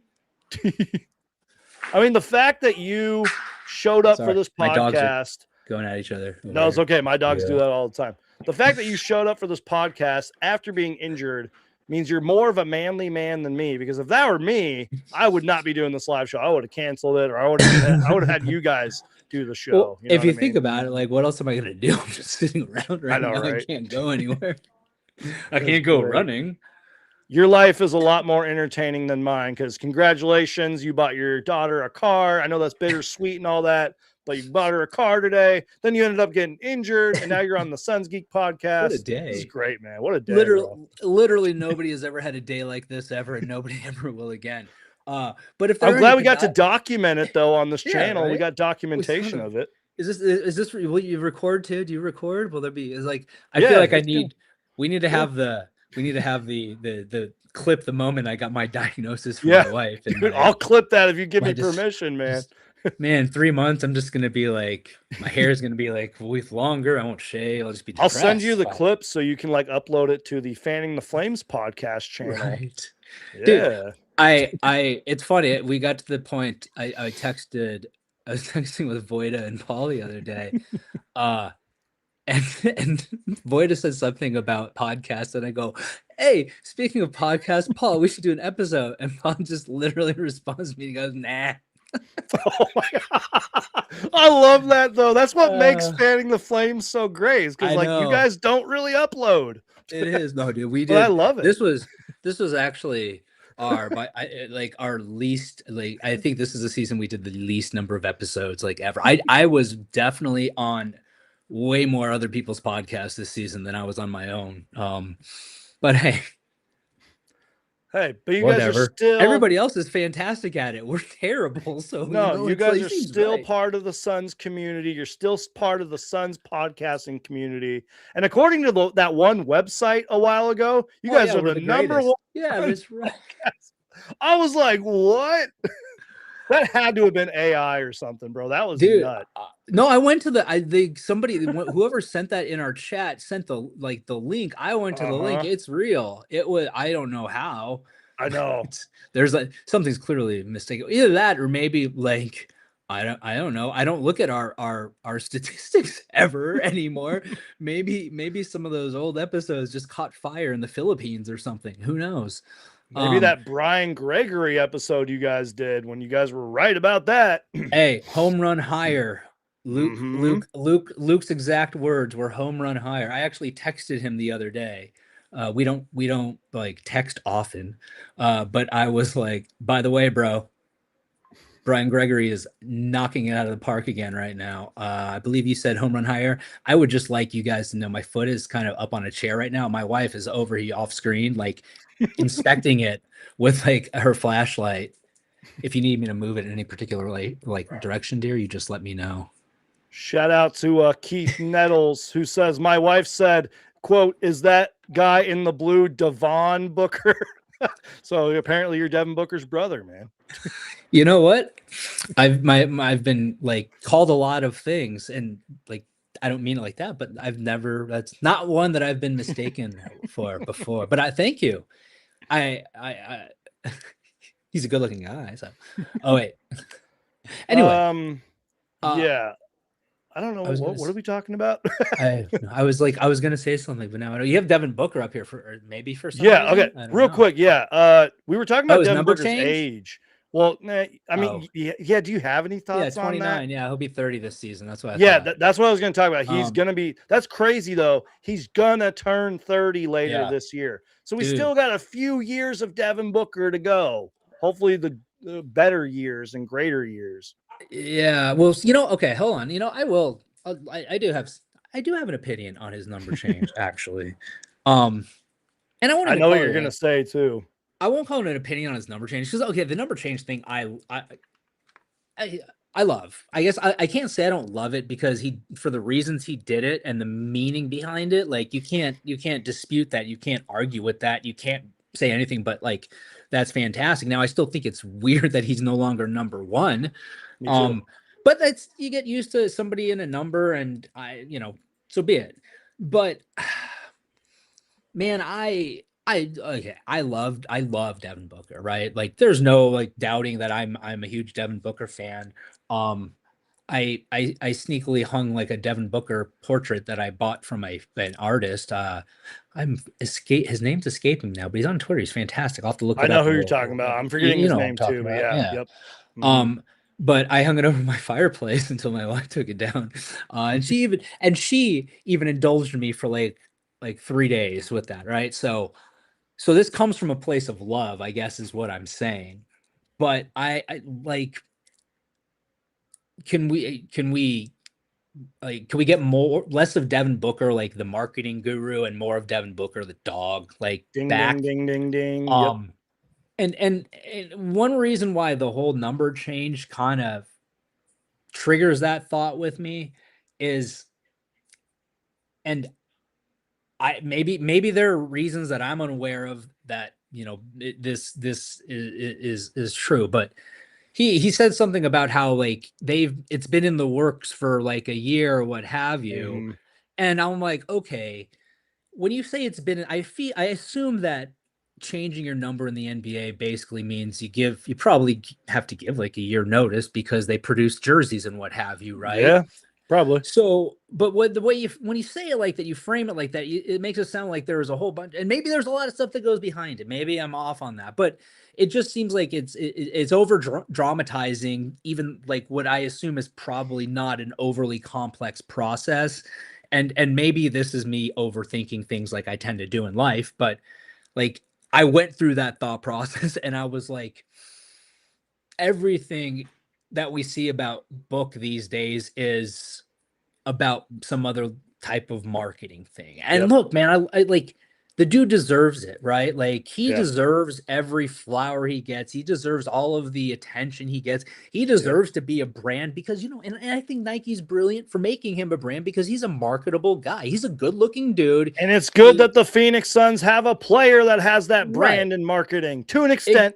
To an extent. Exactly. And look, maybe I'm wrong about stuff quite often, even though people Same say I here. never admit it. I like to think that I do admit it all the time when I'm wrong.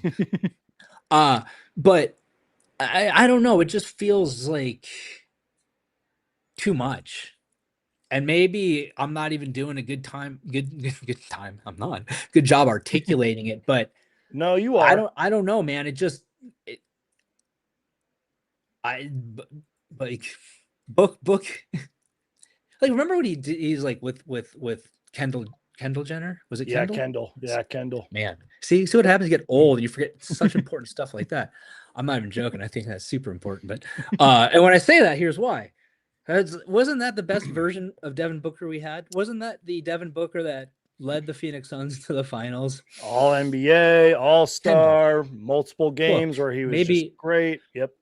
and you know what was funny back then? Book was you barely like even if he was with her, he'd be like in the background area, right? He wouldn't be up front. Now I get it because I'm sure he's like I don't want to be just like with because I'm like I'm Devin Booker, I'm separate, I'm part like right. I am my own entity, right?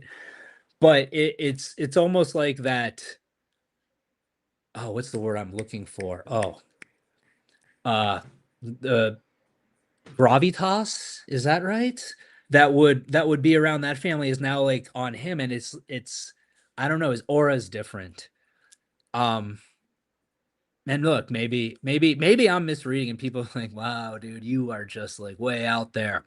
um but I don't I No, I you're I right. need the Devin Booker that I feel like if you looked at him wrong, he would just fucking punch you for Yep.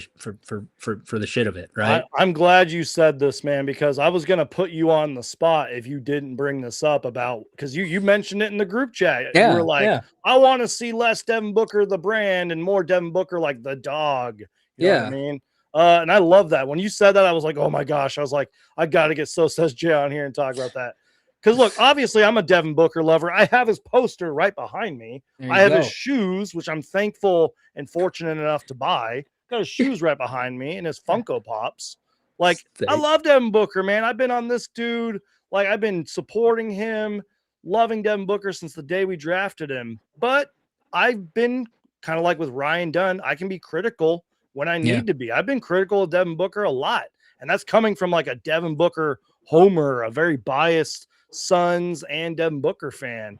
yeah, Uh, yeah, I've said this so many times on the show. Like, Devin Booker just didn't really have the kind of year that we're used to seeing Devin Booker have. But at the same time, he was still Devin Booker.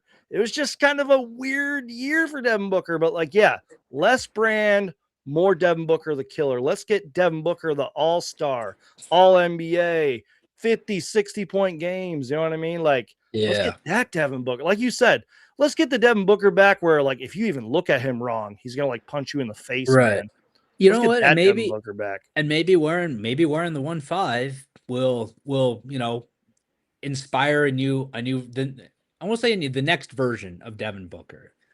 Because here's one thing that, and I don't think I've really spoken to this since the season ended or whenever, But before last season started, I wrote a piece on Bright Side of the Sun, brightsideofthesun.com. If y'all don't go there, you got to go there. Best Suns content you can get out there Oh, in yeah. written word Yep. form, of course. Yep. Preach. But I wrote an article on there that basically was talking about how this was going to be a very important year for Book when it came to, well, what's the problem? And I mean, okay, we know we had a problem in Budenholzer, right? We Yeah. know that we had a problem in KD because KD just became I'm KD and I'm KD and I'm KD. That's how it's going to be.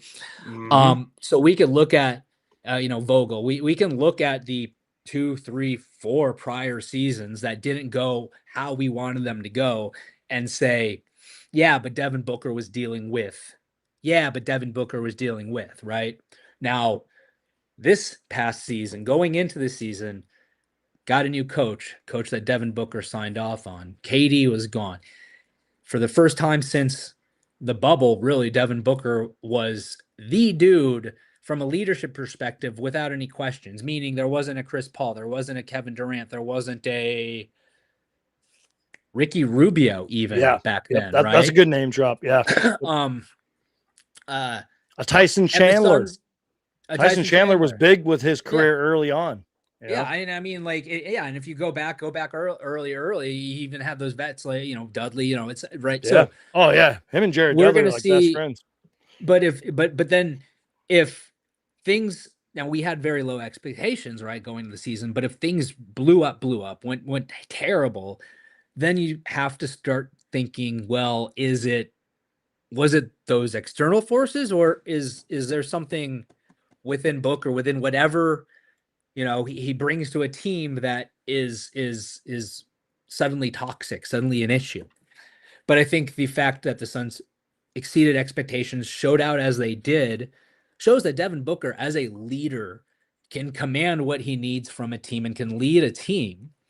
So we know he has that. Now the question becomes, I think, leading into this next season, is does he build off of that? And if he does, then presumably the team does, because that's what this team needs to succeed, right? At the end of the day, we can't hope, wish, dream that we're going to land a big flashy free agent or trade for a significant piece that isn't a Kevin Durant or superstar piece, because we just don't have the assets. We don't have the wherewithal right now.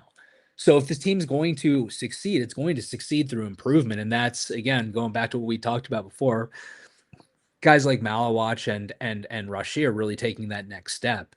And I'm, dude, I'm very excited to see what Kaman Malawach comes back looking like next season. I'm very interested to see what his frame. That's better. I was going to say what his body looks like this season. What his frame looks is like. He's one of those dudes that No, frame's a good word. You can see that he has the frame to put on muscle and really put on muscle. And you saw throughout his rookie season, he got more built, I guess you can say. Yep. But I think it's one of those, like, his first off season as an NBA player, like after a full, like, I feel like this is a time when the team's probably going to really try to develop him in that regard too.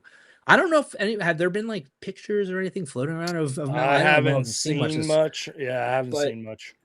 But I'm very interested to see, what he comes back looking like in that regard. And because again, you think about guys that kind of. Oh, can I cut you off real quick? Yeah. The Suns are trading into the first round per John Gambadoro. What a bunch of idiots we are.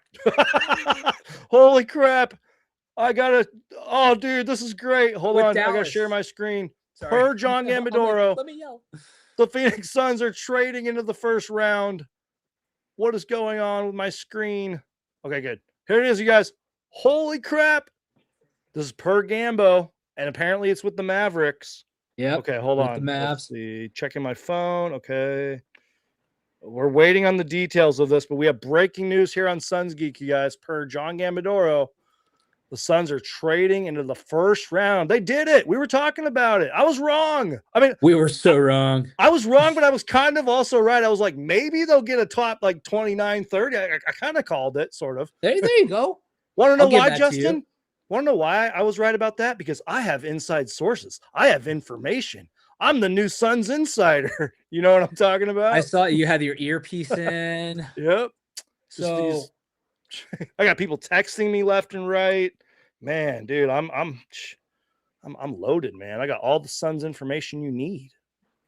But like, we're gonna find out like who are they trading? Yeah. with? So let's wow. see.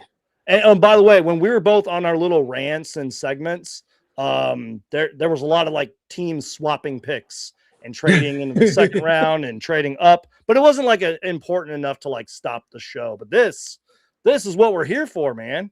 I keep refreshing because I'm like, okay, hold on. I think you actually like might have completely like you did say 30. They're trading to 30, Yep. right? You said you said the I literal called number it, 30. man.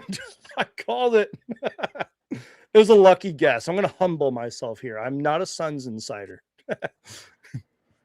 Oh, man. Even Jake Fisher's like, I believe the Suns are trading into 30 with Dallas. That's so funny. We're just waiting on the details, right. man. Yeah. This is great. Well, I guess I'll pull up my draft KOA stuff. PEAT, baby. The Suns got KOA PEAT. Oh, What? shit. Dude, we were just talking about We him. were just talking about We that. actually broke down like his analysis and all that. I'm pulling all this KOA PEAT Oh. stuff up. The Suns never disappoint, baby. We're getting KOA PEAT from the University of Arizona. Let me pull up his profile again. Breaking news here on Suns Geek. Good thing we spent like 15 minutes talking about that hypothetical world. That holy cow. Where's KOA PEAT? Where? Okay, hold on. Sorry. You guys already know the drill here. One-man show. Oh. Sorry, guys. Hold on.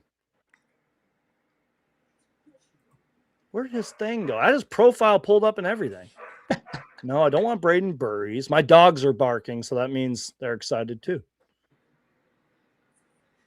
Oh, here it is. I'm sorry. I'm stupid. Okay.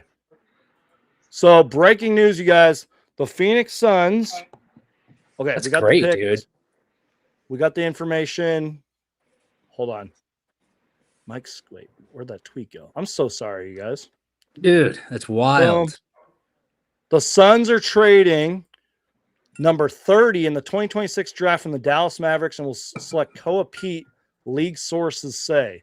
That's from Gambo. That's from Mike Scotto. I'm sure Shams will be on it soon. Breaking news. Gambo was the first to report it, man. Trust in Gambo, like we've been saying, dude. Wow. Who are we? But what did we trade, though? That's my question. Yeah, what are we trading? Who are we trading? Jake Fisher confirms it, but we don't know what we're trading, though. That's cool, man. They must have really liked KOA PEAT. And holy cow, we did spend like 15 minutes on it, man. Dude, that's great. Here's his profile again if you guys want more information. KOA PEAT from the University of Arizona, from Chandler, Arizona. Like you said, an actual Arizona kid. You know what I mean? Dude. Real. A Yeah. native. I don't know about native. A native, 19 and a half. Oh, you know what? I guess we'll find out because I'm sure the Suns are going to interview him and be like, how long did you live in Arizona? Blah, blah. Might have to bring Fanning the Flames back to see if we get KOA PEAT. Yeah. So he's got a 6'11" wingspan, 6'7" forward. Like I said, he could be like a small-ish forward, maybe play a little power forward, depending on the matchup. 8'8" standing reach. That's insane, man. Again, not much of a scorer as you're seeing it on the screen, but like that can develop. You can develop your scoring, man. This is like a versatile kind of jack of all trades player, but I just don't know who he could be who we traded for. Like in the cut of a Sean Marion. Yeah, I like that. I like that comparison. Let's see. Hold on. Second to last column. Phoenix badly wants to trade. Okay, so Mark Stein kind of had that early-ish, but Gambo was the one that actually reported it. Not that it really matters, but the Suns have done it, man. They Bro. traded it in the first round. Oh, I need to text Luke right now and be like, home run Do higher, it. baby. Do it. Text him right now, man. So okay, so speaking of that too, while we wait on more of these details, Brian Gregory, so far so good in his second year. Resigns Colin Gillespie and Jordan Goodwin for good value. They're going to be here for the foreseeable future. I love those signings. And then makes a deal with the Mavericks and drafts a hometown kid who played for U of A, one of their best players, if not their best player, KOA PEAT, is now a member of the Phoenix Suns, baby. We didn't even Dude, have to that wait was until the second round. like, I mean, and again, we got it. We'll see how it all pans out, how he plays out, right? But Yep. A few months back, this kid's a lottery pick. So, you know, the talent you got to think is there, dude. Really, can we? Does it? Can we? Is this like intentional? The tweet that you're showing right now, Geek. Oh yeah. Sorry, I just pulled that up. I'm sorry. I'm sorry. How about this tweet? How that's a little better? That's better. Arguably the two biggest needs on the Suns: roster size and youth. We got both. That was not intentional. I'm so sorry. That was so great, though. I'm just like, I'm sorry. oh, dude. That's the fun we have here on Suns Again. I'm so sorry, man. I just, you know. That's You gotta- no. It's just like considering like where like what. It's been wild out there the past 24 hours. So it was just a funny, yeah. I'm texting one of my friends because he's a huge like U of A fan, but he doesn't really follow the NBA, ironically. But yeah, so we got to assume the Suns are sending 47 over. Hopefully, we didn't trade anything else. I mean, we had to give something else up. Yeah, I'm like, maybe it was just maybe like a couple. Yeah, I'm like, like it's we'll find out. I'm guessing that 47 Oh wait, hold on. Maybe another. We got it. Hold on. Another. The Mavericks will acquire second. 47 and two future seconds. second round picks. Yep. There you go. So I'm okay with again, that. this is year 3 of kind of what the Suns have done. They like package picks, although the Suns have no picks. We have no picks. They're doomed. They packaged picks and they've moved up. That's 3 years in a row now. And we got KOA PEAT. Hopefully this guy will be good though, man.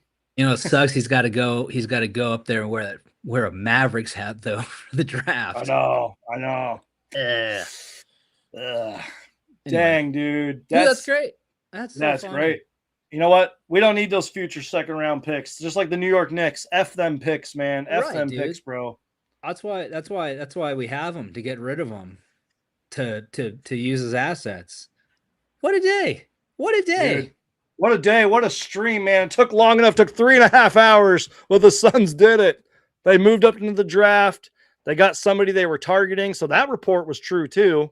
They were like, oh, the Suns are interested in KOA PEAT. And boom. It's definitely one of those when I saw it, it's kind of like, well, yeah, sure. Of course you're going to say that easy. But hey, I mean, like I said earlier, you really can't be mad at it if it happens because of the talent that we know is there. And again, dude, he was on such a good team this past season. Yep. How good does anybody remember Devin Booker's stats from when he played his 1 year at Kentucky? No, exactly, because they didn't jump off the page at you. That's why everyone thought Devin Booker was going to be like a one-dimensional catch and shoot guy, right? That's what I was going to say. All I knew about Devin Booker coming out of the draft was that he could shoot. That was it. I think he averaged like 12 points a game. Yeah. I mean, you know what? I think you're accurate. Yeah, it was like 12 or 13. Yeah. And I remember, I don't know if you remember this, he accidentally flew into a cheerleader because, like, I don't know, he was just like hustling and he like accidentally hit this cheerleader. She was okay and everything, but still, I remember that. I did. But, I don't remember. I don't remember that, but I'm going to look it up. That's for sure. Look, I gave him too much credit. 10 points a game. Okay, real quick. Nothing new, nothing like league altering, but the New York Knicks traded number 25 and picked Sergio De La Reyes, did I say that right? To the Dallas Mavericks for 30. So New York and Dallas, 25 for 30. and then KOA Pete and 2 second-round picks. And then the Wait. Knicks trade. Yeah, I know. Oh, Yeah, this is getting crazy. And then the Knicks I- traded Pete to the Suns for 3 second-rounders in cash. Whoa. so Whoa. because it's 47 and then 2 futures. Okay, it took me a second. Oh, that's why. So New York What? traded We traded 25 3 and that to second-rounders in Dallas. cash? Hold on, they traded the 25. They just okay. They traded That's so they got great. 5 second-round picks. Wait, hold on. They traded the 25 pick to Dallas for 30 and 2 second-round picks. So the Knicks got 30. Okay, KOA Pete 2 second-round picks. They traded Pete to Phoenix for 3 second-rounders cash. So, but didn't they pick up 5 second-rounders then? That might have. Yeah, I'm like, yeah. Come on, whoa. Shams, do your math. And I think Gambo has a tweet here. So yeah, Suns gave up pick 47 and 2 second-rounders. What is going on? No, because no. So that's where so that's where the 3. Shams. How do I say? I always say it wrong. Shams Charania. I used to call him Shams Charnia or something. Not but yeah, Shams. Shams Charania. Shams said he just said 3 second-round picks, which is it's just he phrased it differently than Gambo, but he got the math wrong, right? Because if they moved down basically from 25 to 30, and Dallas gave them 2 second-round picks to move down, and then they took 47 and 2 more second-round picks from us, right? I believe so. Yeah, this is.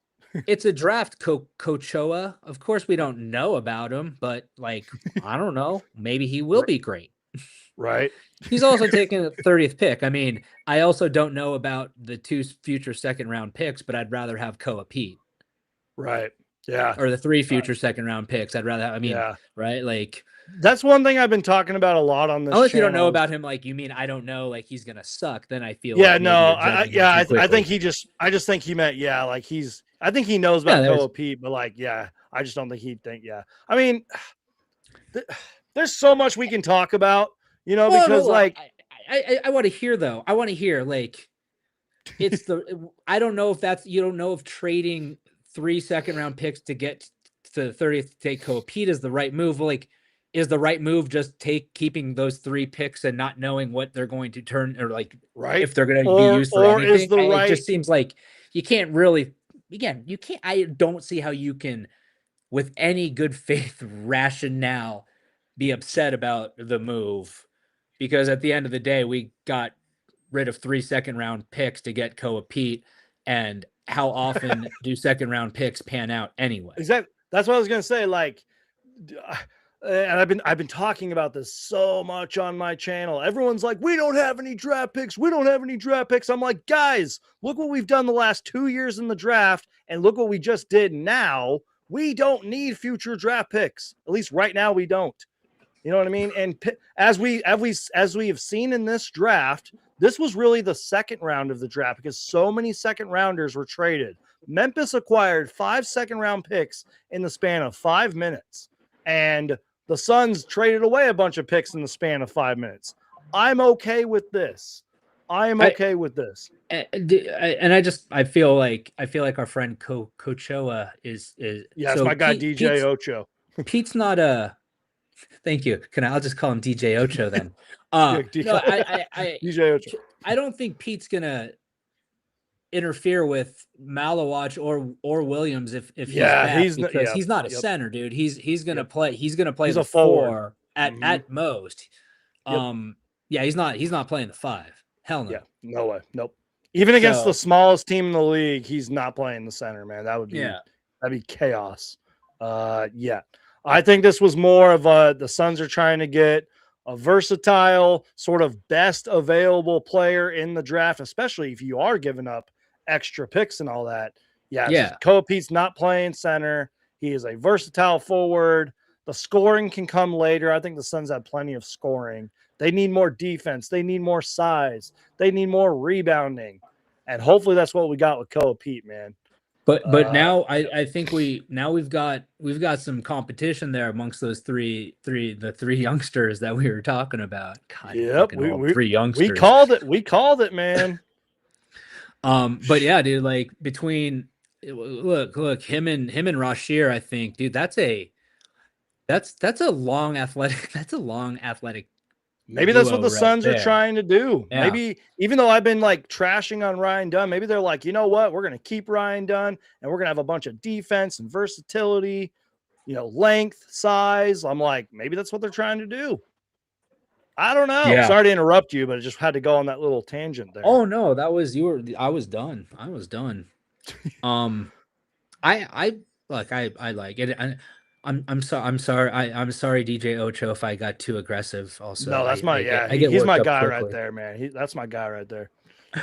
I think you might have met him actually. We went to a Suns game together. Yeah, at the game. Yeah. So, oh, and my guy King Nacho. No, F Ryan Dunn. That's great. Get rid of him. Here's at the end of the day, man, this is either gonna light a fire under his ass or push him out. Yeah, I'm like, does this mean Ryan Dunn's gone? I'm sorry to be hot takey, but like, is Ryan Dunn gone now? Maybe. I don't know. Well, I mean, I think he's a question mark, even more so than he was before. Especially when you think, again, while we minimize the value of second round picks, obviously we gave them up to get him here, right? Well, we got two guys wearing 10 there. What's going on? Yeah, that's okay. I think he's just trying to make a point. Our first look. Make a point more logically. Why is he in a Suns jersey using a college basketball? This is ridiculous. Who cares, man? We got 19-year-olds and 21-year-olds and part Filipinos. My boy too, Jalen Green, man. I love Jalen Green, bro. I think people are giving up way too quickly on Jalen Green, man. I'm with you, dude. I'm with you. I mean, but look at this tweet, man. I know our faces are covering it. Let me just click out of this real quick. Look at that. Let's see. Love you. KOA PEAT, 19. Come on, Malawatch, 19. Rashir Fleming, 21. Oso, 23.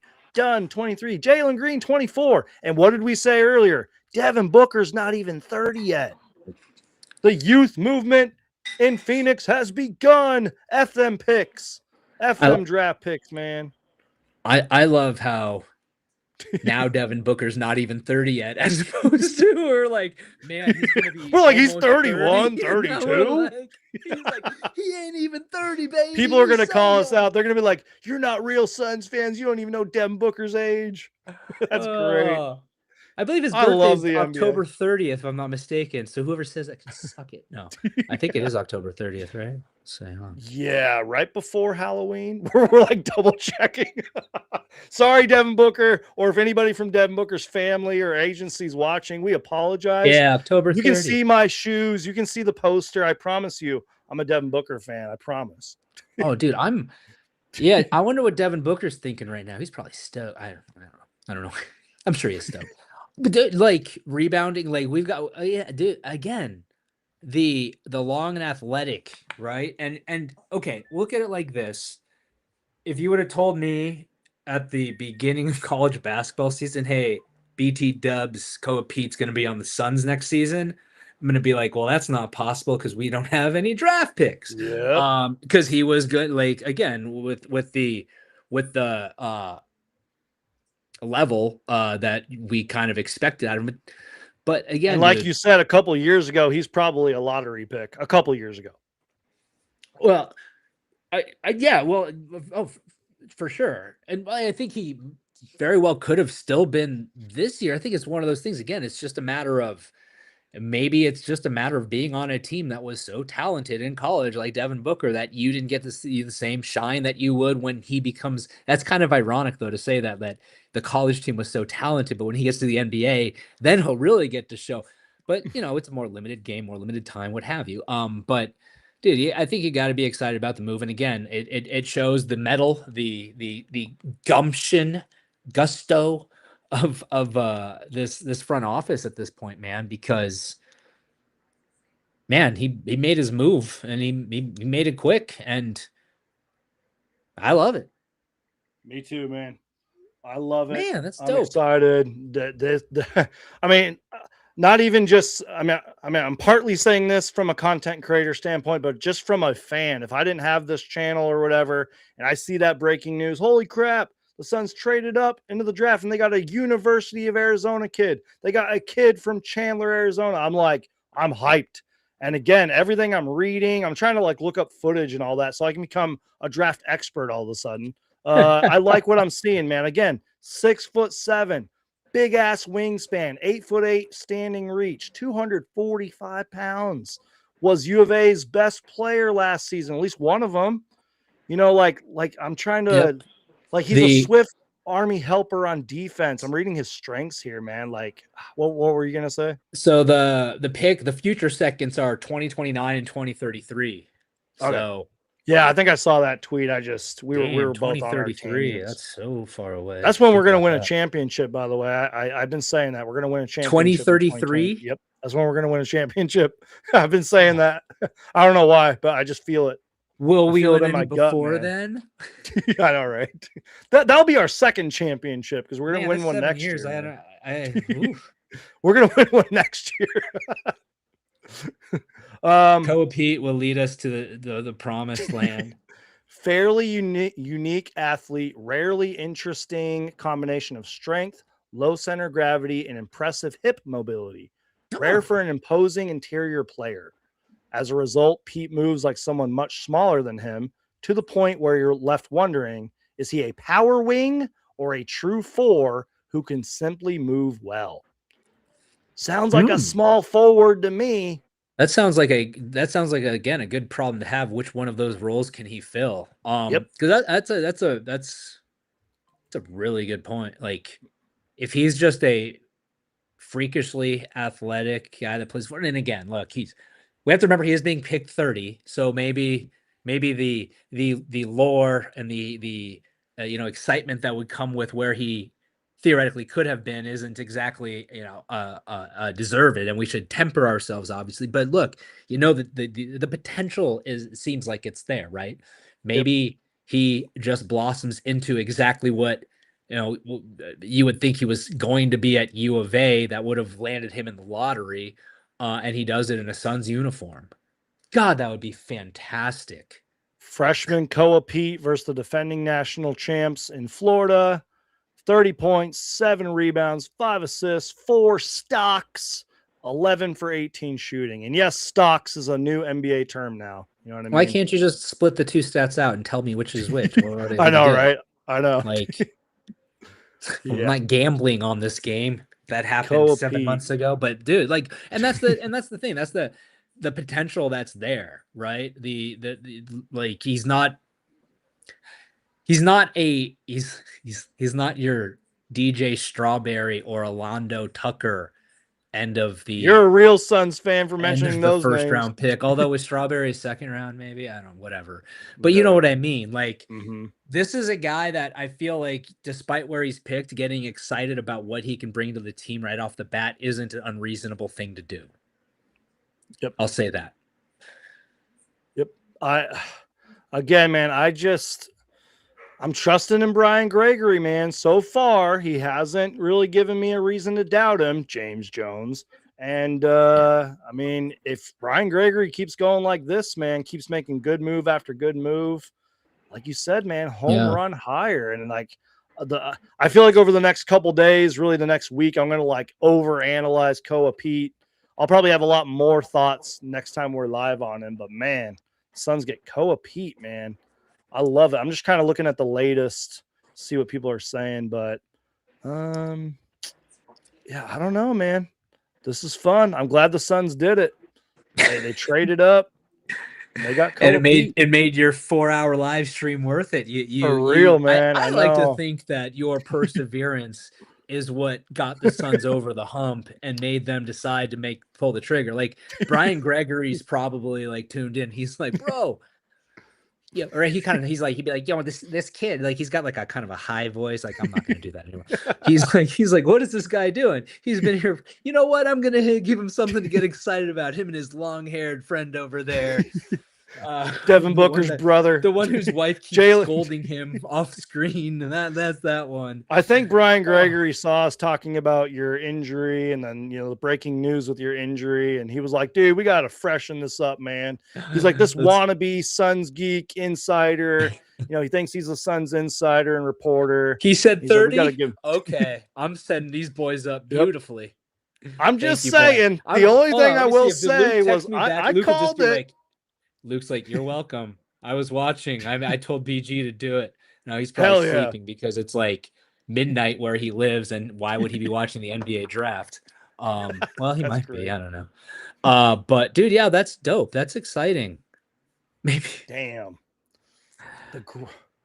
The Grizzlies got 5 second-round picks, and the Knicks get 5 second-round picks. Like they're having some sort of weird competition who can get the most second-round picks, and maybe like here's the thing that maybe they don't get though. You can't be like, here's 5 second-round picks. Can I have the number 3? Like it doesn't quite translate that. Like you can go here's 3. Can I have 30? Sure, but you can't go here's 30. Can I have 3? Damn, dude. I'm sorry. I'm still like just so excited, man. ESPN. But they have, overall rank 27. Yep. Okay, so about where he would be for that position rank 13 power forward. I can zoom in a little bit too if you need me to zoom in, but yeah, this is KOA PEAT. See, and that's from the thing. ESPN. Thank you for the older viewers. You have to zoom in. Yeah, and obviously the lack of the jump shot and the undersized part so this is an interesting thing. Now the 6'8" part, sure, undersized a bit. I've seen him at multiple different weights, and now I'm assuming that this is his college weight, and I think one of the ones you showed had him at 245. Yeah, I think you're right about that. Yeah. Now 6'8", 245, and like the athleticism that he has that's a package, dude. Right. Which is why look, he probably won't be he's not going to be a big time scorer. I just don't see that happening. Unless that jump shot really develops. But at the end of the day, I don't think that's at all what the Suns are bringing him in for. Like it just seems like it fits with what they're putting together. Grit. Yep. Right. That's what I was going to say. Yep. Like that's the thing. Like whether he's a rookie or a 10-year veteran, what I like to believe is if you want to be on this current version of the Phoenix Suns, you better be like a Jordan Goodwin and grind your fucking ass off and defend 94 feet. You know what I mean? I agree with you. And when this dude, like, when he goes at the rim, like he's gonna have that like Ryan Dunn. I hate to use him as but that Ryan Dunn violence, like that Ryan Dunn attacks a rim with a level of confidence that's almost insulting, but also a level of violence that like terrifies me. Now, I feel like he rarely like completes, but he usually gets fouled or whatever. But like. KOA PEAT's going to be like that kind of dude too, but he's got like an extra kick of athleticism there. God, KOA PEAT, I think Pete's going to have the mindset, the mentality that we all fucking wish DeAndre Ayton had. Keywords there. He's going to have he's going to have the mindset that if DeAndre Ayton had that mindset, we'd have 3 championships right now. Like, dude, if we could clone Devin Booker, the dogness, you know what? I'll take Devin Booker, the brand guy, and throw that mindset into DA. We'd have a couple of titles if it wasn't for that fucking no talent ass clown. Remember the last time you were on this show and you showed me that like one interview or whatever? And like, do you remember that? Like DeAndre said something to like one of the reporters, and you and I were like, "Oh, was it the? You remember that the second contract one?" I think so. Like it was one of those interviews. Because I would have been like, "Oh my god!" Like we all should have we should have read into that more because he got his second contract and he really just turned into garbage. Like even like It's amazing how he goes every fan base he now goes to fucking hates him. Like, and we at least we have that to laugh at. When he was with the Portland, we're like, oh yeah, you guys are excited now. Just wait. Same thing, Lakers. It's like, oh, I got Laker friends that are like, bro. I'm like, oh, yeah. Imagine defending him for like 4 seasons like I did. Mhm. God, Mhm. son of a bitch, shave years off my life. Suns will need to find a fantastic shooting coach for Dunn, Pete, and Oso. Yeah, Yeah. Logan in the chat here has been talking about this a lot, and I don't disagree with him.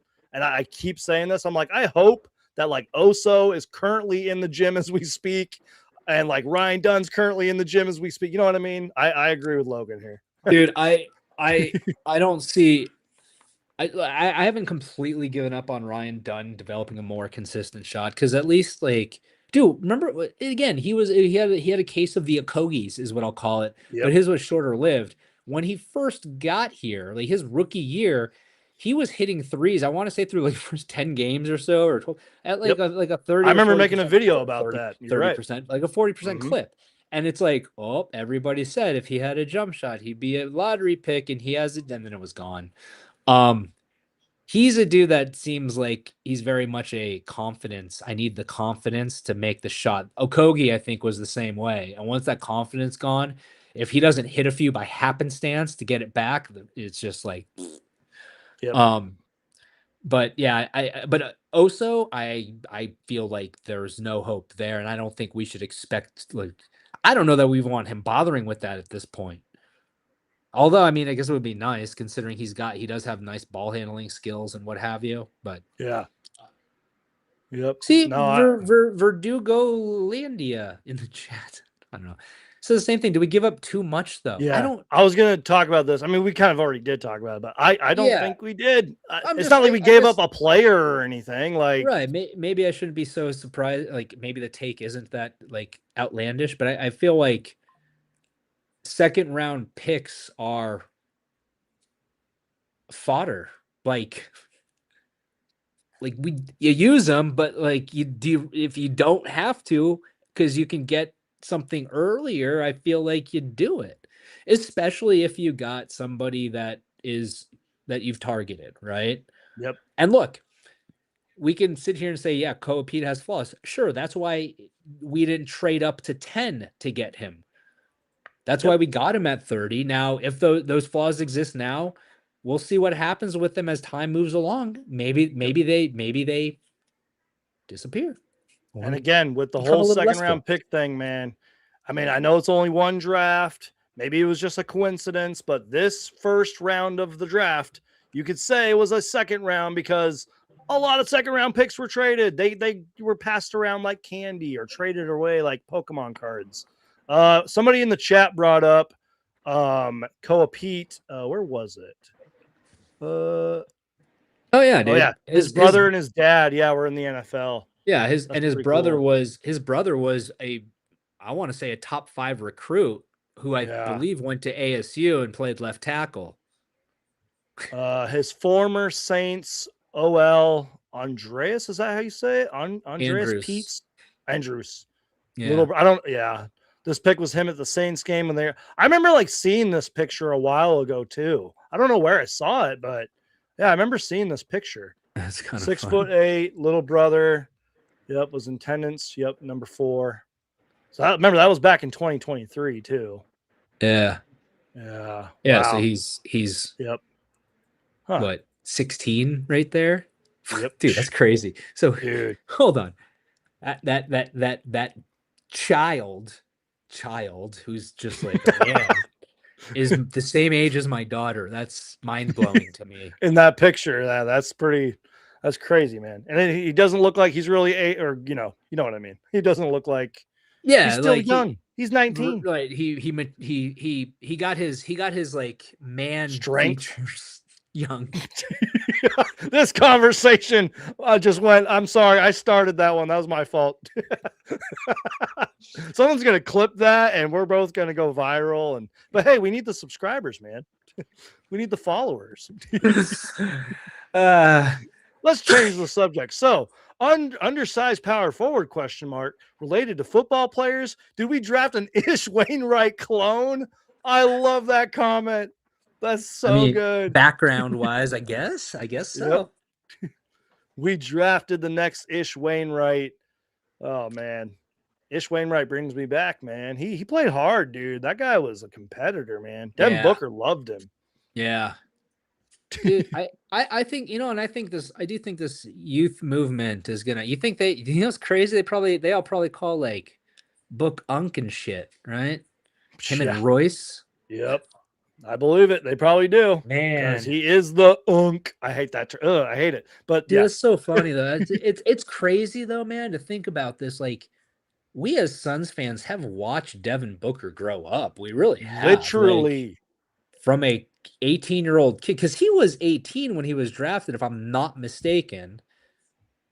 96. No, he was 19. 96. He was born 96. So, oh no, he wouldn't have been 19 until I'll go to Basketball Reference. 20. Basketball Reference. I'm trying to do math in my head. He wouldn't have been 19 until October of 2016, right? Yeah. So, or 2015, excuse me. So yeah, he was 18 when he was drafted. Tell me I'm right. Wait, no, I think you were right. He was 19 according to Basketball Reference. Hold on, I'll share it. You were right though. Then I convinced myself I was right at 18. So hold on. So you're saying because I said both, I was right. Fair. I don't know either. I don't even know what's right or wrong anymore. But yeah, look, it says 2015-16, age 19, Phoenix Suns. Hold on, where am I looking? It should be on my screen. I shared it on one of the screens. I see. Oh, he was age 19. 4th in Rookie of the Year voting, right? Too. But hold on. Think about this. So he was 19 in the 15-16 season. He would have turned 19 in October of 2015. Oh, being born in 1996. Right. So when he was drafted in June, he was 18 years old. So you're right. We have seen Devin Booker like from the first time he could vote till now, not even 30 yet. But it is crazy, man, because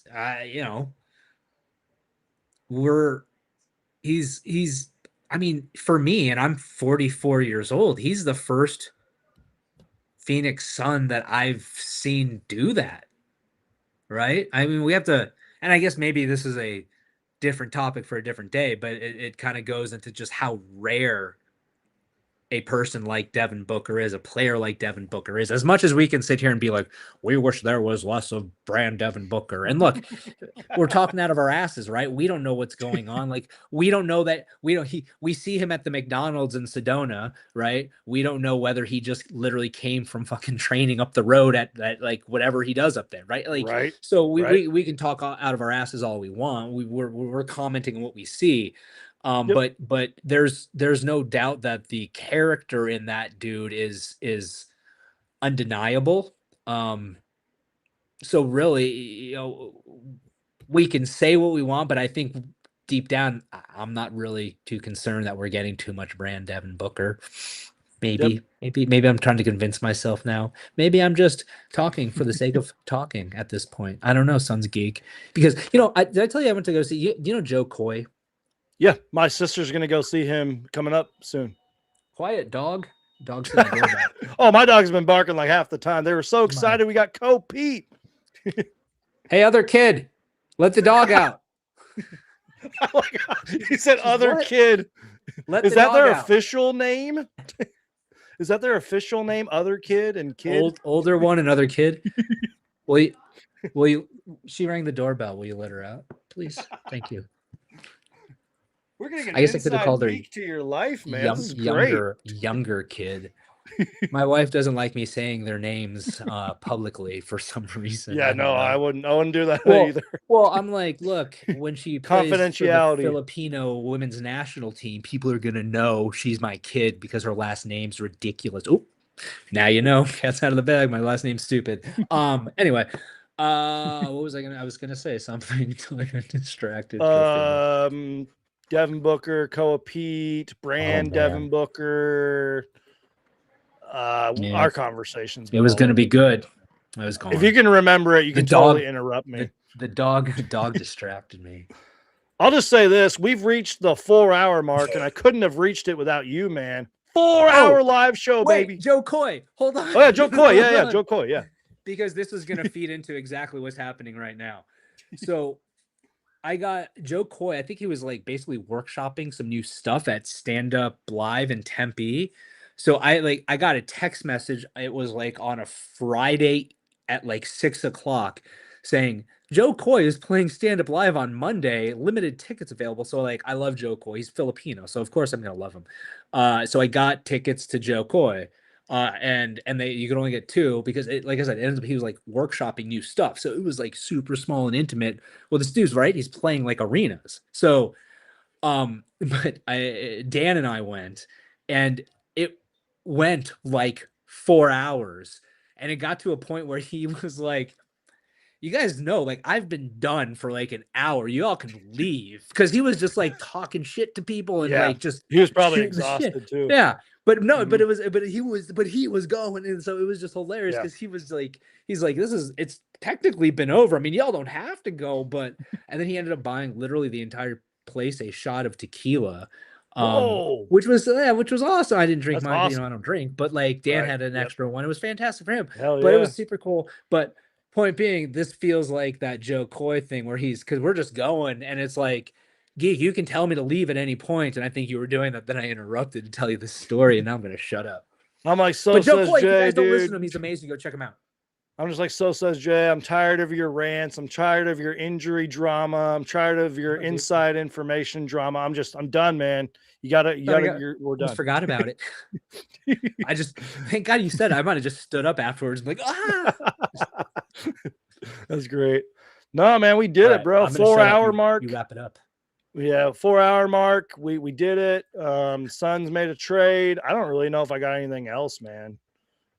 You're delirious. Look, you said we reached the 4 mark. Like I'm losing it. I'm like, who's 4 mark? 4 mark. 4 Mark Williams. Ooh, did I just foresee a trade? I'm just gonna go with 4 mark. 4 Mark Williams. Is that a trade gonna happen soon? I mean, you know what? I was right. I was right about KOA PEAT and 30. Right, dude. Yeah, you've nailed it so far. Is it KOA PEAT or KOA PEAT? KOA. KOA PEAT. KOA. KOA PEAT. KOA PEAT.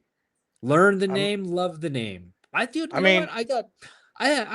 have like a positive feeling about this guy. Whoa, where did I don't know what the fuck's going on.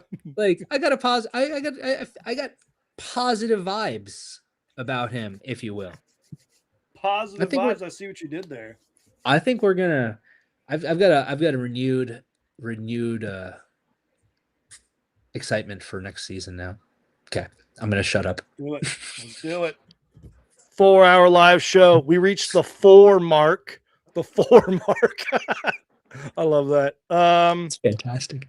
No, I'm glad you have I'm glad you're having the positive vibes. I'm glad you have, more excitement for next season. Me too, man. I mean, especially since, we're all going to become draft experts over the next week or so, especially me. I mean, if I can spend 3 days researching some of this draft class, I can spend 3 days looking into KOA PEAT. Oh, hell yeah. KOA PEAT. KOA PEAT. First I got to learn how to say his damn name. Bingo. Yep. I wonder what if he wears number 1? Oh, don't do that. Even if you pay Devin Booker a whole bunch of money, don't do it. Please. I hope no future Phoenix Sun does that. I hope they'll respect him. That is kind of interesting. Like, so don't do it. Did okay. No. Don't do it. Please say what you were going to say. Please. No, I don't. I'm going to go down like a complete rabbit hole right now. And I feel like we shouldn't do that because it's like, like at a certain point, if we keep going, you're going to be like, well, we might as well try to hit 5 hours because we've been going. That sounds like something I would say. Right. Like, but like, hey, let's just go for 5 hours. When does round 2 start? Whatever. 24-hour Suns Geek live show. Let's do it. Dude, I've already had enough caffeine for the day. Like, screw it. Look Who cares? That. See, and you still got a little bit. You got more left. You could go. You really could go till tomorrow. When I was in college one time, we had a party at my buddy's place, and like I was in town visiting. I'll call it. It is a long story. I won't get into that, but I was staying with him for a short period of time, and we set up boy, age myself here. I don't know. You probably have a not a completely young audience, but like we set up a camcorder just facing the couch in the living What's a room. camcorder, Justin? Exactly, what is that? right? I've never We heard of put that. our iPhone on a mount Ooh, and faced it towards the couch. and we just filmed the couch for the day, like with us just walking, but doing whatever. Like there were times we were just sitting there watching TV. And then during a party that night, we played it on TV. You'd be shocked how many people sat there and watched, like, just watched. We're like, you guys think anything's gonna happen? Like, maybe, I don't know. This is just this couch, right? And anyway, see, dude, I'm going and I'm gonna stop. nope. I love it, man. I love it. And My glasses. you know, as somebody who's done this content creating stuff a long time, this is where I'm going to kind of preach to you guys for a quick second. Do not be afraid to upload content like that or film stuff like that. We're in the year 2026. Who cares? Just put it out. Like I put out a cheesy little video yesterday, just kind of doing like a SUNS vibe check. And I put out a video earlier just from my car saying, hey, I'm excited for the draft, blah, blah, blah. Like, who cares, man? Who cares? Reach the people. Yeah. Reach the people, man. Put out content. Who cares? Yeah. So says Jay, do you have anything left, man? Because if not, don't let me. Dude, hey, thank you for the invite and having me on, dude. I enjoy this. Like we've talked before how we haven't like been on each other, like potted with each other like ever, and now I think we have a couple times, and it's enjoyable. I love it. And that one video we filmed in the SUNS parking garage. Not that don't get your mind out of the gutter, but you know what I mean. There's an actual video of my channel of us doing totally normal things. Poor production value in that one. We and that was a poor choice of words. I should have chose my words better. You know what? I won't judge you because I've swung and missed a couple times recently, as we've discussed. So, but no, dude, I appreciate it. And I appreciate you for putting out the content that you do, because thanks. You production value actually in your video. I know this stuff's not easy. And it's not always easy to actually like find the time and the effort and even so long. And obviously have a deserved following for it. So kudos to you, bro. Because I feel like we don't have enough people. Hi, other child. I'm naming my kids publicly without using their names. Don't worry, babe. I have not put any weight on my foot. That truly means a lot. So says Jay. Thank you. Sorry, man. I ruined it though by my ADHD. No, it's okay. It's all good, man. Yeah, I get it, man. I go on stuff like that all the time and tangents, and my mind goes woo. You know what I mean? But yeah, man. For real, thank you for joining. Because I don't really know if I could have made I feel like I could have made the 4-hour mark, but you made it a lot more entertaining, man. This was a blast. I liked it. I had a blast too, man. Thank you. Dude. It was a great way to cap my day. It was a very roller coaster type day for me, and I finished it on a high. That's all I know. It might take me a while because this was a 4-hour live stream, but like I am gonna find that clip of your diagnosis. Is that fair to say? It is. And I'm gonna It's somehow true. send it to you, and you can do whatever you want with that clip. We're gonna figure out. We're gonna try to like time after you fit like, like we're off live. We'll try to like piece it together time wise. We'll figure it out. Yep, we'll figure it out, and you have my full permission to use that clip. As documented information. I'm going to send it to my doctor, as a matter of fact. Yep. Let's go. That's great. All right, guys.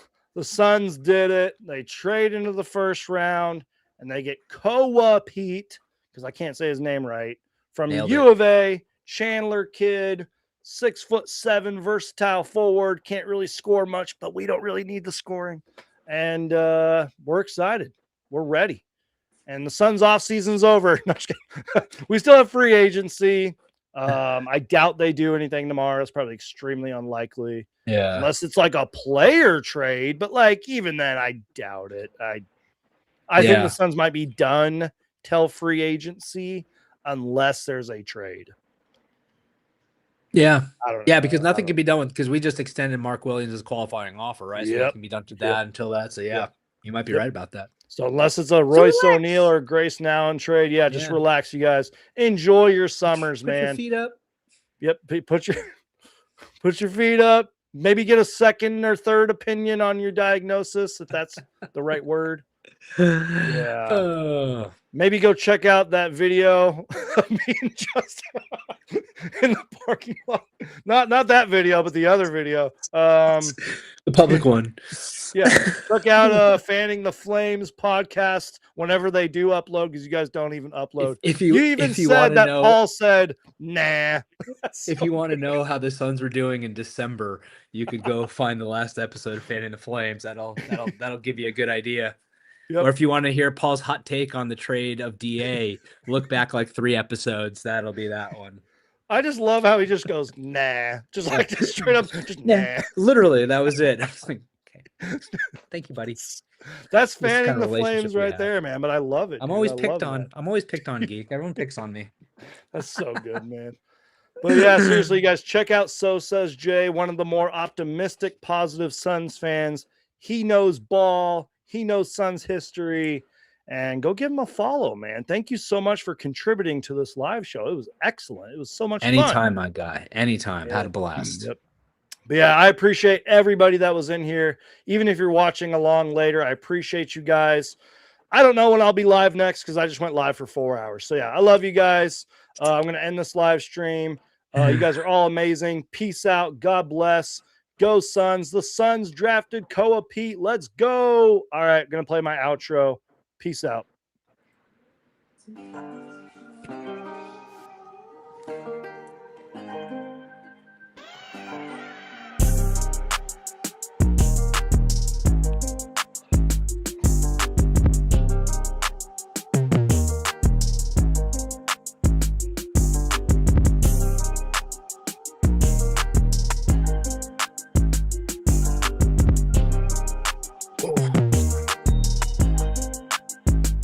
What's up, Suns Geek?